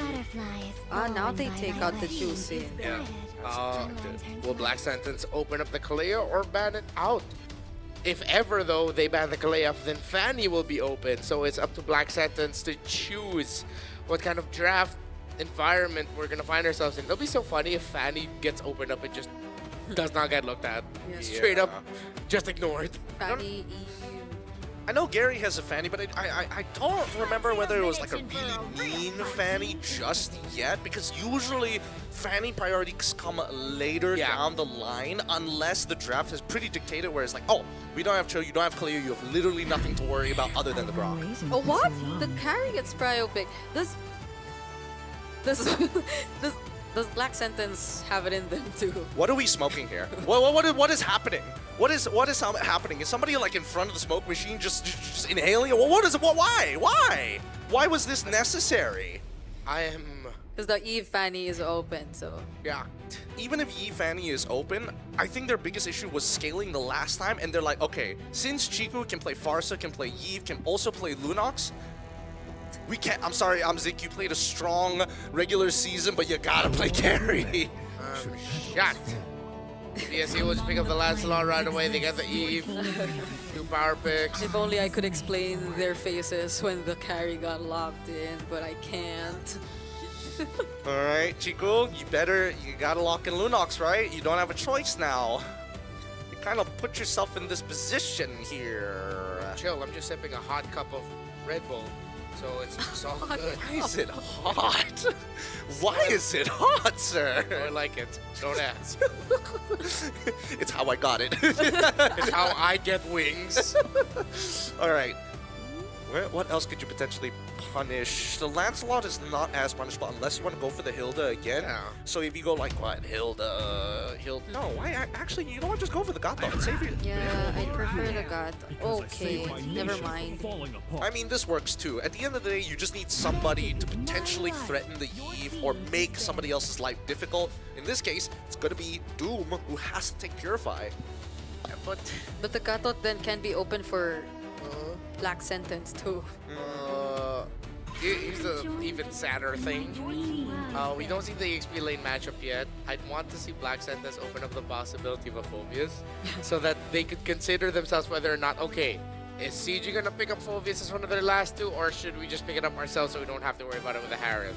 You already see the Cho, the Traceless, that one single Traceless poke, all of the little Phantom steps carry will take will all trigger the Phobius passive. So that'll be good. I like Phobius with them as red 4, and then if that happens, they might get a slightly better EXP laner, but in the big picture, they will just win. Even Harith together already is something that CG needs to answer right away and find an answer for. I am so nervous right now. This composition for the side of CG is so squishy. Yeah, so very, very squishy compared to BSE. And I think BSE, the only saving grace at this point, right, is who takes the initiative on the fight. Right now with CG, it's clear that they have a spearhead to kind of trigger everything from the side of BSE. They can bait, but the RWM is only going to get unleashed when CG commits to the all-in. There needs to be clearer signs of disengage. There could be another argument here for BSE to go back to playing something along the lines of somebody who has CC, consistent CC in the roam, and then maybe go for the Arlet once more, just for the potential outplay. Yeah. And one of the best heroes to potentially tank things, like the Esmeralda, is already banned. Yeah, a lot of the top. Oh, they picked the Uranus. Gary, though, I wanted a little bit more impact. I wanted a little bit more crowd control, because the roamer options don't really have a lot of crowd control. With Cho, Gatot, Hylos, Grok, Kalea all gone, they're forced, if they want crowd control, they go Batang. But then that's not really what you're looking for here. Charisma, Lapu. They used the, weren't they the ones used the Akai previously? Yep. Akai, there's a Minotaur. I don't know about the Minotaur. I don't think the Minotaur is going to be as good.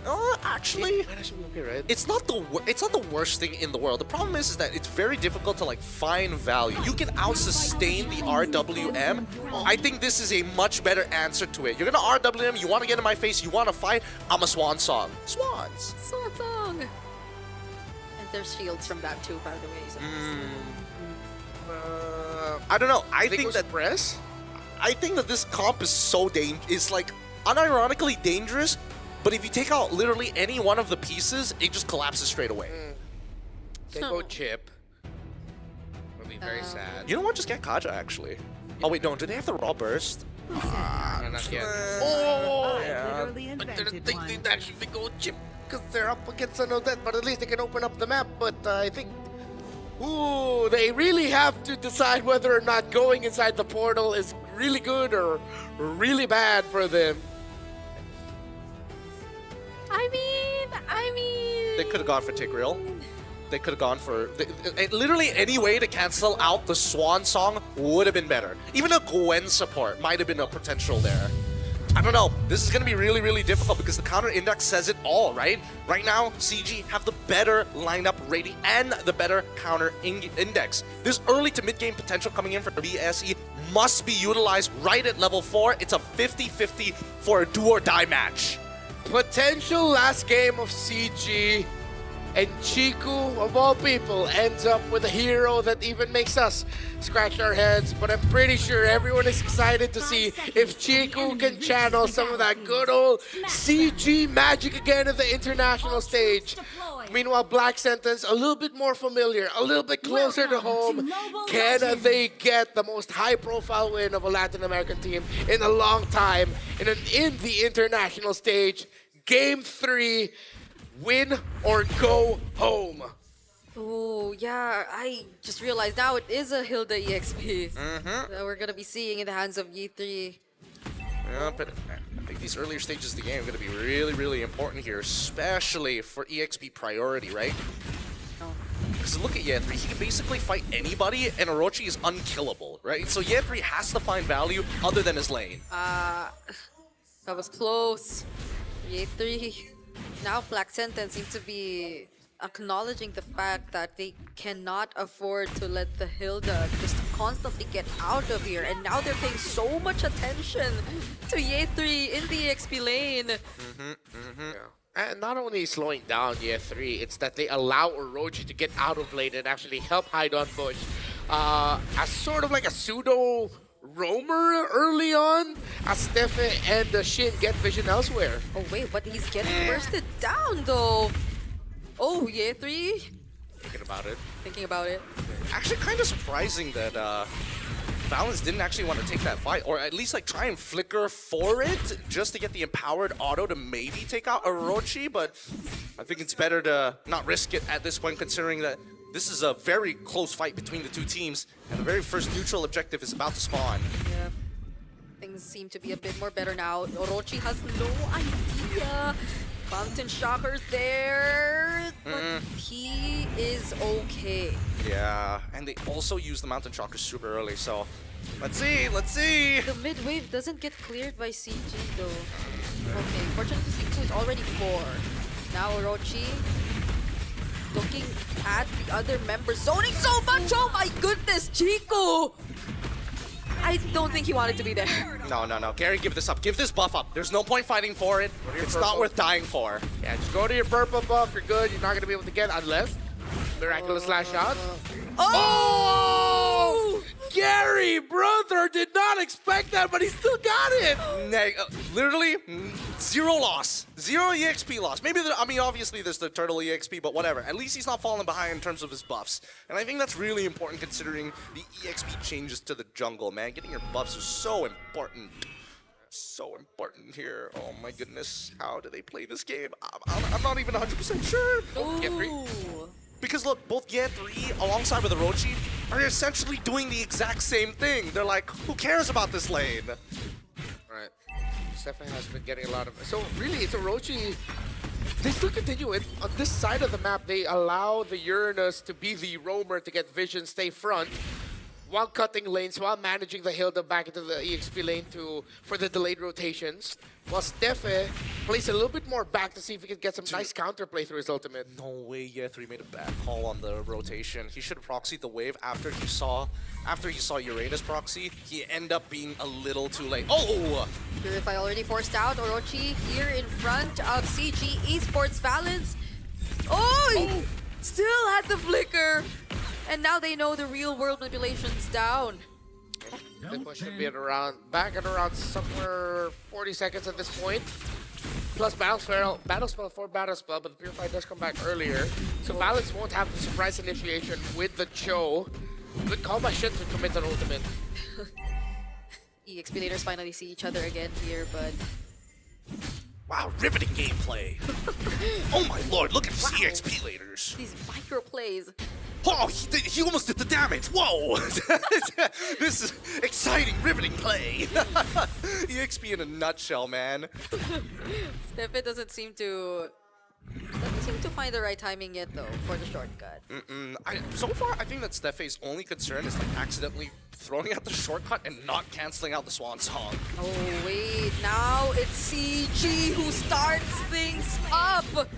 Steffe doesn't even get to use the shortcut. Gary secures the objective while Ye3 from the sides Dive him. hands over a double kill to Gary. Are we not diving this? Are we not diving this? We still have Swan Song. Yeah. Balance. Orochi's still able to clear it. Steffe, though, jumping in, now uses the shortcut, but everyone is able to dodge the stun. But look at Hyde on Bush! He finds the perfect target in Amzik. Ye3 trades out Steffe, but now that's 2 members of CG Esports going down. Where's Chiku this entire time? There. He has not used his ultimate. You're not wrong. There he is. Why? Why? Oh, no. He had to dash to the other side, but the more important target clearly was Doom. No way, dude. No way. He probably thought the damage was gonna be enough, but Doom still got shield. He's playing Impure Rage. He's not even playing Lethal Ignition. What is it with Impure Rage nowadays? I mean, it's just efficient, you know? In the laning phase, you poke people out, but it's moments like this where you're just like, I wish I had Lethal Ignition. Yeah. And I wish Lethal Ignition worked within a period so you can trigger it on multiple people and not just you do it one time and then you're just, It's gonna be big regret for Chico not going after Doom. That would have been Doom's second death if he just decided to go towards the other way instead of trying to get that kill onto Orochi. Or flickered on him, whichever. Flickered on him. Yo, we saw this yesterday. Is it gonna happen again though? Amzig's going down, but Chico is caught with a Swan Song. Now he hits so many targets in exchange of his life. Gary trying to go after Orochi, but instead it's Doom who they find. Oh. They're split, they're going after Shin! Oh, there goes Shin. Unified Force. No! Now there's a knock-up again! Balance and Ye3 try to finish the job, and they do! Hopefully they get trying to decide which one to get. But not after 20 seconds, oh, you know what, I'm a Uranus. There's not much I can do, man. Yeah, and Gary's immediately going for the mid T1, which is far more valuable than anything else. A really great fight, and now you guys are understanding why Malaysians have a really controversial relationship with Chiku. He's like, he does some weird stuff, and then he makes like the super play, and you're like, I forgive you. Yeah. He spat in your face, and you're like, do it one more time. Sir, it's disrespectful, but it's necessary. He makes up for it every single time. This is a love-hate relationship that you have. It really is. Oh, wait, Ye3 all alone, though. Now the shortcut's used, and why? Still decides. He could have flickered out as Valence, Chico, and Amzik were going down. He didn't, or did he have the flicker at the time? He did. Shin, okay. Now using the real world. Another Swan Song on 3 members at that. But without Amzik, can they still fight this? They can't, not at all. I don't know.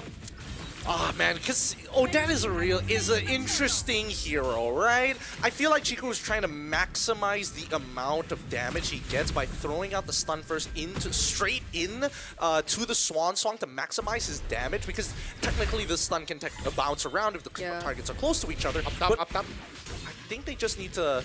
I think he just needs to ult, right? And save his abilities. He just needs to be a deterrent more than actually profiting from it.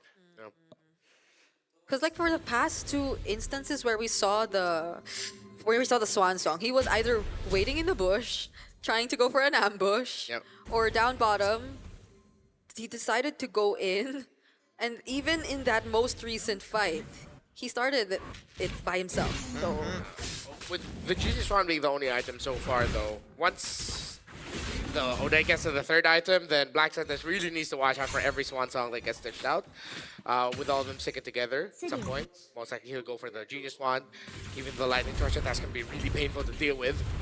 And with everything that's happened in this game so far, Haidon Bush has gone under the radar. He found Amzik in that fight. Yeah. Got the kill there. He's 3-1-4. 2 turtles over 1 compared to CG. He's been on point in this Lancelot. The short range from Carrie is really hurting her odds because Haidon Bush has successfully found her 2 times already. The 3rd time just feels really inevitable and something that they have to answer for. I think that at this point, what could they do? Gary, where is he currently at? He doesn't have the Endless Battle yet, but he's already completed the War Axe alongside with the Hunter Strike. And then when we're looking at Chiku's side, Lightning Truncheon finally complete, but I don't see any Dominance Ices done yet.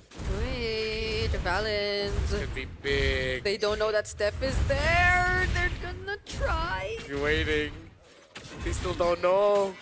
I think it's okay. It's pretty okay as long as Amzik doesn't walk up first. I like the fact that they're like, let's probe out with Valens. There's a good chance he might be there, so let's just hold on. Oh, they're spotted. They're spotted. Now that the trick is up.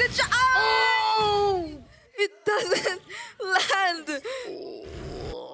Oh, that could have been something for CG Esports. Definitely could have been something. That could have been one of the most high play predictions of all time. It just turned out to be Stefan was 1 step ahead. He didn't use the flicker out right away. He walked a little bit more flickered.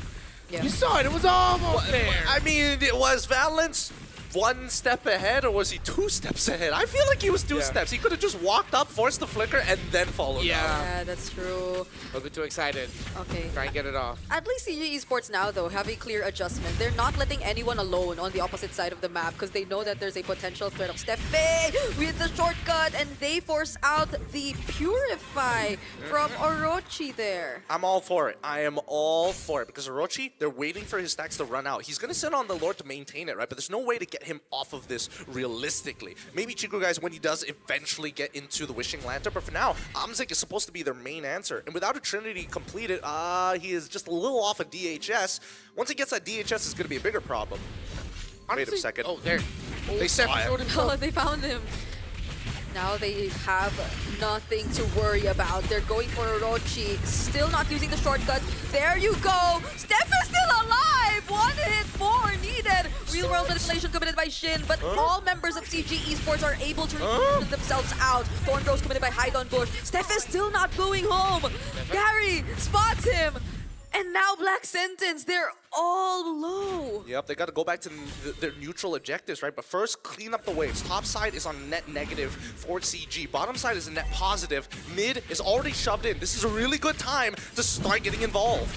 And Steffi doesn't have the shortcut again. Doom has the Zaman Force though, so that's one.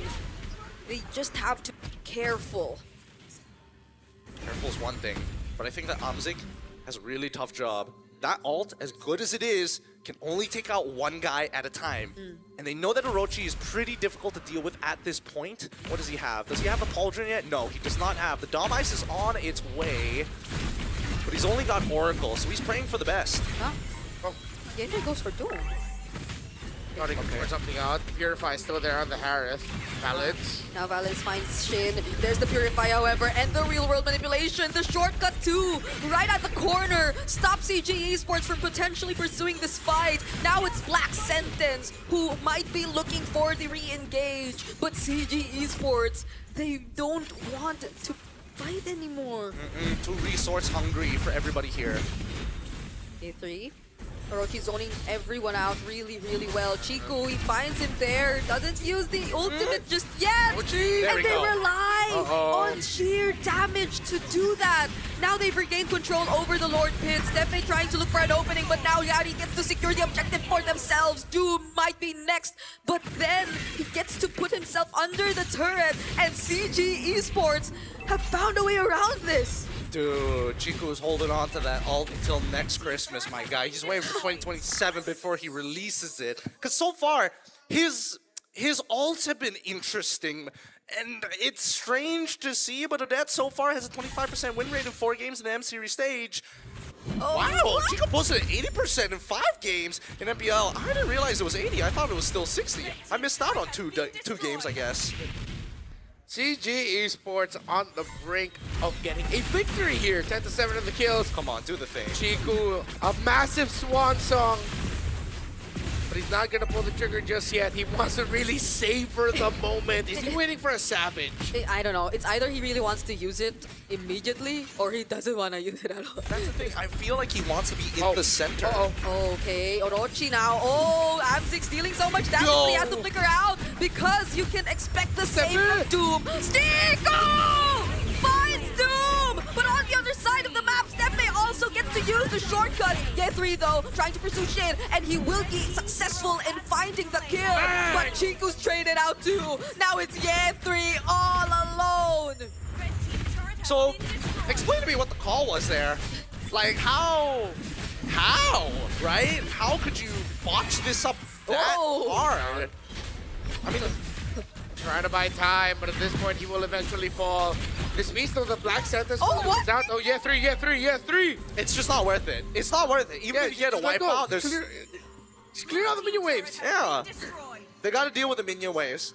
Man, this is hard to watch. This is pretty hard to watch. Let's look at that replay one more time to see how bad this was a biff, right? Because the fight split in 2, and that's something that CG does not want to do, right? They kite to the same side, they see Steppe, but then the information was cut in half. Chiku's going for Shin, who's supposed to be the main target. And don't get me wrong, I don't think it's the worst target, but you have 4 members attacking your backline who is already less than 25 HP. Yeah, I think if he got the kill on Shin and Doom, it would have been different. But Shin was able to get away with it. So all the other frontliners were able to just regroup and help Shin survive that for a bit more longer. And unknowingly, those frontliners had decent amount of damage too. Why are we going for a Rose Gold Meteor here? Is Shin that big of an issue to Amzik? I feel like as much as you're up against this Harith, the range is kind of important because Orochi is pretty much in your face 90% of your times, and then the last 1% is Doom, the other 9% is hide on bush. Yeah, it feels like he's just thinking of all the magic damage dealers. He's thinking 4 magic damage to 1 physical. I build Rose Gold. I will not let Steppe kill me. Yeah. Not this chip. Anyone but the chip.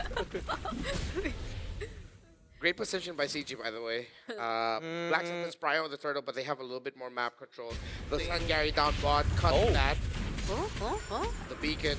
Oh, wait. They need to do something right now. What a gank! What a gank! Oh, Steppe doesn't know, but everyone else is there too. Now Chiku, is it time that he uses the Swan Song?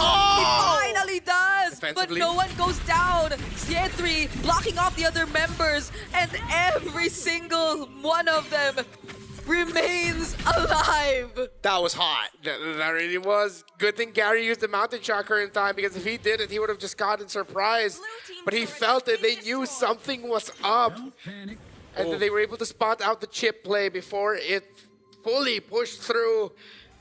5v5 still. This could be a very intense and dramatic end to this 3-game series. CG and Black Sentence fighting for tournament life. Dude, look at the goal lead. It's just going back and forth. It really doesn't stop changing. 12 to 11. These teams are so strangely equal in terms of the playing field.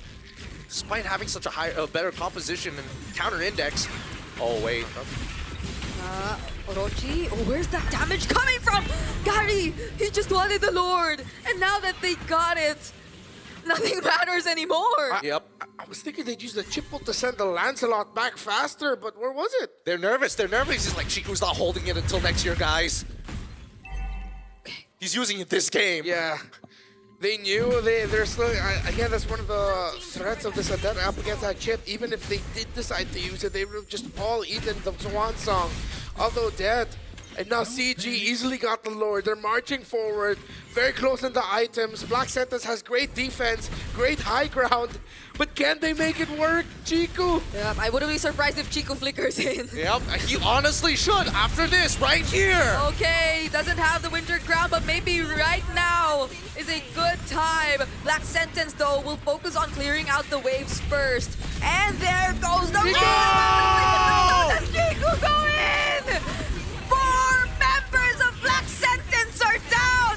Doom could not defend this anymore! CG Esports, stay alive! Such a toxic relationship I have with Chiku. I doubt him. He says, no, I pay back with dividend every single time.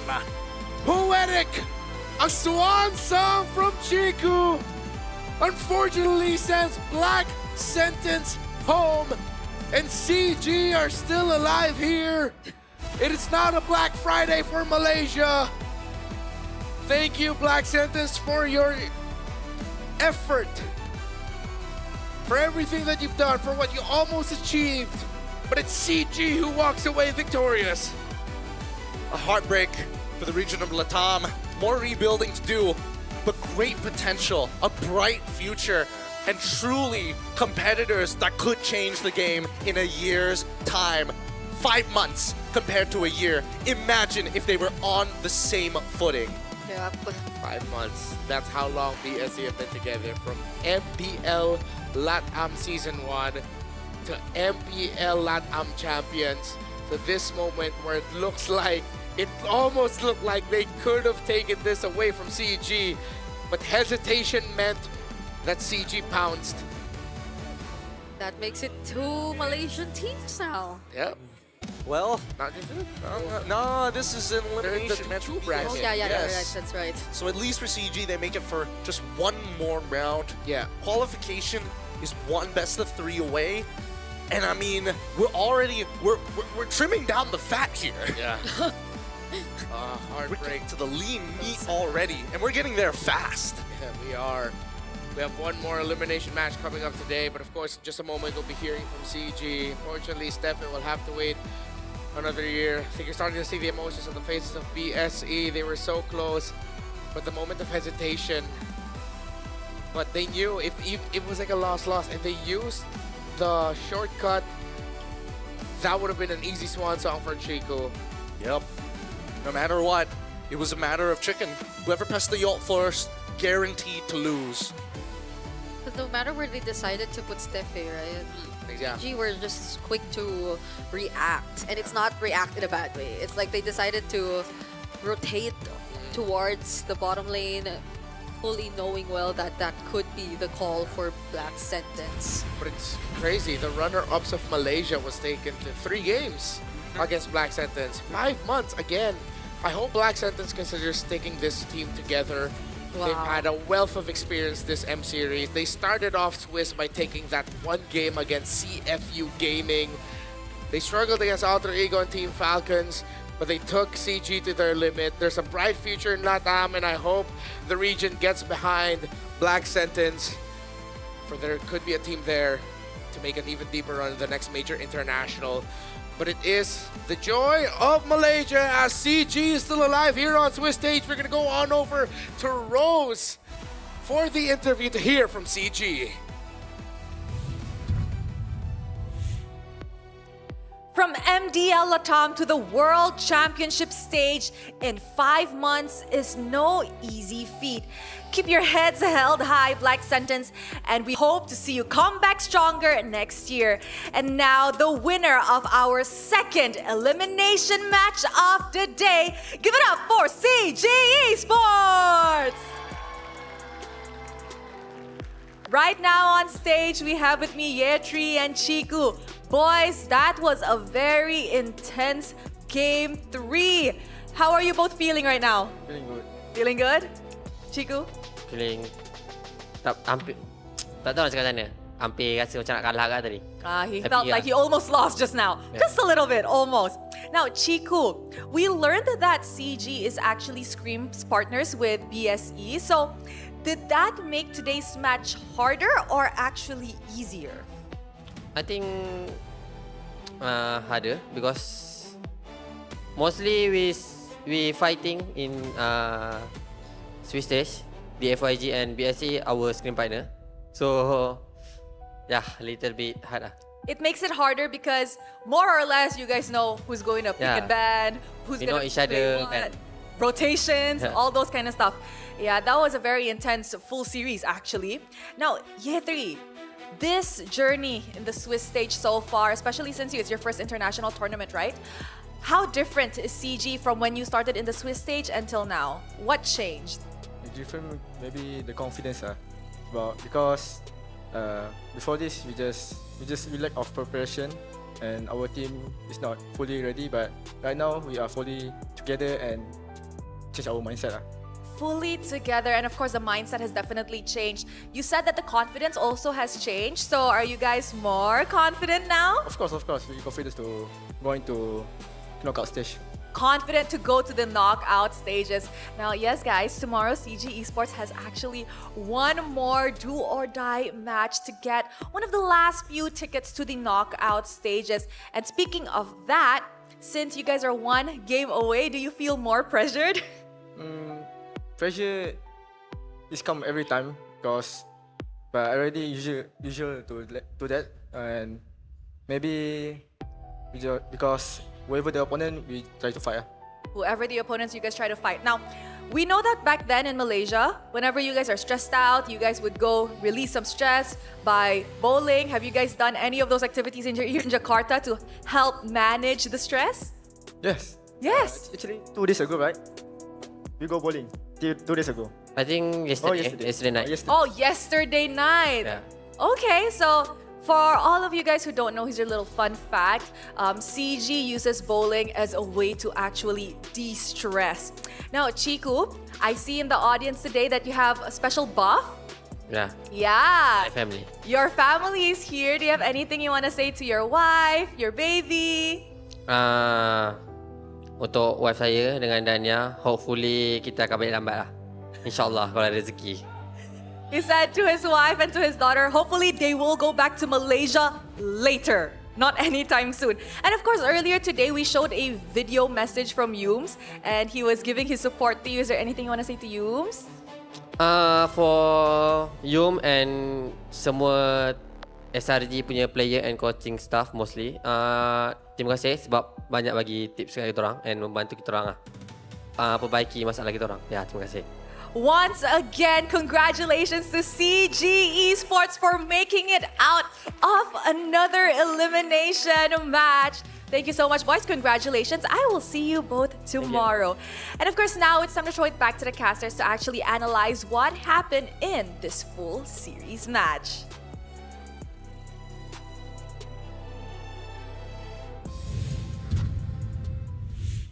Great to hear from Year 3 and Chiku, of course, showing their love and thanks to their fellow Malaysian orgs, members, teams, Yums, SRG, of course. Because I hesitated there because I remembered Cram and Innocent are Filipino. So that's why I was like, I don't want to accidentally lump all of them as Malaysian, as there are Filipinos who are surprised that Cram and Innocent are Filipino. So I think no matter what, it's going to be help from the organization, right? Because Coach Ark, technically, if you're talking about quote-unquote help, that would be kind of the go-to. But let's give it up for our MVP of this game. Without a doubt, as much as I was like, okay, maybe, I don't know, he's holding on to that swan song till next year, he has paid dividends again and again and again. Yeah, it's like Chico was like, guys, the ult is called Swan Song. It should be the final goodbye, the very last. So I will get the last. Yeah. I will get the last big Swan Song right before we win. It's all part of the plan, He man. was saving it, even his flicker. So maybe that's why he wasn't showing himself anymore. It's for the sake of conceptual symmetry. Yeah, you guys can fight, and I'm just gonna use my flicker and my swan song when I want to end things. Look, there are many different arguments that can be made here, but truly there are only a couple of facts that matter. Now let's start looking at the highlights real quick, because let me tell you, this Swan Song had so much potential to devastate every aspect of this fight. You can tank an entire RWM if you're sitting right in the middle of it, but but the biggest problem is how does it get cancelled? Now, a lot of the knockups really just boil down to, hey, if Chip gets on top of you because everybody else doesn't actually have CC. Well, I mean the RWM, but even so, it doesn't cancel out the channeling at the end of the day. So it's about positioning in these fights. When you are looking at Harith on the opposite side, he can only dash as far as the zone that he has created with the Zaman Force, which is why we see that in a lot of major fights that BSE is looking to try and take out some key characters before the fight even begins. But then the Swan Song comes in, always clutch at the very end. As we see the rest of these fights continue to play out, the worst thing that BSE could potentially do is to start a fight by a Lord, and that's why you were seeing that Steffe was heading to opposite sides of the map, looking for potentials. Luckily, Amzik learned a little bit off of the team spirit game. Maybe don't walk up too far up in the lane. You know, maybe wait for the Mountain Chakra. Let Valence do a lot of the heavy lifting. And I think that Valence, I am worried about him because his hero pool seems to be more proficient towards Cho and nothing else, but I could be entirely wrong, similarly to the Swan Song, because in this final moment, it was so telegraphed. You knew exactly what they wanted to do with this Swan Song and Flicker. We're gonna siege, we're gonna take you all out. If you walk too far outside of your crystal, it's game over. So you really can't fault, again, going back to the main point with how the Swan Song disrupted a lot of the ideas that maybe Black Centers just could never bring out, that they had to hesitate, that they had to think about the Swan Song every single time. Cannot blame them for not deciding to use the Chip Ultimate to send the High Dawn Bush to the Lord in the last Lord fight, and then they just decided, let's just play for the defense. But then at that point, Chico was like, I have one condition. I look for Shin. Once that real world manipulation is up, I'm going in. Yeah. Swan Song. It was like a collective call to just come from behind the wall so everyone gets surprised, because no one saw that CG were ready to fight inside the base just yet. But then you just needed that single dash from Amzik, and then Valence could do it easily. But Chico was the difference maker in that team fight, because he literally sacrificed the flicker just so he could also get in and cross the wall. I love it when I see unique mages in the mid lane. Yep, and hey man, none other than the man who brings unique stuff all the time to you guys. God, he's already played so many different roles. He's made an impact, and it's great to see him back on this stage. But I'm really excited for players like Amzik, for an example. Yeah3 unironically played one hell of a game. He bought literally, what, a total of a minute and a half of just delaying his opponents? And the presence of the Hilda really showing up as to why it's one of the picks that may fly under the radar, but impactful, whether it's in the roam and the EXP. In the roam, as we saw here, a little bit more demanding. Make sure you get the timing right at the mid-trades. But in the EXP, as long as you're managing your lane, you're good. You just go straight and run to the back, get that target down. A very fun one here. Between CG and Black Sentence, it went to 3 games. I was expecting like a pretty sloppy, one-sided affair, but no. Again, which is why Black Sentence, hopefully they keep this roster. It's only been 5 months. They could only go up from here. I hope we get to see more of them, maybe in MSC. It was really fun, even if it was a Hilda Uranus matchup in the EXP. It's not like we watched them in the EXP lane anymore. Our observer did not go there anymore. So we were just... Come on, what are you going to see? You're going to see... riveting gameplay. Uranus going, whoa. Hilda going, whoa. We just had to watch Chico, right? And whatever Chico wanted to do. Well, I mean, Valence was also a pretty good second place to watch make moves across the map, because I think that he started to pick up on the idea of like, how exactly should I be dealing with this Chip? I don't need to deal with him. I just need to see him once. Well, we have one last remaining match for today. It's Evil up against Onyx Indonesia. Who would have thought that Onyx will be fighting for tournament life, now up against a Singaporean champions? We'll be back after this break.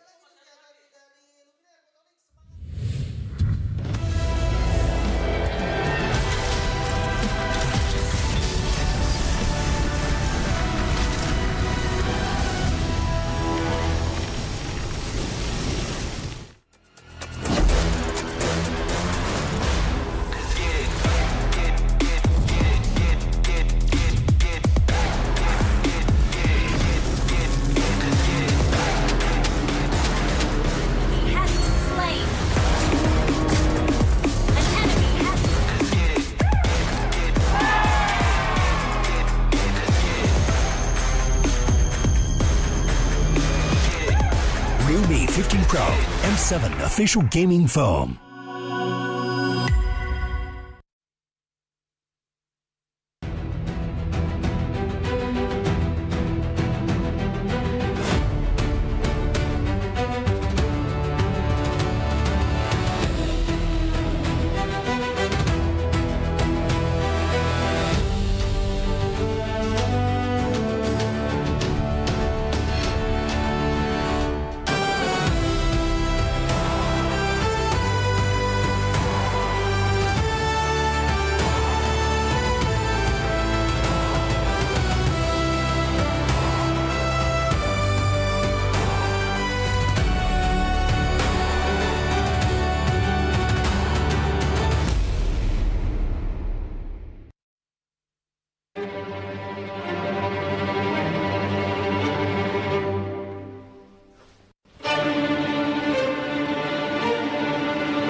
Are going to the M7 World Championship. Let's go.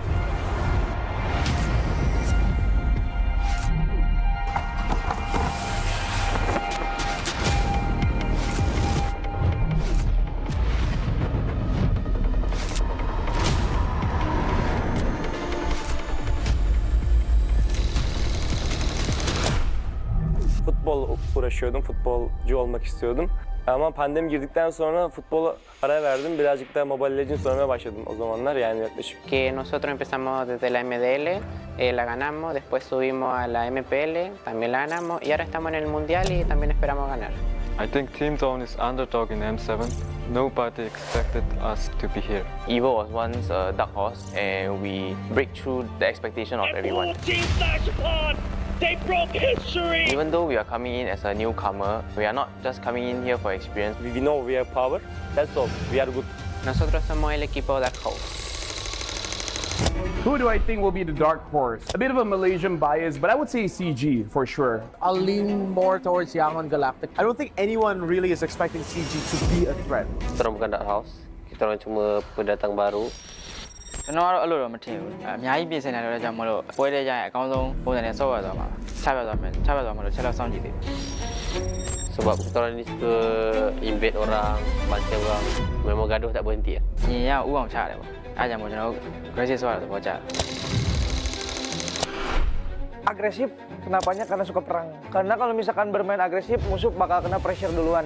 មូលហេតុដែលពួកខ្ញុំចូលចិត្តលេង aggressive ដោយសារពួកខ្ញុំកាលមុនគឺមើល player ខ្លួនឯងនីមួយៗហើយគិតទៅថាអ្នកគឺដៃខ្លាំងមែនតើអញ្ចឹងលេង aggressive គឺត្រូវ 我们战术打法无规则打法，有对手可能研究不透我们吧。 We are not that serious. We just playing for fun because it helps us not to get pressure. If you play for real, we get a high pressure international. 可以打进世界赛的关键之一是早睡早起，保持好身体。 Siguro determination lang din talaga and focus sa sarili kasi doon nalalabas siguro yung pagiging consistent sa paglalaro. Our secret in our veterans in our team. Enemies need to respect us. Strong mentality and discipline because it's all about out of the game. King teams for me are gaming us. Siguro para masabi kong king yung team or legends, siguro meron muna silang MSC title and M-World title. Kalau dibilang tim raja, enggak lah. The Sky Kings have been taken down! Kita belum layak lah dipanggil raja. Ya, back to back dulu lah semuanya, baru bisa dianggap tim raja. Tingin ko isa kami sa mga king teams kasi sobrang dami na namin pinanalo na tournaments and sobrang dami na namin na-achieve ng magkakasama. Sa tingin ko kapag na-achieve na namin yung Golden Road, hindi na siguro king team yung tawag sa amin, siguro mas angat pa doon. I think we are because based on the recent tournament in MSC, we are the top 2. If we win, we already show everyone that we have the potential to become more than a king. Let's do it for Malaysia. I will redeem Indonesia. I will complete the Golden Road.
We are going to be closing out this Friday night here in Jakarta, Indonesia, watching the champions of MPL Indonesia fight for tournament life against the champions of MPL Singapore as Evil face off against Onyx.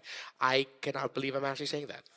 Yeah, it's a little interesting to see considering that Onyx was supposed to be one of the few, I would say, part of the top 3 of favorite teams to eventually make it to the end. We don't know which one of the 3 was going to make it to the end, but they were definitely high up there. Yeah, because I think even for, let's say, the coaching staff of like teams or the other teams who we would assume would be placed in top 3, like Liquid or Aurora, would all acknowledge that Onyx is one of those teams to beat, to really get past before you could eventually say that you would confidently be able to win. But I maybe it's the best of ones, maybe it's other factors too, but honestly, it still remains a mystery to me because prior M7, we thought they had such a great grasp of the meta already. Yeah.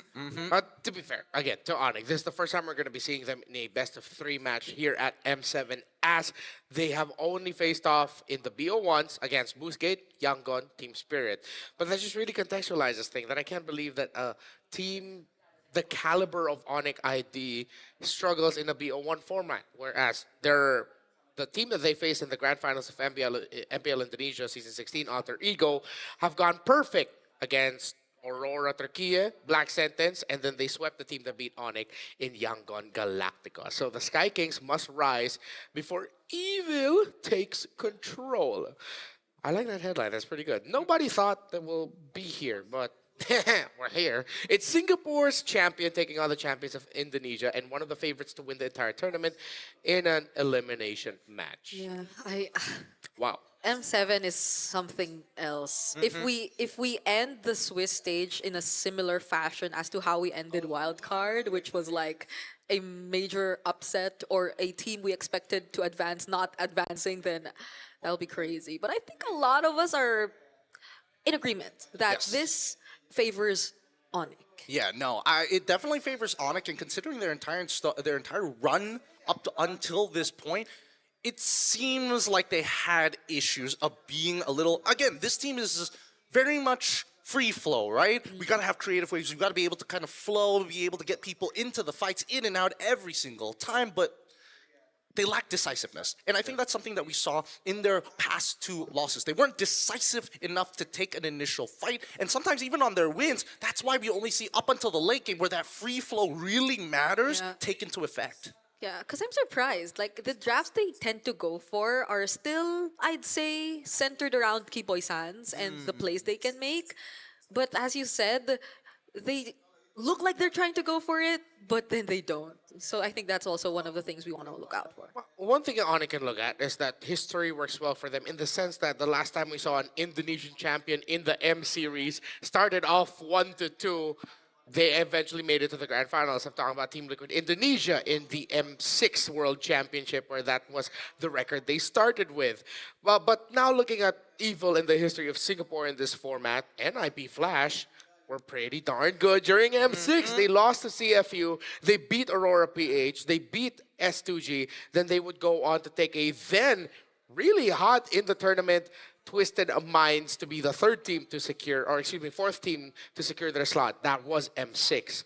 Let's revisit now, though, the history that doesn't work well for Onyx Indonesia. The fact that when it comes to best of ones, they do not have a glowing track record with this format, either in the BO1s or even in the BO2 format. And it's kind of ironic, right? Because the only times that when we look at the BO1s, it's like, oh man, this is kind of difficult. And obviously, in M3, they beat their brothers. But up until that point, coming down into those best of 5s, the only times we see them actually drop the ball really, really hard is either A, to at the time, going to be eventual champions, Echo, and of course, Deo's Fault, who we now know as the one and only Team Spirit. Like, so again, very much recalling back onto the history of the teams that they have lost to, they are still losing to, and the track record of BO1's not being great, honestly, still adds up. Yeah, and now they're gonna be filling this M7 portion, depending on how things go for their best of 3 match here against Evil, where I'm wondering how Evil feels like heading into this match, because I feel like they've been on a great momentum. You could see it and you could feel it in their interviews and how motivated they are actually, because they've beaten like some of the more significant teams for them personally, on a personal level, I'd say. But to prepare yourself against a team like Onyx, I wonder if it's like a similar feeling to how CG felt, or like are they gonna attack this in a different way, or are they gonna stick with what's familiar to them, in a sense, and especially in terms of draft? I think so far, the biggest ways that we've seen teams try to punish Onyx, especially in those BO1s, really comes down to the performance of whether Lutpi is able to get into position. Because Skylar, he's getting to the kill points, he's getting to the critical mass, he's unable to convert it due to a lack of space. So maybe that's the way that Evil is going to hit him hard. Yeah, if they can hit Lutpi hard, hit the side laners hard, they also have to look at Skylar, not Skylar, excuse me, Keyboy, if they can give him a hard time. I've been asking around, a lot of people behind the scenes have been thinking that they're sort of underwhelmed by Keyboy's performance so far alongside Sans. But hey, now that we're in a best of 3, it might be a little bit better. To know a little bit more about the champions of MPL Indonesia, one of the favorite teams to win it all, we got to watch this to understand them. Tim Onyx kalah. High above the clouds, it's the Dragons of the North that take the Sky Kings down in front of their home crowd. Ya inilah M7. Gak ada yang bisa dilihat, gak ada yang bisa tahu gimana jalannya pertandingan ini. Nggak tahu juga, emang kalah aja. Hindi po siya common eh. Siguro, yun nga po, dahil hindi po siya madalas nangyayari, kaya medyo nahihirapan po kaming ayusin.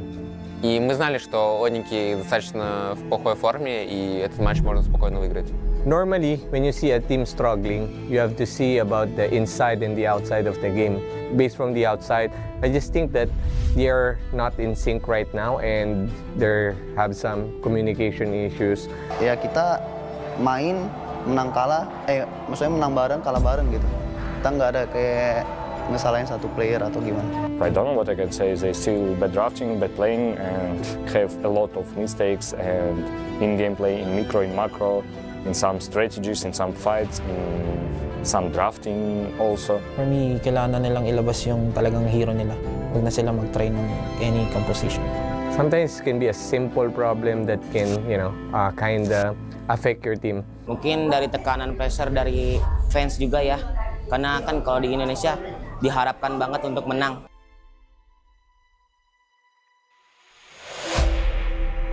Sebenarnya kalau dari gue sendiri, gue kayak ini sih, kayak ngelihat mereka gimana cara mereka ngangkat piala sih.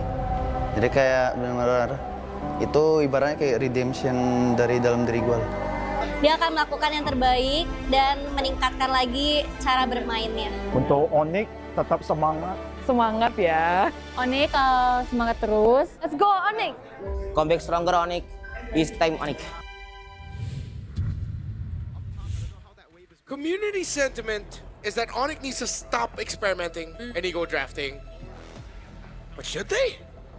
I think are they actually experimenting and ego drafting? Just because we saw Kyrie pick up a Leo Mord, which is one of the hottest picks of the tournament. I don't know. I feel like it's really the small little things, right? Because again, it's just how much preparation have you put into the game for each and every individual teams that you have to play and account for so many different situations, right? When we saw them play against Yangon Galacticos, I think it was the most obvious that they were not synced. And even their draft, again, a little questionable, right? And then we look at their fight against Team Spirit, where clearly Team Spirit just got whatever they wanted to, right? Canceling the correct abilities at the correct time. It felt like they couldn't make a mistake, but really the onus was on Onyx, who wasn't peeling for each other to create those beautiful moments that we know Onyx for. Yeah, it was that game which brought back my faith in the Leo Mord, because I lost it because of the Onyx game, and then it was brought back by Team Spirit when they went up against that exact same team, which was Onyx. But I agree, because I feel like the way that they've been drafting, except for the Yangon gate perhaps, is very much Onyx identity, like those pick-off heroes, those burst type heroes. So I would personally think that it's more on making sure that they get to activate the Sans Keyboy connection that we know, because I think that's where a lot of it starts. Lutpi in the sides, it's not like you expect him to get the advantage all the time. But so long as those two are working, then everything eventually falls into place. And I think you could say the same for Skylar. Like, Skylar's very dependable in the gold lane, so I think majority of the attention is going to fall on the mid of Onyx. I'm going to look at it slightly differently, though. it's now in this situation that Lutfi definitely needs to step up. Yeah. And because if the argument is, then if as long as Kiboy, Sans, and Kyrie are doing good, then everything should be going good. But what if it doesn't? Then someone needs to pick up the pace. Someone in the side lane needs to pick it up. The pressure is on the EXP. EXP jungle are the focus of this meta. A lot of the pressure is on there. So now let's look at the other side. Let's look at Evil, a team that could potentially end up getting the greatest upset in MLBB history if they can take the Sky Kings down today. But it is a tall order for Gear, Aether, Sayla, Powerful, and Ven, as even their victory against Flash in Singapore had question marks on it. I mean, people say that there's question marks, but at the end of the day, they're here at M7. And they're also backed up by veterans like Kieran as well as Sayla, who was part of an international 4th place finish during M3 to push Evil forward. This is what they're looking for. My biggest problem with Evil right now, and their biggest opportunity to actually beat Onyx, comes down to what is their win condition. Their win conditions are always extremely tight, highly mechanical, super demanding. We need easier win conditions to make this happen. And as much as I believe that Onyx like to have those easy win conditions, the timings of those are always lackluster. And as you mentioned, Remar, I don't see that secondary carry just yet. Now that you mention it, actually the way that they've been drafting seems a bit too dependent on a certain play. Or there has to be this sequence for you to be able to guarantee that you get the most out of your lineup. It's the Tigreal during their first game, and then the Freya Faramis in the second game. And they've been trying the Sora out as well. So I know they're a team which is very textbook, and or at least they're described to be a team which is very textbook or fundamental. But these drafts kind of take it away from them to play that. My worry for Evil here is that when they went up against Team Spirit to open up their Swiss campaign, and then they went up against Aurora, Turkey after they defeated the FYG, they did not look impressive in those games. I did not see an Evil that I feel like going into today, I could say they can beat Onyx. But who knows? Singapore has always been the region of many surprises when it comes to the international stage, and they might bring that out. Here's an interesting fun fact. Did you know that Sayla, the mid laner of Evil, and Kyrie are actually good friends, and they've been good friends since M3. And there's even more details about their close friendship, and even with Coach Yeb and Sayla in an interview that we had with Rose, Sayla, and Kyrie. So we're going to throw you on over there to find out more about this, and maybe their friendship will be a good factor. Hey guys, Rose here, and right now I am with Kyrie and Sayla. Hello. A very interesting mix-up. Hello, hi Sayla. Hi Rose. Now, I know some people would think this is a very interesting mix-up, but actually, the last time these two met was in M3. And in case you guys didn't know, they actually became quite good friends right after M3. So, tell us, Kyrie, how did you guys eventually become friends during M3? I think it was while in the tournament, he asked me to eat out. That's when it started. Yes, because M3 did happen in Singapore and Sayla is Singaporean. Where did you guys go eat?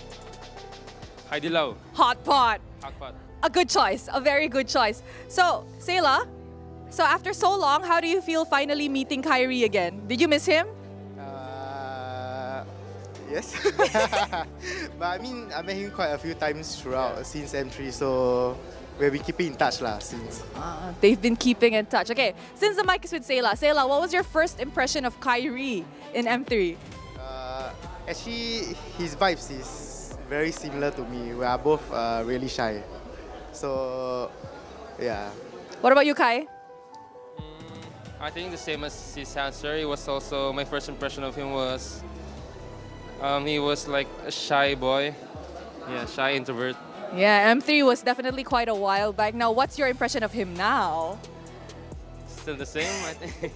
Still shy. Sayla? Exactly the same still. No difference at all. You know what? Just a little bit. Since you're in Indo now, which is kind of Kyrie's home ground, is there any food you recommend Sayla to eat while he's here? I actually asked him to eat nasi padang, which is my favorite food here, and I don't know if he already tried it or not. Did you? No, not yet. You bring me. Not yet. Okay. Before we enter into this game, you guys will become enemies later on. Friends right now, enemies in the battlefield. Is there anything Kyrie wants to say to Sayla as a friend? I just want to say I'm sorry because I have to send you back in Singapore. Sayla? I also want to send you home. Sorry too. In order to see who will be sending who home, we shall head right into the match. Thank you, Rose. Nice to see the dynamic of Sayla and Kyrie. Dude, I would pay to watch a buddy cop film with these two as stars. I'm telling you, the Wattpad is going crazy right now. The Wattpad. Yeah, the Wattpad is going wild. Singaporean youngsters are out there thinking about this relationship right here. A bond that can't be broken. Because the way that they were just standing beside each other like that and not moving. It was awkward, but it was so cute. That's how you know they're true friends. The shenanigans that they've been up to. But it's time to welcome them up on stage. Let's start with Onik.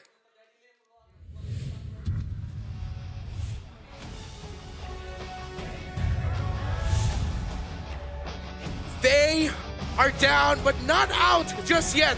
The Sky Kings, while on their knees, graces anew to prove that not all hope is lost. EXP Lutby, Mida Sans, Ronky Boy, Gold Scholar, and Jungle Kyrie. Your time is now. Onik Indonesia!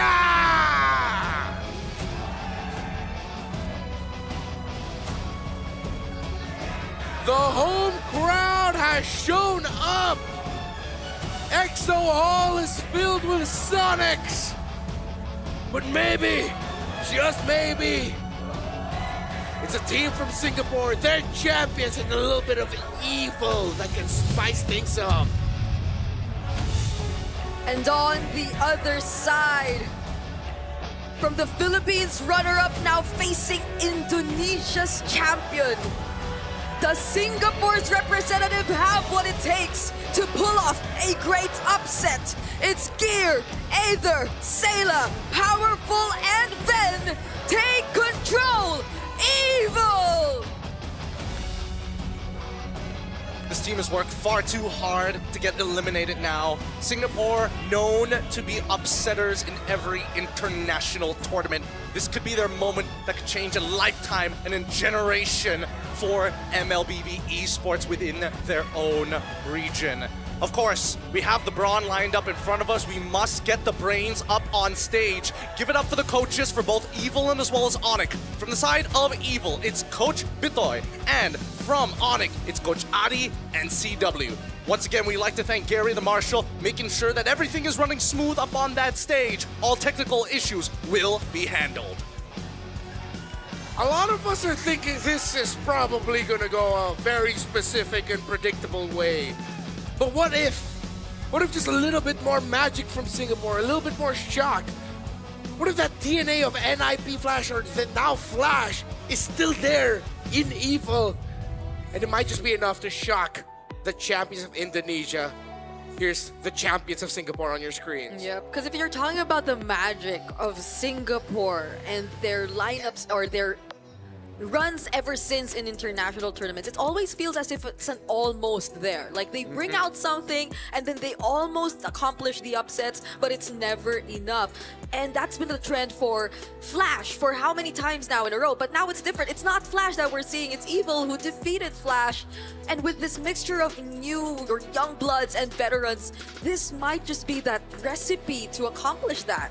I think a bigger topic we need to talk about are the imports here. Aether and as well as Ven. Ven from MPL PH. From the side of MPL Indonesia, we have Aether. Both considered pretty mediocre in their own routes, and now they have to fight not only considered tournament favorites, but some of the pillars of the Indonesian MLBB esports scene. They're facing up against Skylar and Kyrie. When all else fails, trust Kyrie. It's a good way to look at Onik IT, but it's definitely no longer Kyrie Esports as the old stigma was back then. But the entire team definitely need to carry their weight. Skylar questionable Bruno pick with a fighter emblem. Will they experiment with that? I don't know. But Skylar has always been one of those gold diggers that I feel like can get away with whatever pick he ends up with. It's true. It's true. The Sonics are out in droves here in the Exo Hall and online as they start to dominate who will win game number 1 in the chat. I could barely hear anything. Me neither. Yeah, they're singing. I wonder if like there's an end to that singing. What did you say? I'm just glad. See, I can't even hear. No, I'm kidding. No, I can hear you. I can hear you guys. Just trust. We learned from this. Yeah. It's not to try and beat the noise. The mics will pick us up. But if we don't hear each other, then no hard feelings. It's not that I'm not listening to you. I really cannot just hear you. I'm just glad that the Sonics are on the Indonesian broadcast side because my goodness, if they're in front of us, it's over. It's literally so loud here in the EXO Hall, and we haven't even gotten into the draft. I don't even know what kind of map we're playing on. Yeah. This is all on. I think there have been a lot of sentiments too, or shout outs towards the coaches, like Coach Adi, what do you want to do now, and stuff like that. And so same goes for Coach Vitoy for sure. So now you're asking what map we're getting, it's gonna be dangerous grass. Yep. Okay, so now we look for the surprising picks. We look for the picks that can disrupt a lot. Excuse me, Vivian showed up right in front of us, and I may have gotten just a little bit distracted. Wait, so, where is she? Oh no, Ice too slow. Bring it out, Ice too slow. By the way, randomly shout out Naisu. So, now we watch out for Hildas. We watch out for Kali's. These heroes that have done very well in Dangerous Grass. But Evil, surprisingly, are very willing to give Onyx a Yuzhong for Lutpi. You mentioned it. You wanted Lutpi to step up. Isn't this like the best hero to allow you to do that? This is the easiest to step up with. I think he really has to, right? Because there's no excuse for him at this point now that the major first picks are kind of out of the way. I mean, Grok is still there, but that's not really going to stop a Yuzon from getting into your back line. That's the beauty of the Black Dragon form. I'm curious to see how Evil is going to draft because Kalia and as well as Carrie are going to get locked in for Evil. Carrie was expected. I wasn't expecting the Kalia this time, but it just means that they're setting up for Sayla, right? Yeah. And I'm wondering if they're gonna pair it up with another birth hero like the Kadita or something, since the Yuzhong pretty much denies you of confidently picking up the likes of a Farsa, which you still can, because oh wait, that's an Onyx thing by the way. But like, let's see where it goes. Yeah. I mean, the Phantom War results really just show how much of an uphill climb this is going to be for Evil in the eyes of many. A Baxia priority first phase. Yeah, this feels familiar. I like this a lot because here's the relationship, right? Yishin Shin is a little nervous about walking too far to the Kalia, right? And he sucks when he starts falling behind, but he will eventually scale. So the early game, you have an advantage with this Baxia, and now as much as Gatot is a direct counter to the Kalia, he can't deal with the Baxia pre-level 4 or after that. Yeah, I'm gonna have a hard time dodging everything the Bakshia's gonna throw at him if ever. Wait. Tari taken out for Skylar. I mean, with them taking the clothing of the character, actually, theoretically, it makes a lot of sense with how they decided to draft this. In terms of the best picks for Skylar, they whittled it down, but then Onyx can honestly just go double fighter. The thing is, they still have to think about the fact that there's a carry on the other side. So you see the train of thought here for Onyx. Onyx took out the Sora. If there's a gold lane pick that might show up here that Evo needs to be wary of, I think it might actually be the CC Gold. Yeah, it's just that I'm probably worrying a bit about Onyx and if it ever does go to the late game and how can they close it out if they've been struggling in their previous games to do that, even with the presence of a marksman already. Yep, that's actually an excellent point. That's one of the problems, I guess, for Onyx that has been evident for them here at the Swiss stage. I think this might be a Moskov angle.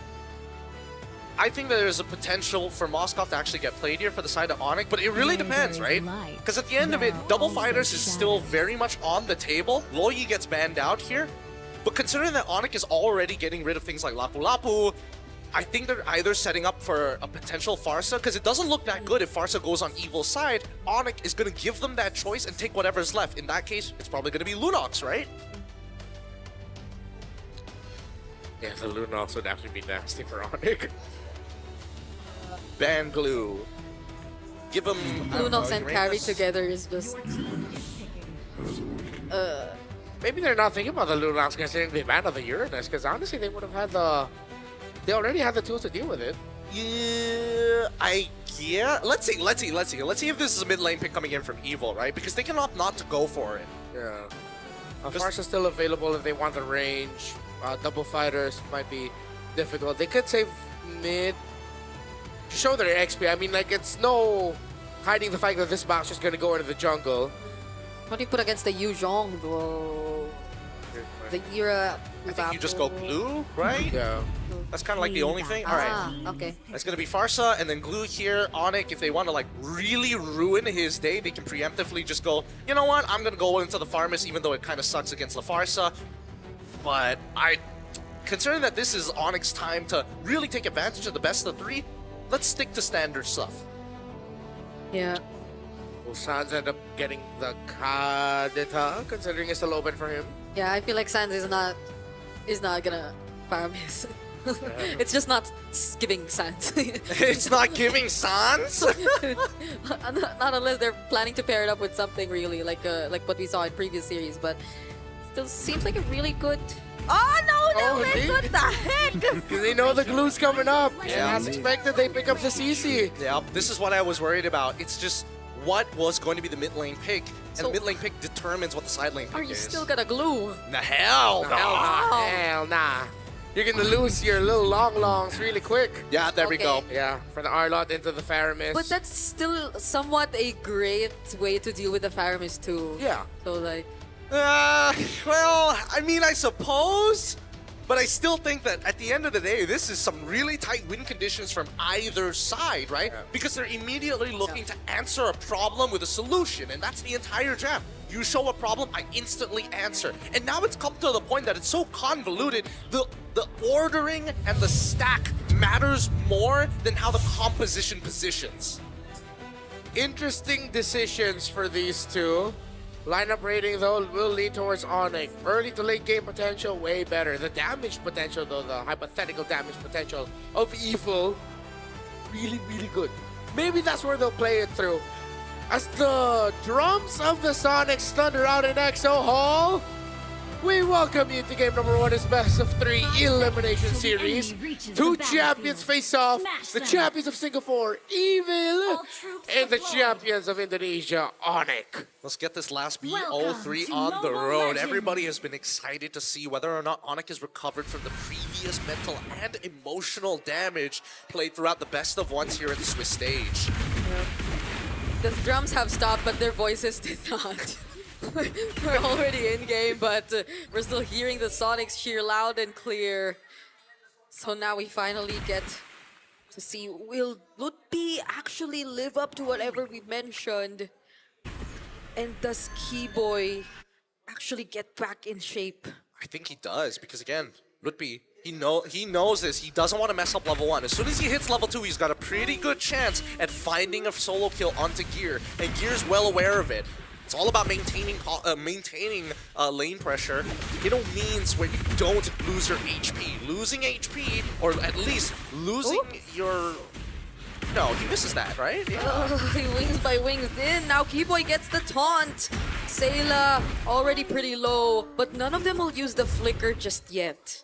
Pretty dicey mid-trading, though. I mean, good thing that they didn't use the flicker. That would have been a bigger loss, favoring Onyx ID. Yeah, and now Sayla's gonna lose. How many? Let's count. One minion's gonna be is gonna disappear before he gets there. I don't know if the second one will disappear too. Doesn't. Only missing out one minion total at the end of it. While the gank's happening on towards the top side, right? You can see that Onyx literally is looking for anything while Evil is trying to match that pressure. We're not going to let you get free ganks off. We are man defending you each time. Yeah, that was a great dive. He forced out the Petrify already from Lutpi. Oh, but Sayla, now that's a flicker down. Lots of pressure on this Farsa. Not going to have level 4. Contesting this first turtle is going to be really tough for Onyx. Look at Sans. Oh! Sans does it, picks up first blood, and there's another fight happening up top. It's Gear who's going down. 2 members already gone for Evil, even before this turtle. Yeah, Sans didn't just take down Sayla, he diffed him there. What was Powerful doing? he was holding a key point on the map. I think he should have just given it up and said, you know what, there's no point. Because Sayla is not even level 4. Yeah. And if he doesn't get this wave and he isn't healthy, he has to recall even if he does hit level 4. So the choice really needs to boil down to who are your anchors? We must play for them. Play for this Sparsa Evil, you need that feathered airstrike. They're getting tipped so much. Even in terms of the energy shields, you could see how Onyx ID are already able to get a lot out of that. And they just double it by picking off gear for the second time in the EXP lane. Clean, going as expected here for Onyx ID. Play around your conditions. Slow, disciplined. Oh, Tsunami Slam already committed. Feathered Airstrike 2 is there, but so is the Nether Realm from Sans. Can they get out of this? No! Oh, they pull Sayla back! And now with Kyrie joining the fight, Evil have to disengage. Oh man, Sayla thought he was so safe. He gets taunted, loses his last 2 shots of the feathered airstrike, tries to get away, gets yoinked back by Sans. Everything that could have gone for Sayla went wrong. And now, you can see that Ven, he's having a bit of a tough time against Skylar, but it's a matter of time, and that's what Evil needs to do. As much punishment as Sayla takes, as long as he's able to scale up, that's what matters at the end. As much as they're besties. As much as they're besties. As much as they're besties. This is not a fun time for Sayla. Really isn't. He's being read. His roamer has left him in the weirdest spots. And now he's just getting dove on. Got outplayed by Sans. That was just Sans really understanding the limits of a Faramis there. It's just like, wait, yeah, I could just go versus you right now. It's gonna be fine. Yeah, I think the animation's weird because it's like the GFX looks like it's way shorter than it actually is, but it's really just a small projectile that's chasing you in. For some reason, it's like mildly slow. Oh, Keyboy checking the book. Now he spots 2. They are actually gonna go for Powerful. Powerful 2 responds though with the Tsunami Slam, but there's not enough damage just yet. Powerful goes down. And that's another successful play before an objective for Onyx. Yep, and Sans didn't even have to use the Netherrealm for it. I thought maybe it was going to preemptively do it, but true trust into Keyboy, only maximizing the Revitalize to initiate this dive. And now, with 2 turtles in their hand, a 2-level lead from Lupti on the top side, everything that could have gone wrong for the side of Evil on all 3 lanes have gone wrong. All the conditions of Onyx ID have been checked. First 5 minutes, they have the kill lead. They have a 3,000, almost 3,000 gold lead. All turtles have got to them so far. They're playing around a fighter-centered lineup. Kyrie hasn't died yet. He's gotten 3 kills. Everything is going perfectly for Onyx ID. Okay, now Evil might want to look for a trade. Skylar has the Vengeance though, and the Nether Realm! Right at the edge! Skylar still survives! Keyboy as well. Now Kyrie goes in. Mountain Shocker picks up a mega kill and another pull from Sans to potentially take down Aether. And they successfully get a double for him. What's it gonna be, Gear? Oh! That's a final slash, but it's a flying Faramis. It's a floating or flying Faramis who just gets to walk or float away. Because of this, because Gear having to travel halfway across the world, he loses his tier 1 because of this. And even so, Aether is still falling further and further behind to Kyrie. As fast as Boxia can clear and can rotate across the map, Kyrie is making sure he is losing no time. That's another attempt. There's no Nether Realm, so Sans actually will go down. He doesn't have the Purify too, but yeah. It's a good punish, though. It's a good punish. Sayla still has Feathered Airstrike, and they know that in 33 seconds the turtle is going to spawn. If they can find an initial kill onto Skylar before his Vengeance, that would be ideal.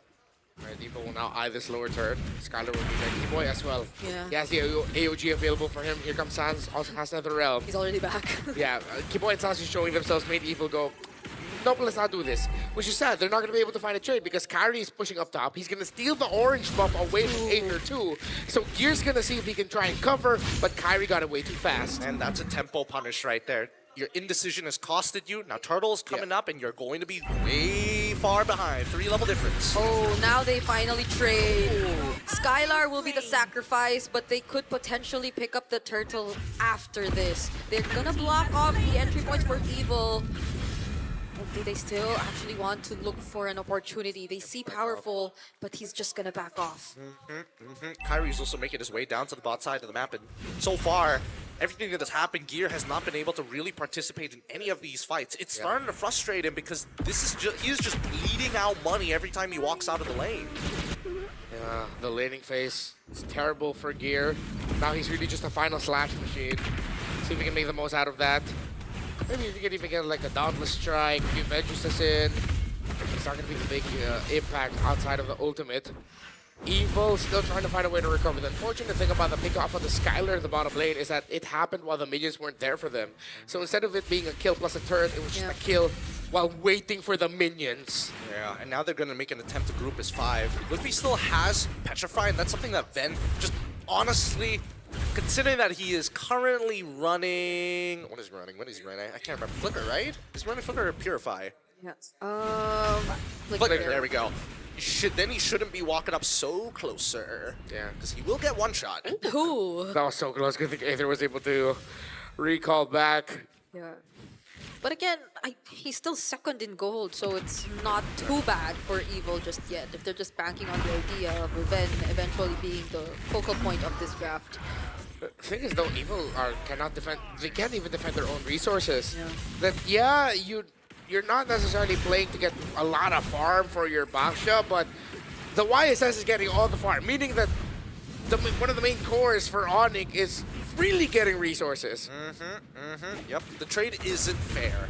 And Evil is trying to even out that score. They managed to get at least one back, but that's off of initiating, right? Knowing that they don't have battle spells. Oh, powerful. He wants Skylar, but the Netherrealm will save him there, and Keyboy goes in too, tries to counter them out, but surprisingly, Evil actually had damage, but with Ludwig coming in as well, a Black Dragon form alongside Kyrie, they finally get the advantage back, a double for Ludwig, and Kyrie will be there with him as Sans takes down Aether. Beautifully done by Ludwig. Great initiation after the initial attack coming in from Evil, and Sans and Kyrie did not miss a beat. This was the Ludwig that I was missing out on in the Swiss stage in the BO1s. The Ghost Bursters from Sans hurt as well.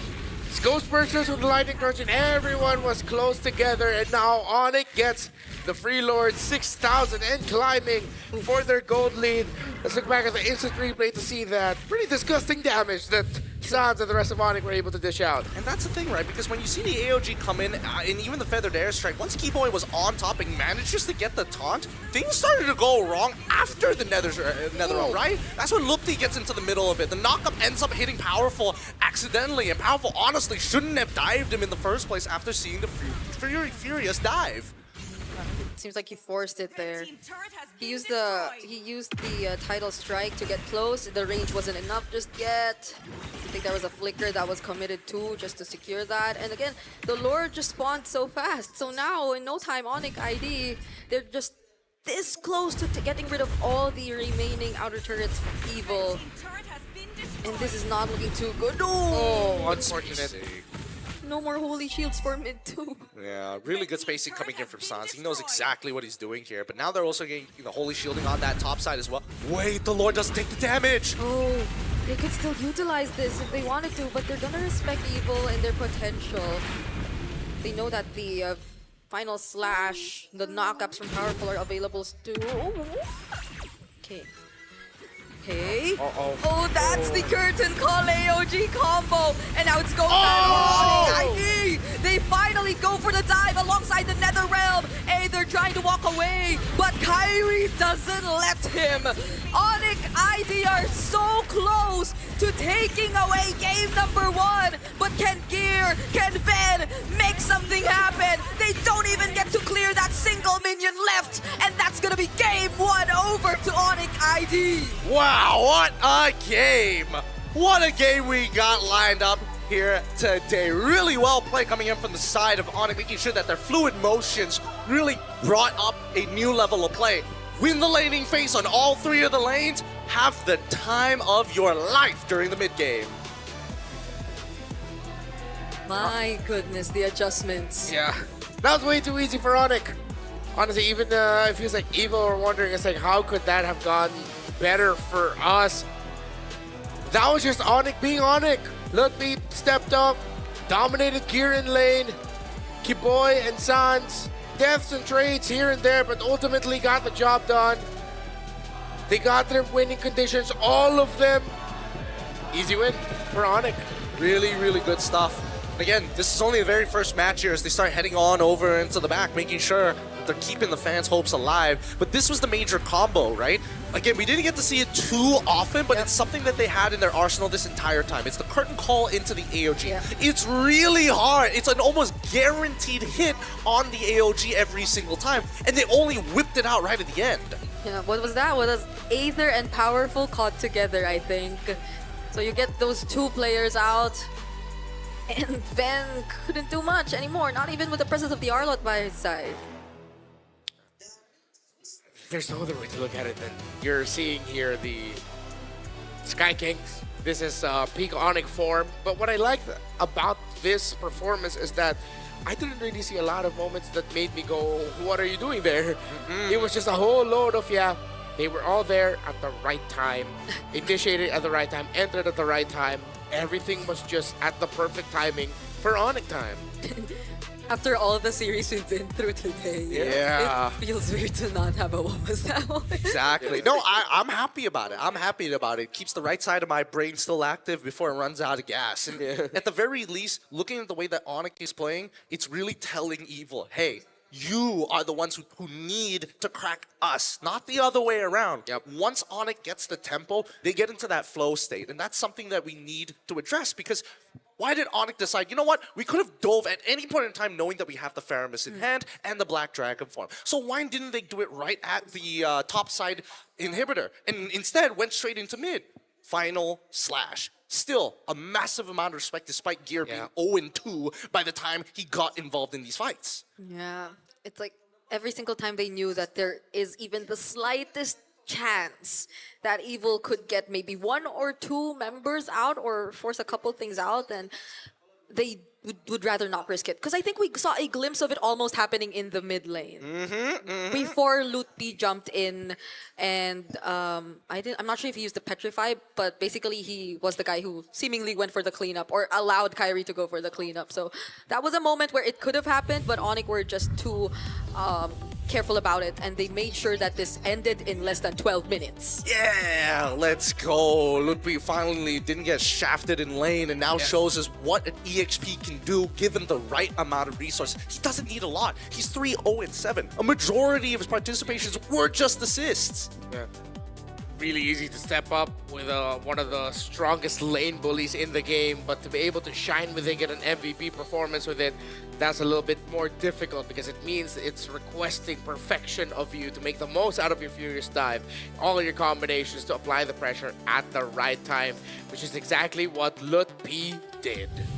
So good, so good. When we look at these highlights, right, we need to break it down simply just by the way that Onyx is looking to fight. A majority of these fights that we see here really just comes down to, like, how do I punish the mid lane? How do I make sure that Sayla is never going to be in the right position at the right time to get maximum value out of that Feathered Airstrike? And especially since you have 3 losing lanes and priority in each and every single one of them, this is why you see moments like this where it's like, oh, the AOG is definitely going to connect. Who else is nearby? They win a 4v5 with a late addition to Gear coming in at the end. All of this, every move that we see coming out from Evil gets punished in one way or another. This is something that Onyx has been doing since its inception, especially since their import Kyrie has made waves here in MPL ID and now the international stage as per always, but even more so to the level of perfection where, honestly, even then, how do you realistically play this game? You walk up, you're gonna get engaged on. You stay too far back, you're as good as dead anyways. All of which, just nothing they can really do. I have not much to analyze about this because really the only thing I can ask for Evil is to take bigger risks. And if they fail those risks, they just lose faster. If they happen to win out in those fights, good for them. They buy themselves 2 minutes. Yeah, I guess it was a bit too difficult for them to feel confident enough because Sayla didn't have the best possible early game. Or like Sayla was the focus of Onyx during the early stages of the game. And Sayla had to play such a big role in terms of the early damage, in terms of the early rotations, because they're on a backshot jungle. So that was a requirement, and Onyx immediately took it away from them. It makes me wonder whose call it was. See, look at the deficits.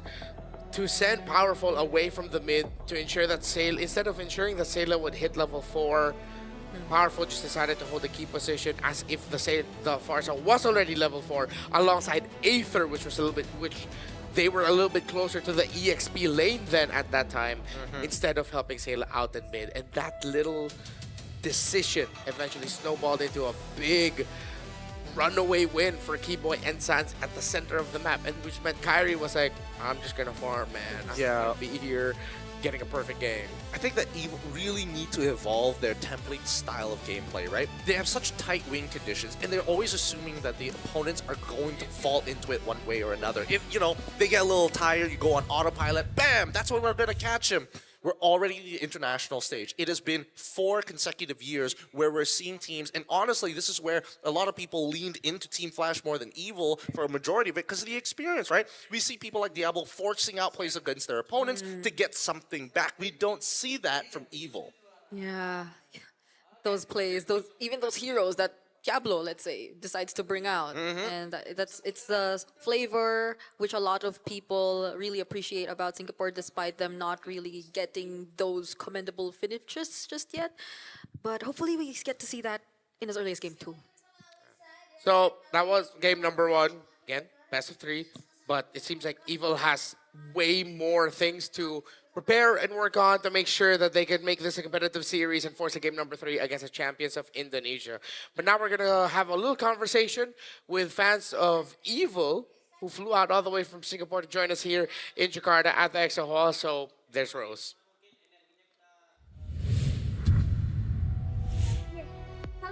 Hey guys, Rose here. So right now I'm actually interviewing a little bit of the EVIL friends that I have spotted out in the arena. Hey boys. Okay guys, introduce yourself to all of our audiences. I'm Musa. I'm Vada. I'm Elvin, also known as Tizu. Okay guys, so, oh wow, the energy is overpowering right now. So guys, where are you guys from actually? Did you guys fly from Singapore with EVIL? Correct. Wow, dedicated friends I see. Now, tell us a little bit more. Why did you guys decide to support EVIL despite having so many teams here in the M7? Why? Why? There's no why. No such thing as why. Yes, it's who we are supporting. Oh, who are you supporting? Correct. EVIL. EVIL. EVIL as a whole? I mean, yes, generally, but like specifically one person. Who? Our brother. Person. Our blood brother. Brother from another mother. Powerful. The only person. Oh my. So, Powerful is your brother from another mother. Correct. That's correct. That's correct. How did you guys meet? Back then in school? What was it like? When we were 12 years old. Oh, 12 years old. You kind of just exposed your age a little bit. Now, since you guys have known Powerful for quite a while, and of course you guys are here to support him, how does it feel to finally seeing him play on the big stage? He finally debuted on an international stage. It's a fantastic experience as like we seen like perform at the big stage. It brings smile and joy to us. So like we seen everything he's done his entire life. So like kind of proud. It's a huge dream for him. Actually very proud. Very proud. Very proud. Really supportive friends. I really like that.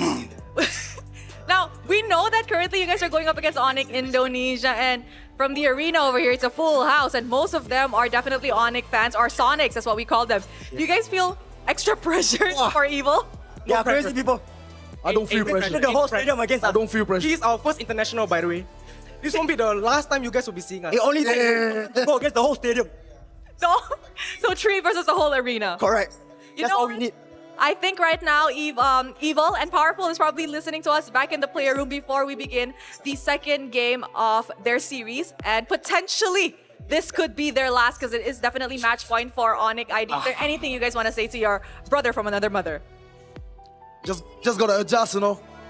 Everything's possible. Just gotta lock in.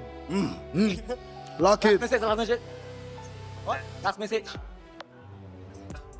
No. Once we're EVIL! Wait, can I just share one thing? Yeah, you want to say one thing? So, back in M4, both me and Powerful came to Jakarta as well.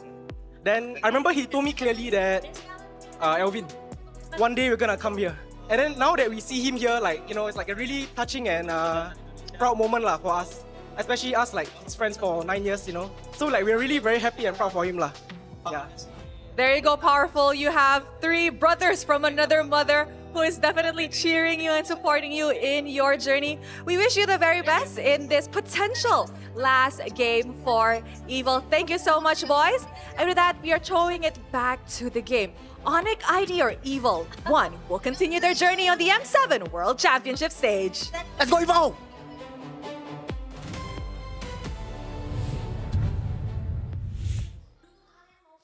That was one of my favorite interviews of all time, bro. No, these guys are a vibe.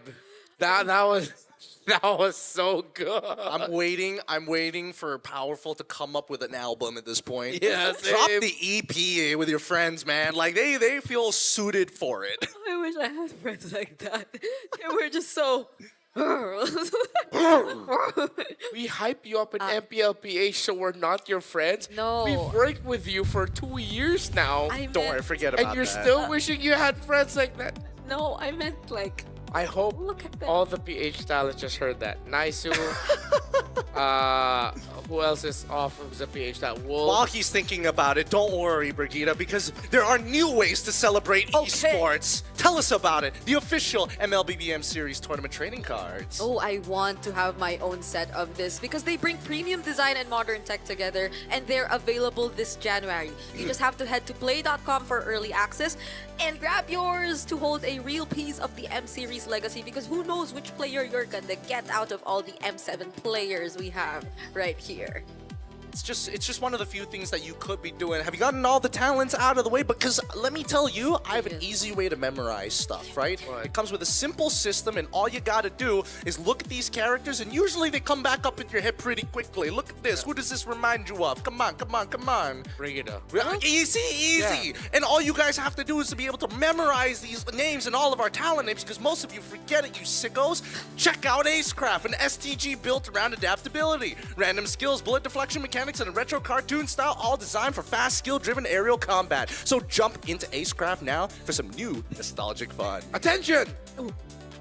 MLBB Academy has been fully upgraded. Get personal weekly reports to understand your pacing, strengths, weaknesses, along with a complete match history, so every big moment is recorded. You can also rate trending topics, such as your friend telling you that she doesn't consider you as a friend, despite spending 2 years hyping her up. I was gonna say earlier that Brigitte is like a plane, because she just keeps going up and up with all of her achievements in her career, but yet she says that she wishes she had friends like the friends of Powerful in the interview that we had earlier. I guess apparently we're not good enough hype men. So MLBB Academy is where you're watch matches and understand your growth in MLBB. You can check it out at mobilelegends.com/academy, #MLBB Academy, and #Mobile Legends Bang Bang.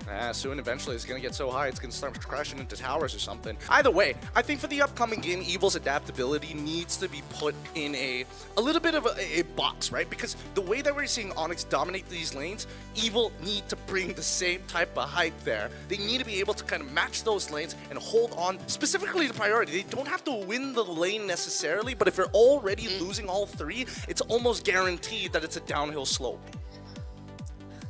Wait, what's with the face? Don't worry about him. What's with the face? He's thinking who other MPL talents he's missed out. I'm thinking about. Oh no, not the second one! All right, Evil, back up onto the stage here. Wait, okay. They're on match again. Onyx is on match point.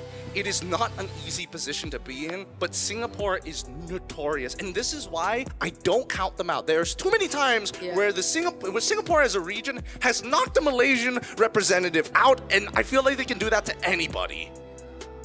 I mean, unlike the other regions, right? It wasn't entirely a reverse, a sweep, or whatever, but hey.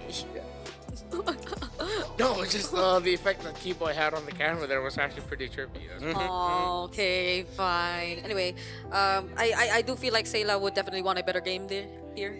He definitely does. I think, again, they need to work together. Like him and Powerful, right? They should operate as one, and they need to be ambidextrous, right? And what do I mean by ambidextrous? Yes, it means to be able to write with both your left and your right hands, but they need to work in tandem with each other. If we're going into the same directions, hey, let's both go into the same direction. You open up the map, I'll do the rest.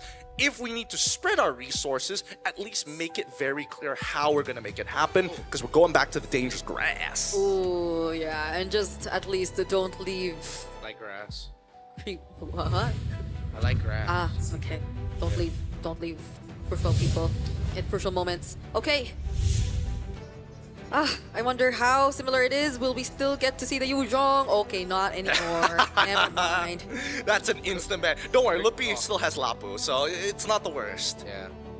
Good call there. Just take it out. At least you aren't gonna have like super sure matchups. Like, oh, the Yuzhong is just pretty much gonna dominate whoever is gonna go up against.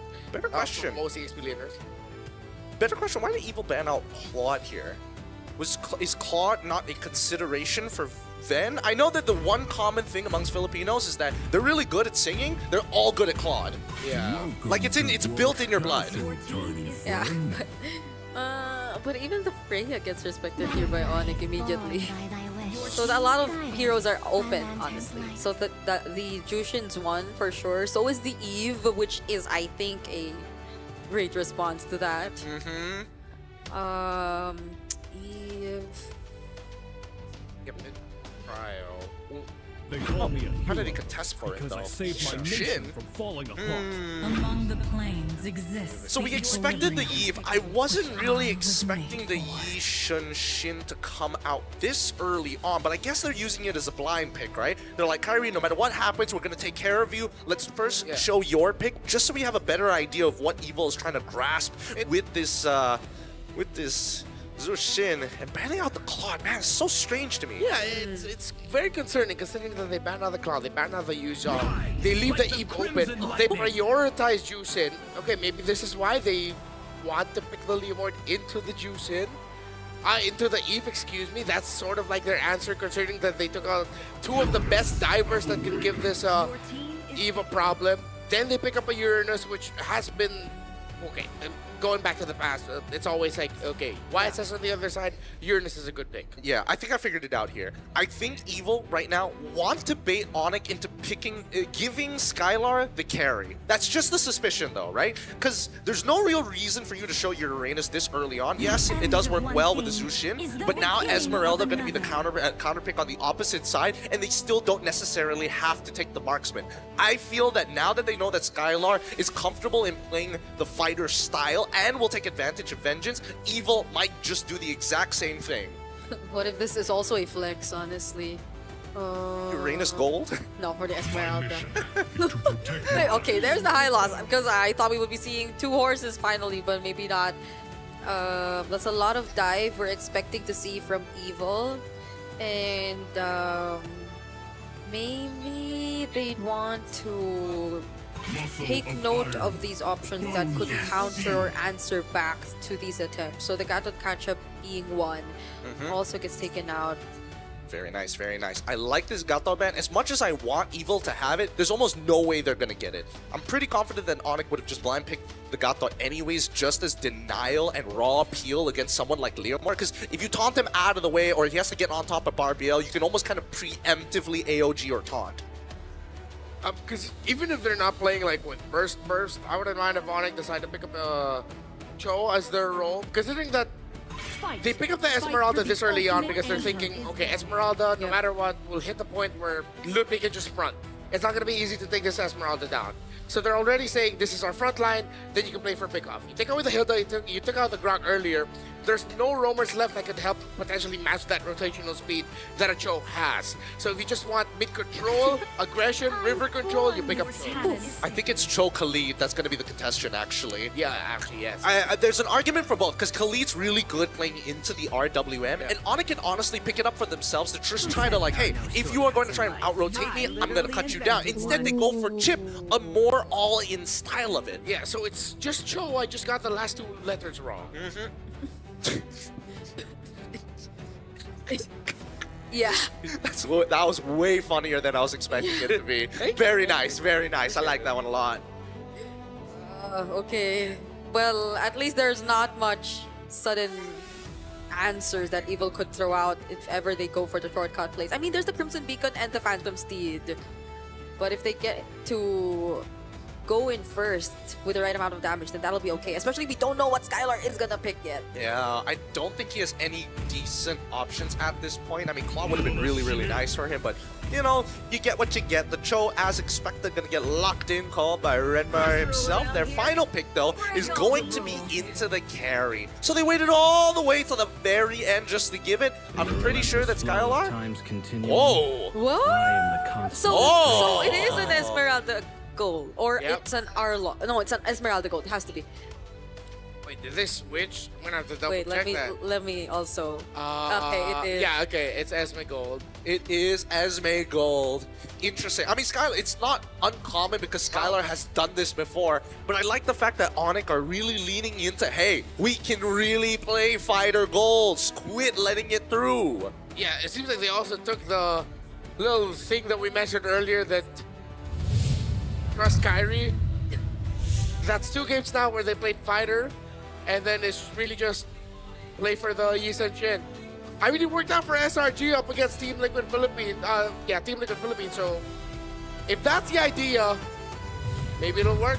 I don't know. I think it's kind of risky here right now. I think that Onyx main win condition, if we're looking at the way we're heading on into the Land of Dawn, knowing this could be the final time we see evil, we need to look for weaknesses. Wait, Gear takes Aegis? Oh! Why? Why would he take Aegis? We're against an Esmeralda. There's even an Esmeralda on the other side. You didn't flick, you didn't purify, you go for Aegis. Like, even Sprint makes a lot of sense. Yeah. Oh. A lot of questions for Evil in the early stages of the game, but at least they're doing decent in. They're not losing lane. that for starters already doing better than game number 1. Yeah, and it's also Master Assassin. Cool. What? Master Assassin, Aegis, this. What is he going for? A unique approach. Okay. But in the center, look at your boy. Maybe this is the Singaporean, MLBB surprise. Wait, I'm thinking about this because Gear has a natural advantage against Ludwig at level 1 and level 2. So taking Master Assassin to really put him at odds, he can do stuff like this, where he can take like one auto, one tower shot, and then as long as he gets Max Sack Ionic Edge onto Lupi, he guarantees a winning trade. So I think right now, it's to make sure that Lupi doesn't get as far as head as he did in game number 1 on that Yuzong, knowing that he's out to make plays. Okay. At least Sans doesn't really show up. This is so cruel. Yeah, they're holding the minions. Sans wasn't able to get it. Or he was. He was able to get 1 or 2 out of that. I mean, credit to Gear. So far, he's been the one constantly shoving lane, and he is controlling Ludwig somewhat. So it's working out well for him. So far. So far. Now Gear making sure that Lupi is really like deep underneath his turret, right? If anybody tries to make a move, at least he knows that Evil's got his back. Evil is slightly ahead of Onyx in terms of XP. Skylar goes in with a falling Star Moon here. He's just trying to zone out so many members. Real world manipulation though committed, and 2 members immediately get deleted. That's the final stash committed by Lupi, and the flicker just to get away. Kiboy lands the stun on 3, and Onyx are still here, but it's Aether who gets the turtle away. And now they take everything. This is where Kyrie... oh wait, actually Lupi is a little too low. Same goes for Kiboy. They don't have enough HP to kind of maintain this, especially against Gear. But hey, Aegis, wow, you saw that Aegis go off. Wow, it protected him from so much damage, but he still died. That's crazy. It's like it's not a good spell. So really fast. And even Skylar benefited from it, even for just a little bit.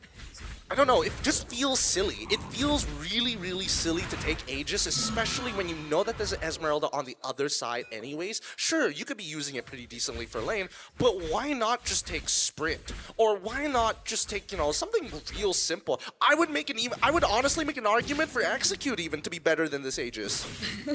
Because he's the guy who can chase and just finish off kills if he wanted to. Exactly. Don't play for Peel.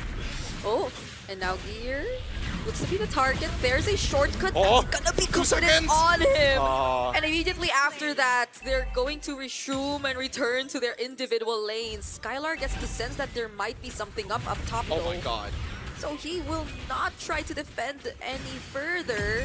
We'll just have to sacrifice the energy shield. Nice. I thought maybe Boy had his ult ready to go, but he used it down on the bottom side, which is why it kind of snowballed in this particular manner. This is a good response from Evil. Yeah, they went map to map. They get their carry out of lane. Now they can easily play S5, play 4 Ven. Was able to maximize the energy shield. They really don't have to worry about the Esmeralda too much, even though it already has 2 kills. Has enchanted Talisman. They have their first item on their carry, and then they can just build from this point. Hopefully with rotating together, they don't forget that there are still gold cards that they can give to that carry for just a little bit more of a boost in the gold department. Yeah, beat him up, Gear. Beat him up ever so slowly. Punch him in his face. Riveting EXP gameplay. Wow, look at him go. Let's watch this. Okay. Wow. That actually hurt. I mean, he does. He genuinely can like dive him underneath the turret, knowing that Luppy just used his final slash. But now that wait, he missed out on 1 minute. You know what? Never mind. He doesn't need it. He's just gonna proxy the next wave, right? Ooh. Boy's just holding this. What is he doing? What is he doing? Are you proxying the wave? I want pick one. Decision Gear. Did not cut it. Now he will make it to the turtle, goes to the mid. But then there is minion wave pushing down bot. Your face. I am losing it. I gotta do play-by-play. Hold on. Now that's Way of the Dragon, which doesn't connect. Evil will freely get this objective once again, but Keyboy and the other members of Onyx are actually gonna go for it. Gear is down, and not even the Aegis keeps him alive. Oh. Okay. All right. Despite all of that, the biggest loser in this is still Gear. He lost an entire wave, nearly lost his tier 1, joined the fight, used his Aegis, still died. It's just, it is not going well for Gear at this point, and Onyx ID are taking full advantage that he doesn't have a Purify. The kick from Powerful off angle, but that ended up being a turtle for Evil and another kill maybe. Oh, Aether gets Barbiel. They're chasing after Skylar. That's 4 members onto him, and he cannot survive. Meanwhile, in the mid lane, Gear will not die for the 4th time. Yep. Yet. Not yet. Not until he has his Aegis, of course. Classic. The classics. But Skylar honestly got pretty close to actually escaping that. Had he just charged his Falling Star move just a little bit longer, I think he would have made it over the wall before Sayla was able to get his max stack sub butterfly to lift him up. Still a very close game. It's Keyboy is being managed relatively well. The gold lead has not ballooned to an insane amount. Evil has gotten the first 2 turtles. Fen still hasn't died yet. They got him out of lane quicker. They maximized the energy shielding up top with the carry. By all means, Evil can suddenly turn this around if Onyx slip up. The thing is, it's a little bit more conditional of Onyx actually messing up instead of Evil taking the charge here. But they do have the tools. Yeah. There is still a gap favoring the Yi Sun-Shin over the Leomord though. The good thing is Leomord's that hero. He can just clean up. So how do you get to the point where the members of Onyx are low enough for Leomord to clean up? Now that's the question. Yeah, I think a lot of it just has to come down to Powerful and Ven making the initial attack, killing the target that gets Way of the Dragon, and then having to deal with the RWM later. Because Aether, no matter what, has to come in from like either a flank angle or needs to just peel for his backline. One or the other. He can't do both, unfortunately, but that's kind of up to Onyx, because this is a really good case study of Evil playing the reactive draft and defensive draft, while Onyx are the ones who are forced to make more plays. Yeah, it's Powerful and Ven who have to work together for now, especially if they find the right targets. But at this point, Onyx ID, they're just showing themselves up, and it doesn't feel like they care. Powerful's already pretty low on this Cho, even before this turtle fight. Yeah, it looked like Onyx were also trying to force the flicker out of him, but he decided to hold on to it, knowing that there's a lot of value with having the flicker on him. Free turtle for Onyx as no more roamer means no more contention for Evil. Okay. Again, I don't want to keep. Oh no! Oh no! Now that's the Aegis. Yes. Now he's alive, but there's a shortcut and a falling star move all thrown out to the tip at once.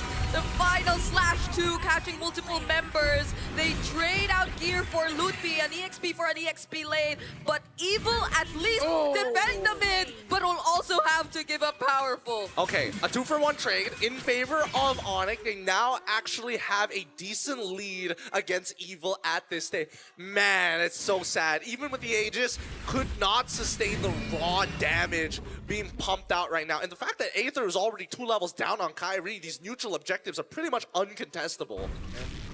Well, Aether and Ven have not gone down yet. Even Sayla. The formation that Evil have been playing, it's sort of like a Singaporean Ube, just stick it together, play for your carry. Yeah. It's worked out well for them. The Crimson Legion of Sayla has stopped Onyx being overly aggressive. Another real world and Final Slash, bringing them right back into the real world manipulation. They get to finally take down that tier 1 in mid. Aether also using the Phantom Steed, but Onyx are not gonna fight head on. What the heck, are we fighting or what?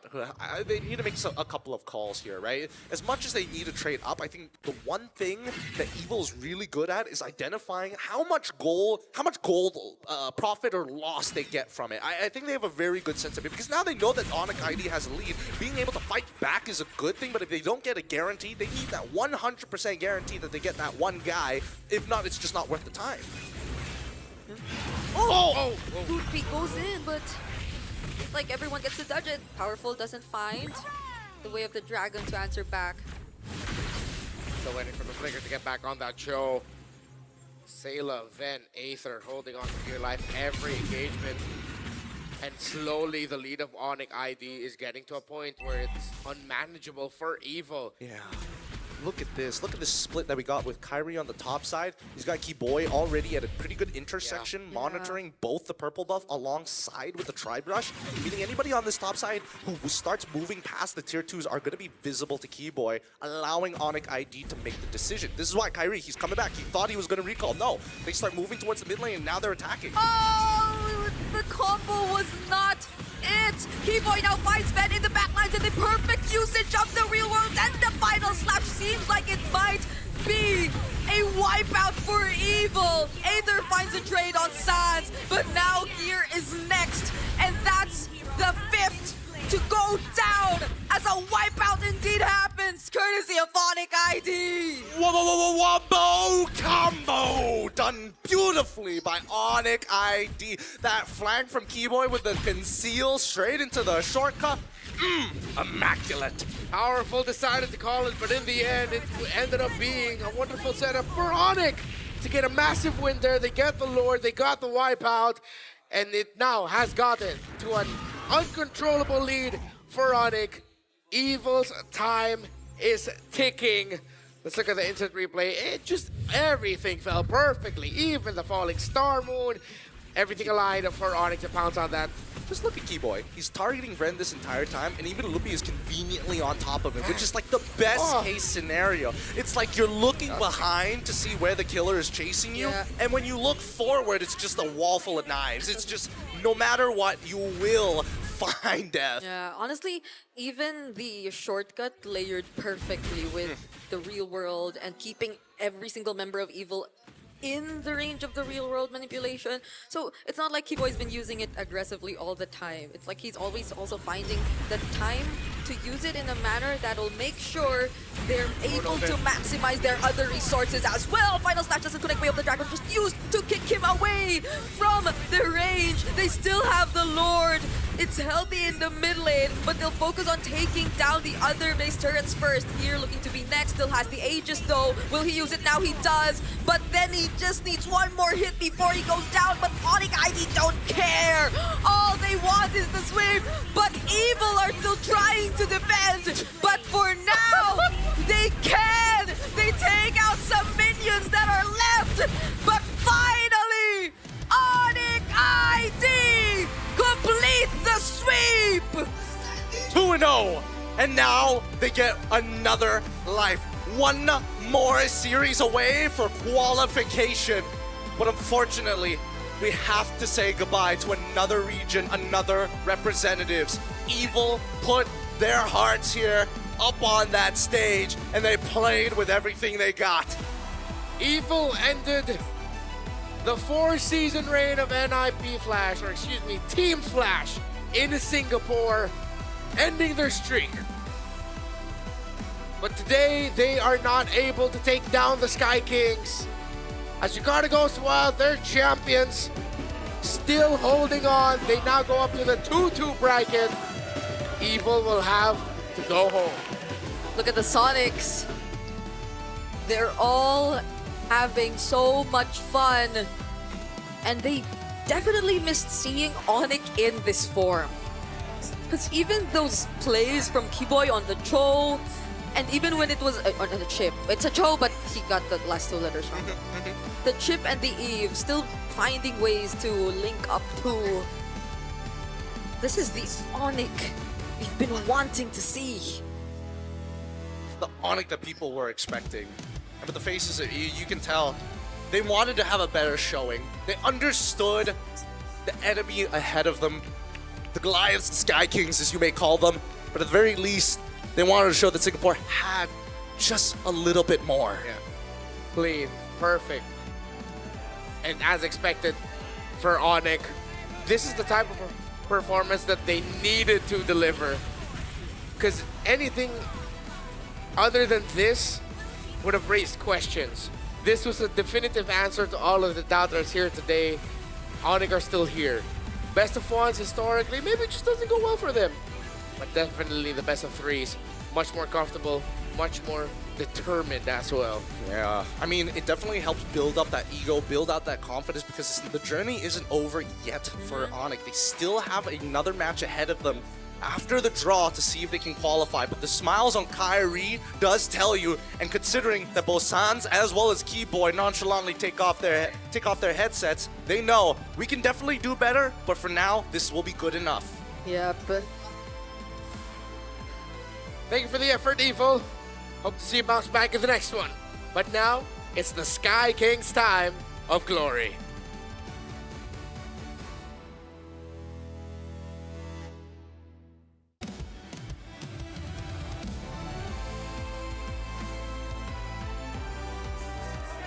Evil has let the world see a different side of Singapore MLBB. We bid you the best of luck as you make your way back onto the world stage. And of course, another team that survives elimination today, the home ground heroes, Onyx Indonesia!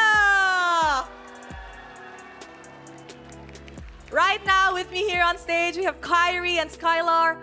Boys, congratulations. That was a very clean and deserving of victory. But let's cut to the chase. A lot of people has been wondering or even worrying, what is going on with Onyx? Why such a shaky start? I think, personally, I think it's just because of the best of one curse for Onyx. I think that's our biggest problem. The biggest obstacle is getting over the curse. Yeah. Now that we have entered a best of 3 and tomorrow you guys will be playing again, you think it's gonna be smoother now? Because it's not best of one anymore, I think it'll be a lot smoother. A lot smoother. I think that's what the Indonesians want to hear in the arena. And of course, Skylar, you guys entered the competition being one of the favorites. A lot of people expected you guys to win. But how is it like managing the expectation?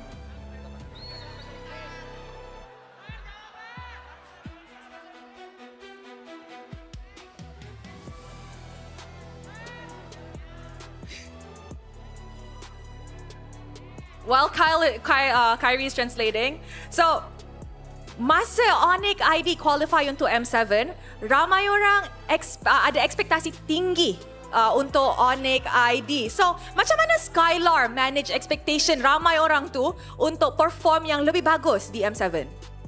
Bahasa Indonesia kan ini? Well, now we're stuck! Mungkin kekalahan kemarin menjadi pelajaran lah buat kita, dan kita sekarang ya udah nothing to lose ya, jadi kita nggak pikirin apa-apa lah, jadi kita kasih yang terbaik aja. They're currently on a nothing to lose mindset. So you know what? At the end of the day, they have nothing to lose. They're just doing their best and performing on the M7 World Stage. So, adakah kemenangan ini maksud tu Onyx sudah selesai semua masalah dalam Onyx? Does this win mean that you guys have already fixed whatever internal problems you guys had with the best of ones and everything? Udah selesai kah masalahnya? Problemnya Onyx udah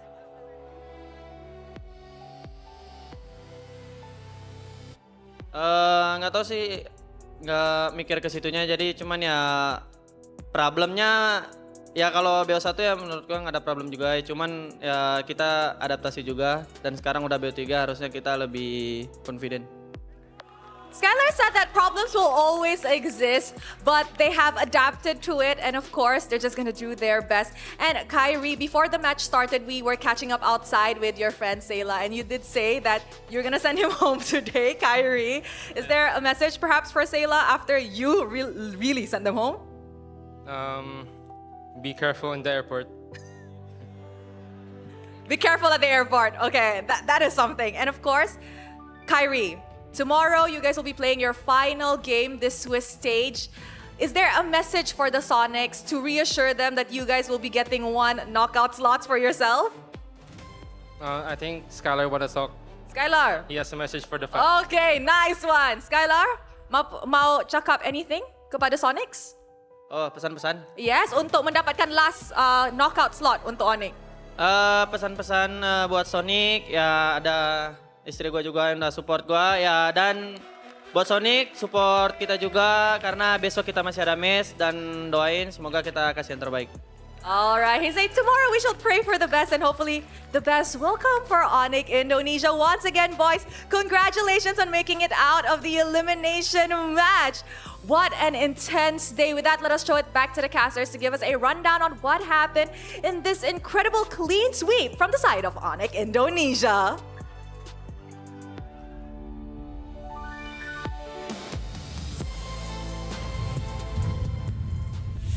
The perfect series for a much-needed comeback for a team that needed it. Honestly, best way to describe what we just saw. 2 dominating games by Onyx, where we saw their best qualities. Clearly, a lot of things need to be shaken up for Evil. Yeah. I mean, there's a lot that can be said about it. I feel like very lackluster. I don't want to be too harsh on them because no matter what, they're still our brothers just across the causeway for the Malaysian region. And I do hope that they eventually, this is a learning experience, it's something, you know, to take. But we say that every year. It's M7 at this point, so it's like eventually they're going to get there. Yeah, hopefully so. That's been a lot of learning experiences for Evil. And especially for those players who finally got to return or play in the international stage, that's definitely something they are going to carry over to their next appearances, if any. But our MVP for that game has to be the Yisun Shin, which, as we've talked about, the hero they just decided to trust everything with.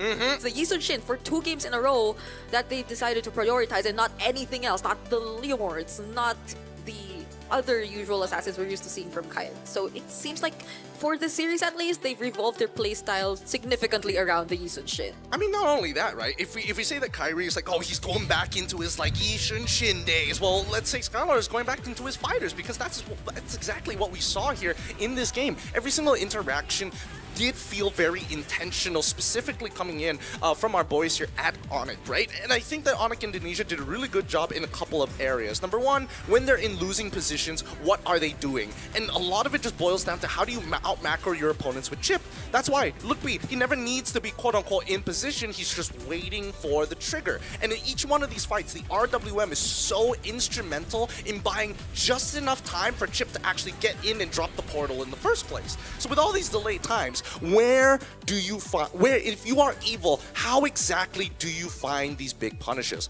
Number one, a lot of it really comes down to the macro. And I think that the macro is very, very evident in moments like this. Now, let's look at the map that we see right before us, right? Yisun Shin is on the top side of the map.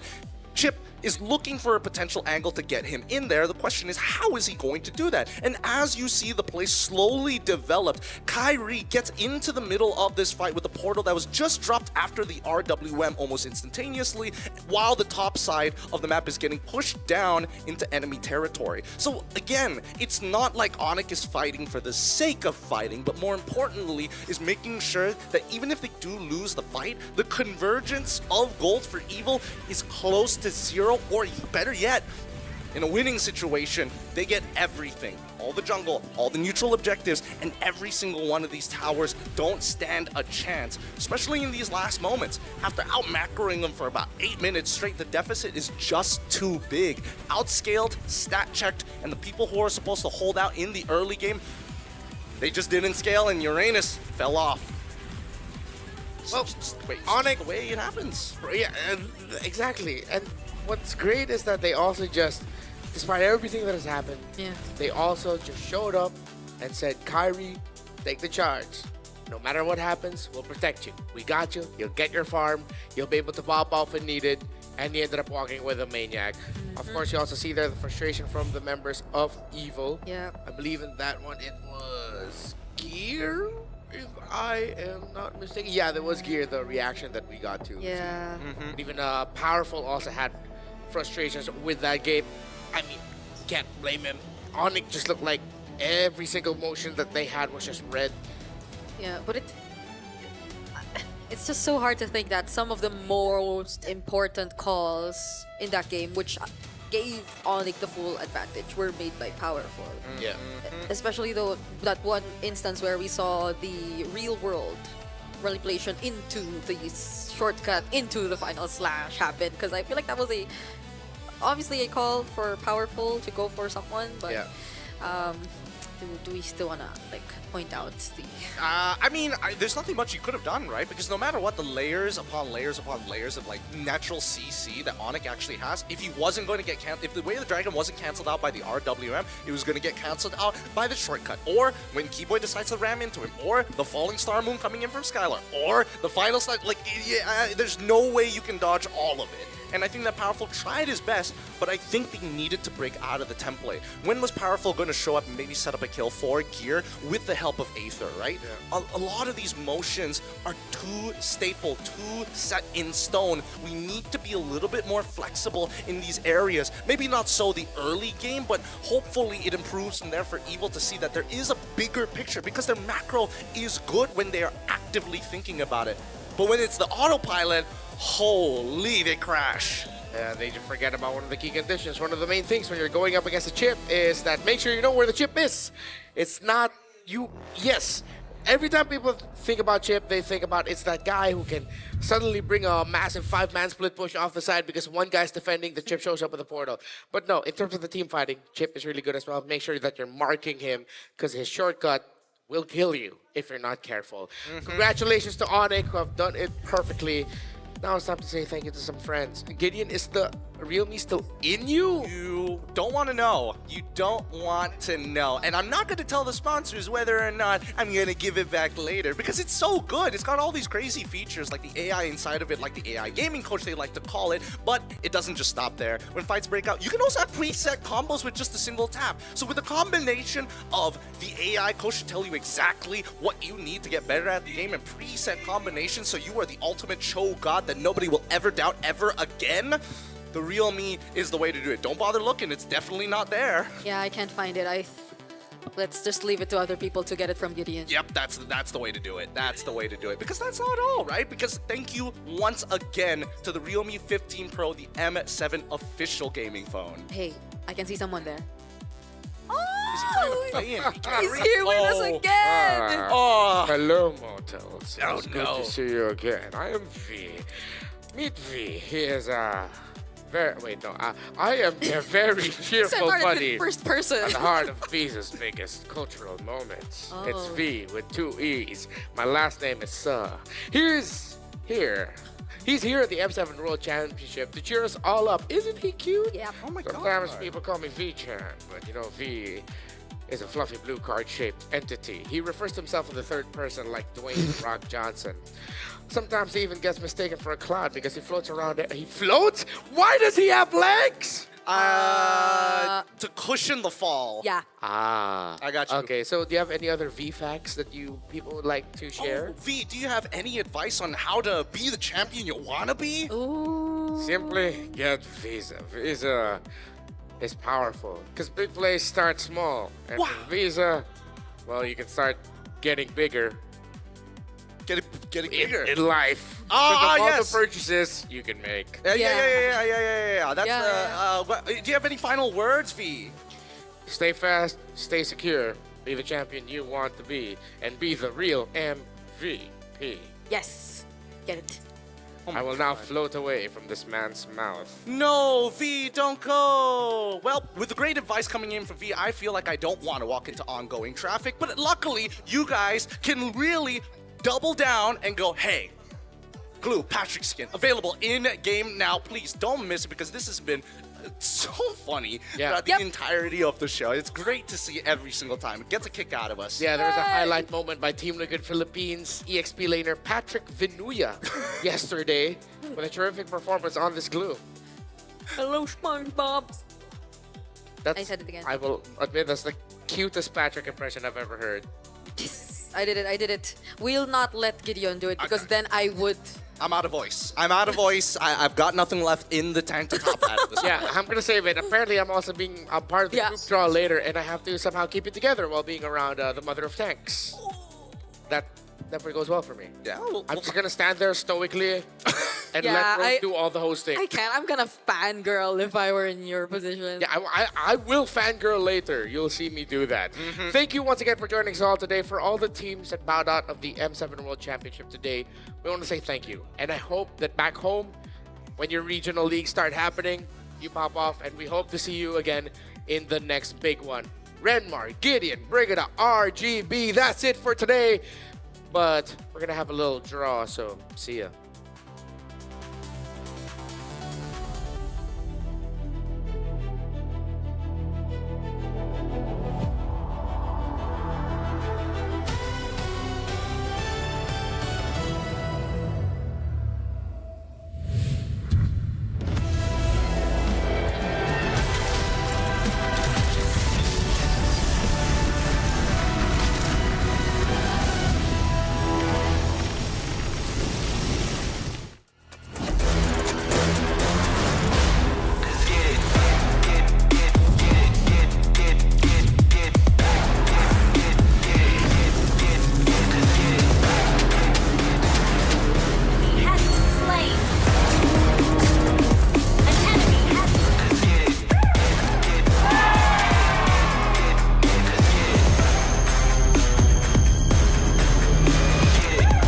Realme 15 Pro M7 official gaming foam.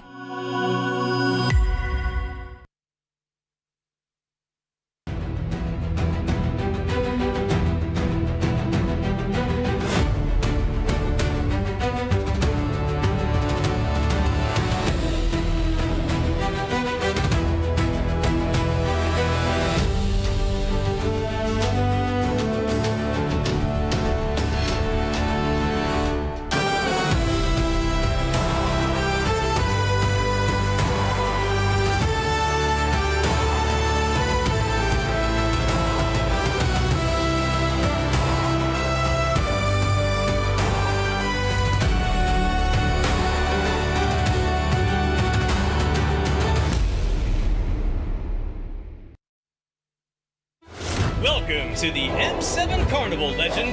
You traveled all the way to the Land of Dawn? Don't worry, we'll guide you through all the activities and wonderful experiences we have. Here's everything you can do in the M7 Carnival for ticket prices as low as 20,000 rupiah. First stop is the Stage of Legends, filled with performances, music, cheers, the biggest M7 watch party, and a special performance from Stephanie Poetry on the final day of the carnival. Game recognizes game in the M7 Carnival, as we'll be collaborating with the NBA. And history is made here at the M7 Carnival, the first ever MCGG World Championship. The Go 1 Grand Final will be hosted here at Stadion Maja Jakarta. So come join us and feel the energy. Next stop, the Heroes Playground, to take photos with giant hero statues and meet cosplays of heroes from the Land of Dawn. Come to the Hall of Creators and Pros to meet and greet with top content creators. Teams from MPL ID and Legends are here. Line up, take photos, and even walk away with an autograph. Play games in the rewards arena to win prizes from all of our brand partners. It's at the NPL Market. Booths of your favorite teams, exclusive drops, and surprises from your favorite teams. Take a quick bite at GoPay's Land of Dine. We've partnered up with GoPay for your food and drinks. The Magic Map has shown us all 6 zones in the M7 Carnival. We're calling you to play, explore, and wander. Don't miss out on exclusive gifts ready for visitors worth over 2.5 billion rupiah, including M7 limited edition swag bags, exclusive merch, in-game chests, and special skins. Are you ready, legend? Get your tickets soon, because we can't wait to meet you at the M7 Carnival.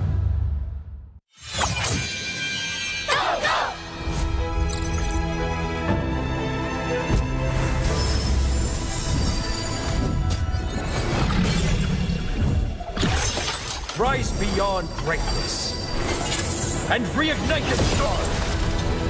Come then, embrace the struggle.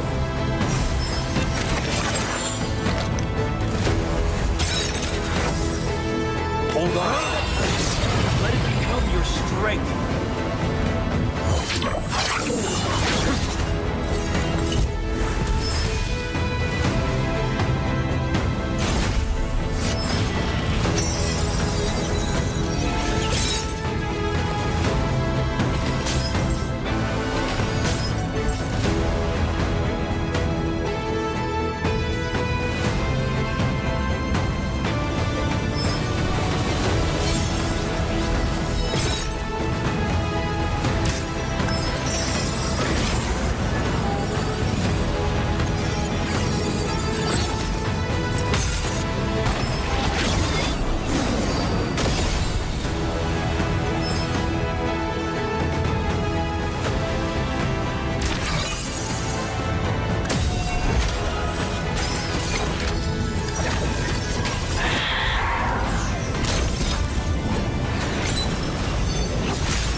Welcome back to the M7 World Championship Round 5 Swiss Stage Draw. You're here with me, Rose, Renmar, our very special guest, Vivian, the Mother of Thanks, and Alyssa from the ID broadcast. Hi. Hello. Hello. Hi, Vivian. Hi, beauty. She's a bit shy, but it's okay. We're very nice people, right, Renmar? I'm shy too. I did not expect I'd be on the stage with Vivian today. Everyone knows I'm a big fan, so I'm just trying to keep it together for the draw.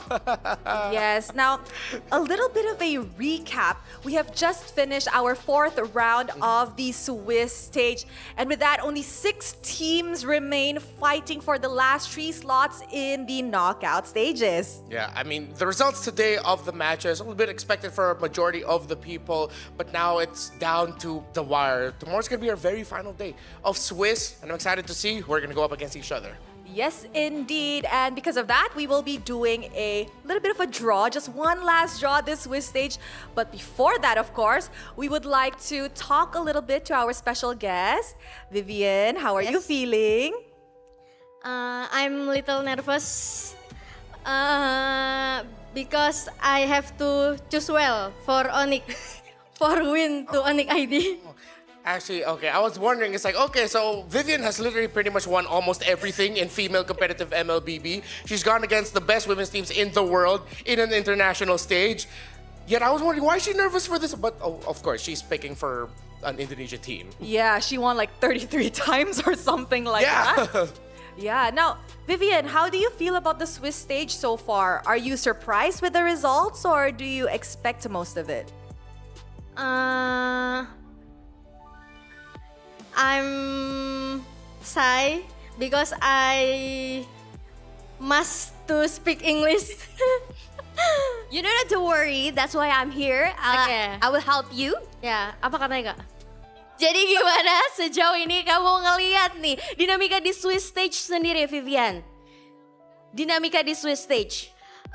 Banyak hal yang gak expect lah kalau yang kemarin-kemarin itu ya. Kayak apalagi Onyx habis kalah mulu jadi agak deg-degan nih milih yang sekarang. Okay. Semoga menang, amin. There are so many unexpected things and especially because of Onyx streak loss and yeah. Rose? Yeah, I do understand her feelings right now, Renmar, because it is rather unexpected for Onyx to be on a lose streak so early into the Swiss stage, no? But now that Onyx actually extended their life by winning today, 2-0, convincingly 2 up against Evil. Yeah. Do you think Onyx is ready for the knockouts? Kamu rasa Onyx udah siap belum nih untuk knockout stage? Harus siap, pasti siap sih dia. Soalnya kan pasti dia mau banget gak sih M7, orang baru 1 kali doang menangnya kan di Indonesia. Jadi harus menang, apalagi nanti aku pilih semoga tangannya wangi, ya Allah, amin. Amin. Definitely. Vivian believes that Onyx will be more than ready for the knockout stage, especially because M Series has only one time winning for Indonesians. So hopefully our representative could win this time. Yeah, and considering that how interesting the meta is, I'm glad that we actually get a moment to talk with Vivian here as the mother of tanks. What's your feeling towards the meta for roamers and tanks? Just your general thoughts on it. Kak, aku ngerti, cuma jelasin lagi. Oke, jadi menurutmu dari meta roamer dan sebagai mother of tank nih, dari meta roamer and? Yeah, for tanks and roamers in general, like the meta. In general aja, menurut kamu seperti apa nih untuk metanya sendiri? Menurut aku metanya lagi yang tebel-tebel banget, karena terakhir aku di SEA Games pun kayak main hero inisiator gitu agak susah karena nggak ada yang bisa ditarget kan. Terus kayak damage-nya bawa Purify, jadi harapannya semoga nanti bisa main dengan gameplay yang berbeda-beda lah buat Onyx, biar jangan kayak main yang ngeburst satu orang doang, bisa game yang war gitu. Jadi tanknya lagi pada yang tebel-tebel kayak Hilda, Hylos gitu kan. Jadi semoga draftnya bagus juga, amin. Okay. Great. Yeah. Yeah, Vivian thinks there's a very thick meta, especially the gameplay that we look, especially from Onyx. So she hopes more on the like spreading on the gameplay more than just one by one. Yeah, she's looking forward to more of the pick-off composition, more towards the tankier types like the Hilda and the Hylos, and avoid those like single-targeted heroes in order to potentially secure a win based on her experience just in the recently concluded SEA Games. You know what I realized about this stage? I kind of feel bad. I need 2 translators. I'm just here like, all right, cool. Yes, okay, thank you for translating for me. It's okay now, Vivian. Are you ready? Bismillah, ready. Okay, you may put your mic inside here. Okay. All right. Let's go, Vivian. You may put your hand inside. Okay. But before we begin, I would just like to remind you guys of a few things. Hold on, yeah, Vivian. 2 teams that have faced each other before cannot face each other again. So the following are the restricted matchups. Onyx versus YG and Onyx versus Team Spirit.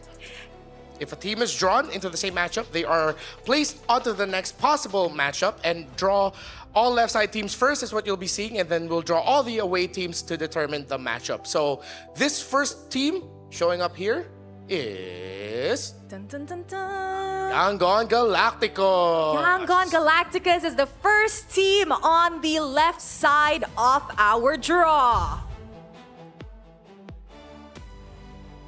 All right. Up next, Vivian. A quick reminder to everybody, it's YG first, followed by another and another before we head onto the right side. Yeah, just to make it clear for everyone, again, this is not the opponent of Yangon that is getting drawn. All right, up next, we have... Dun, dun, dun, dun, dun. I think we're making her more nervous. Our sound effects. Dun, dun, it dun. is... Oh. Team Spirit. Ooh, the left side is getting a little bit hot. Yeah, so we're not going to see Yangon Team Spirit. Again, we cannot see Onyx versus Yangon or Team Spirit. So whoever gets drawn here last, if it's not Onyx, they're going to be facing Onyx. Yeah, indeed. All right, 4 balls left. Oof. All right, let's go, Vivian. the last team on the left side is... Who is it? Team Falcons! Oh! Okay. Well, you know what that means. Again, to confirm, Team Spirit and Yangon cannot go up against each other, meaning that means Onyx is going to be going up against Falcons. Yes. Okay. The next one Okay. will be going up against Yangon Galacticus. But just a reminder, Yeah. if a team cannot meet that team, Yeah. they will either be swapped or flipped in an order that they haven't met before. The next possible matchup Is and we are getting Onyx. Onyx. Indonesia. And like we have mentioned, Onyx cannot meet YG and TS, so They Onyx are- will be meeting Falcons. Yep. All It right. goes down there. Are the Indonesians in the arena happy? Oh yeah, they're happy. Very happy about that. Of course, we had to do that for the formality of it all, but hey, it's like we immediately got to see right away. So who's Vivian is not happy. Yeah. Who's this matchup gonna be? YG will be Bring it going up on. against... Oh no! CG Esports from Malaysia! Ooh. Ooh. Ooh, this is getting hot. Yeah, they went into a 3-game ringer against Black Sentence earlier. Of course, they are victorious, but Yangon, that is a tough opponent Yes, for CG. exactly. And for formalities, the last one will be CFU Gaming. But just for formality, we're still gonna open it up, and there you guys have it. Great matchup. Whew. That's a great Oh matchup. my. I am sweating. Yeah, me too. But the draw is done and the matches are clear. The final set of matches for knockouts qualification. Yes, indeed. All right. Vivian is very happy. She was at the backstage just now asking me, who should Onyx meet? Who should Onyx meet? I'm scared. I'm scared to draw. There you go. Are you happy? Happy because sesuai apa kak? It suits Exactly yeah. what you expect? Exactly what I expect. Anjay.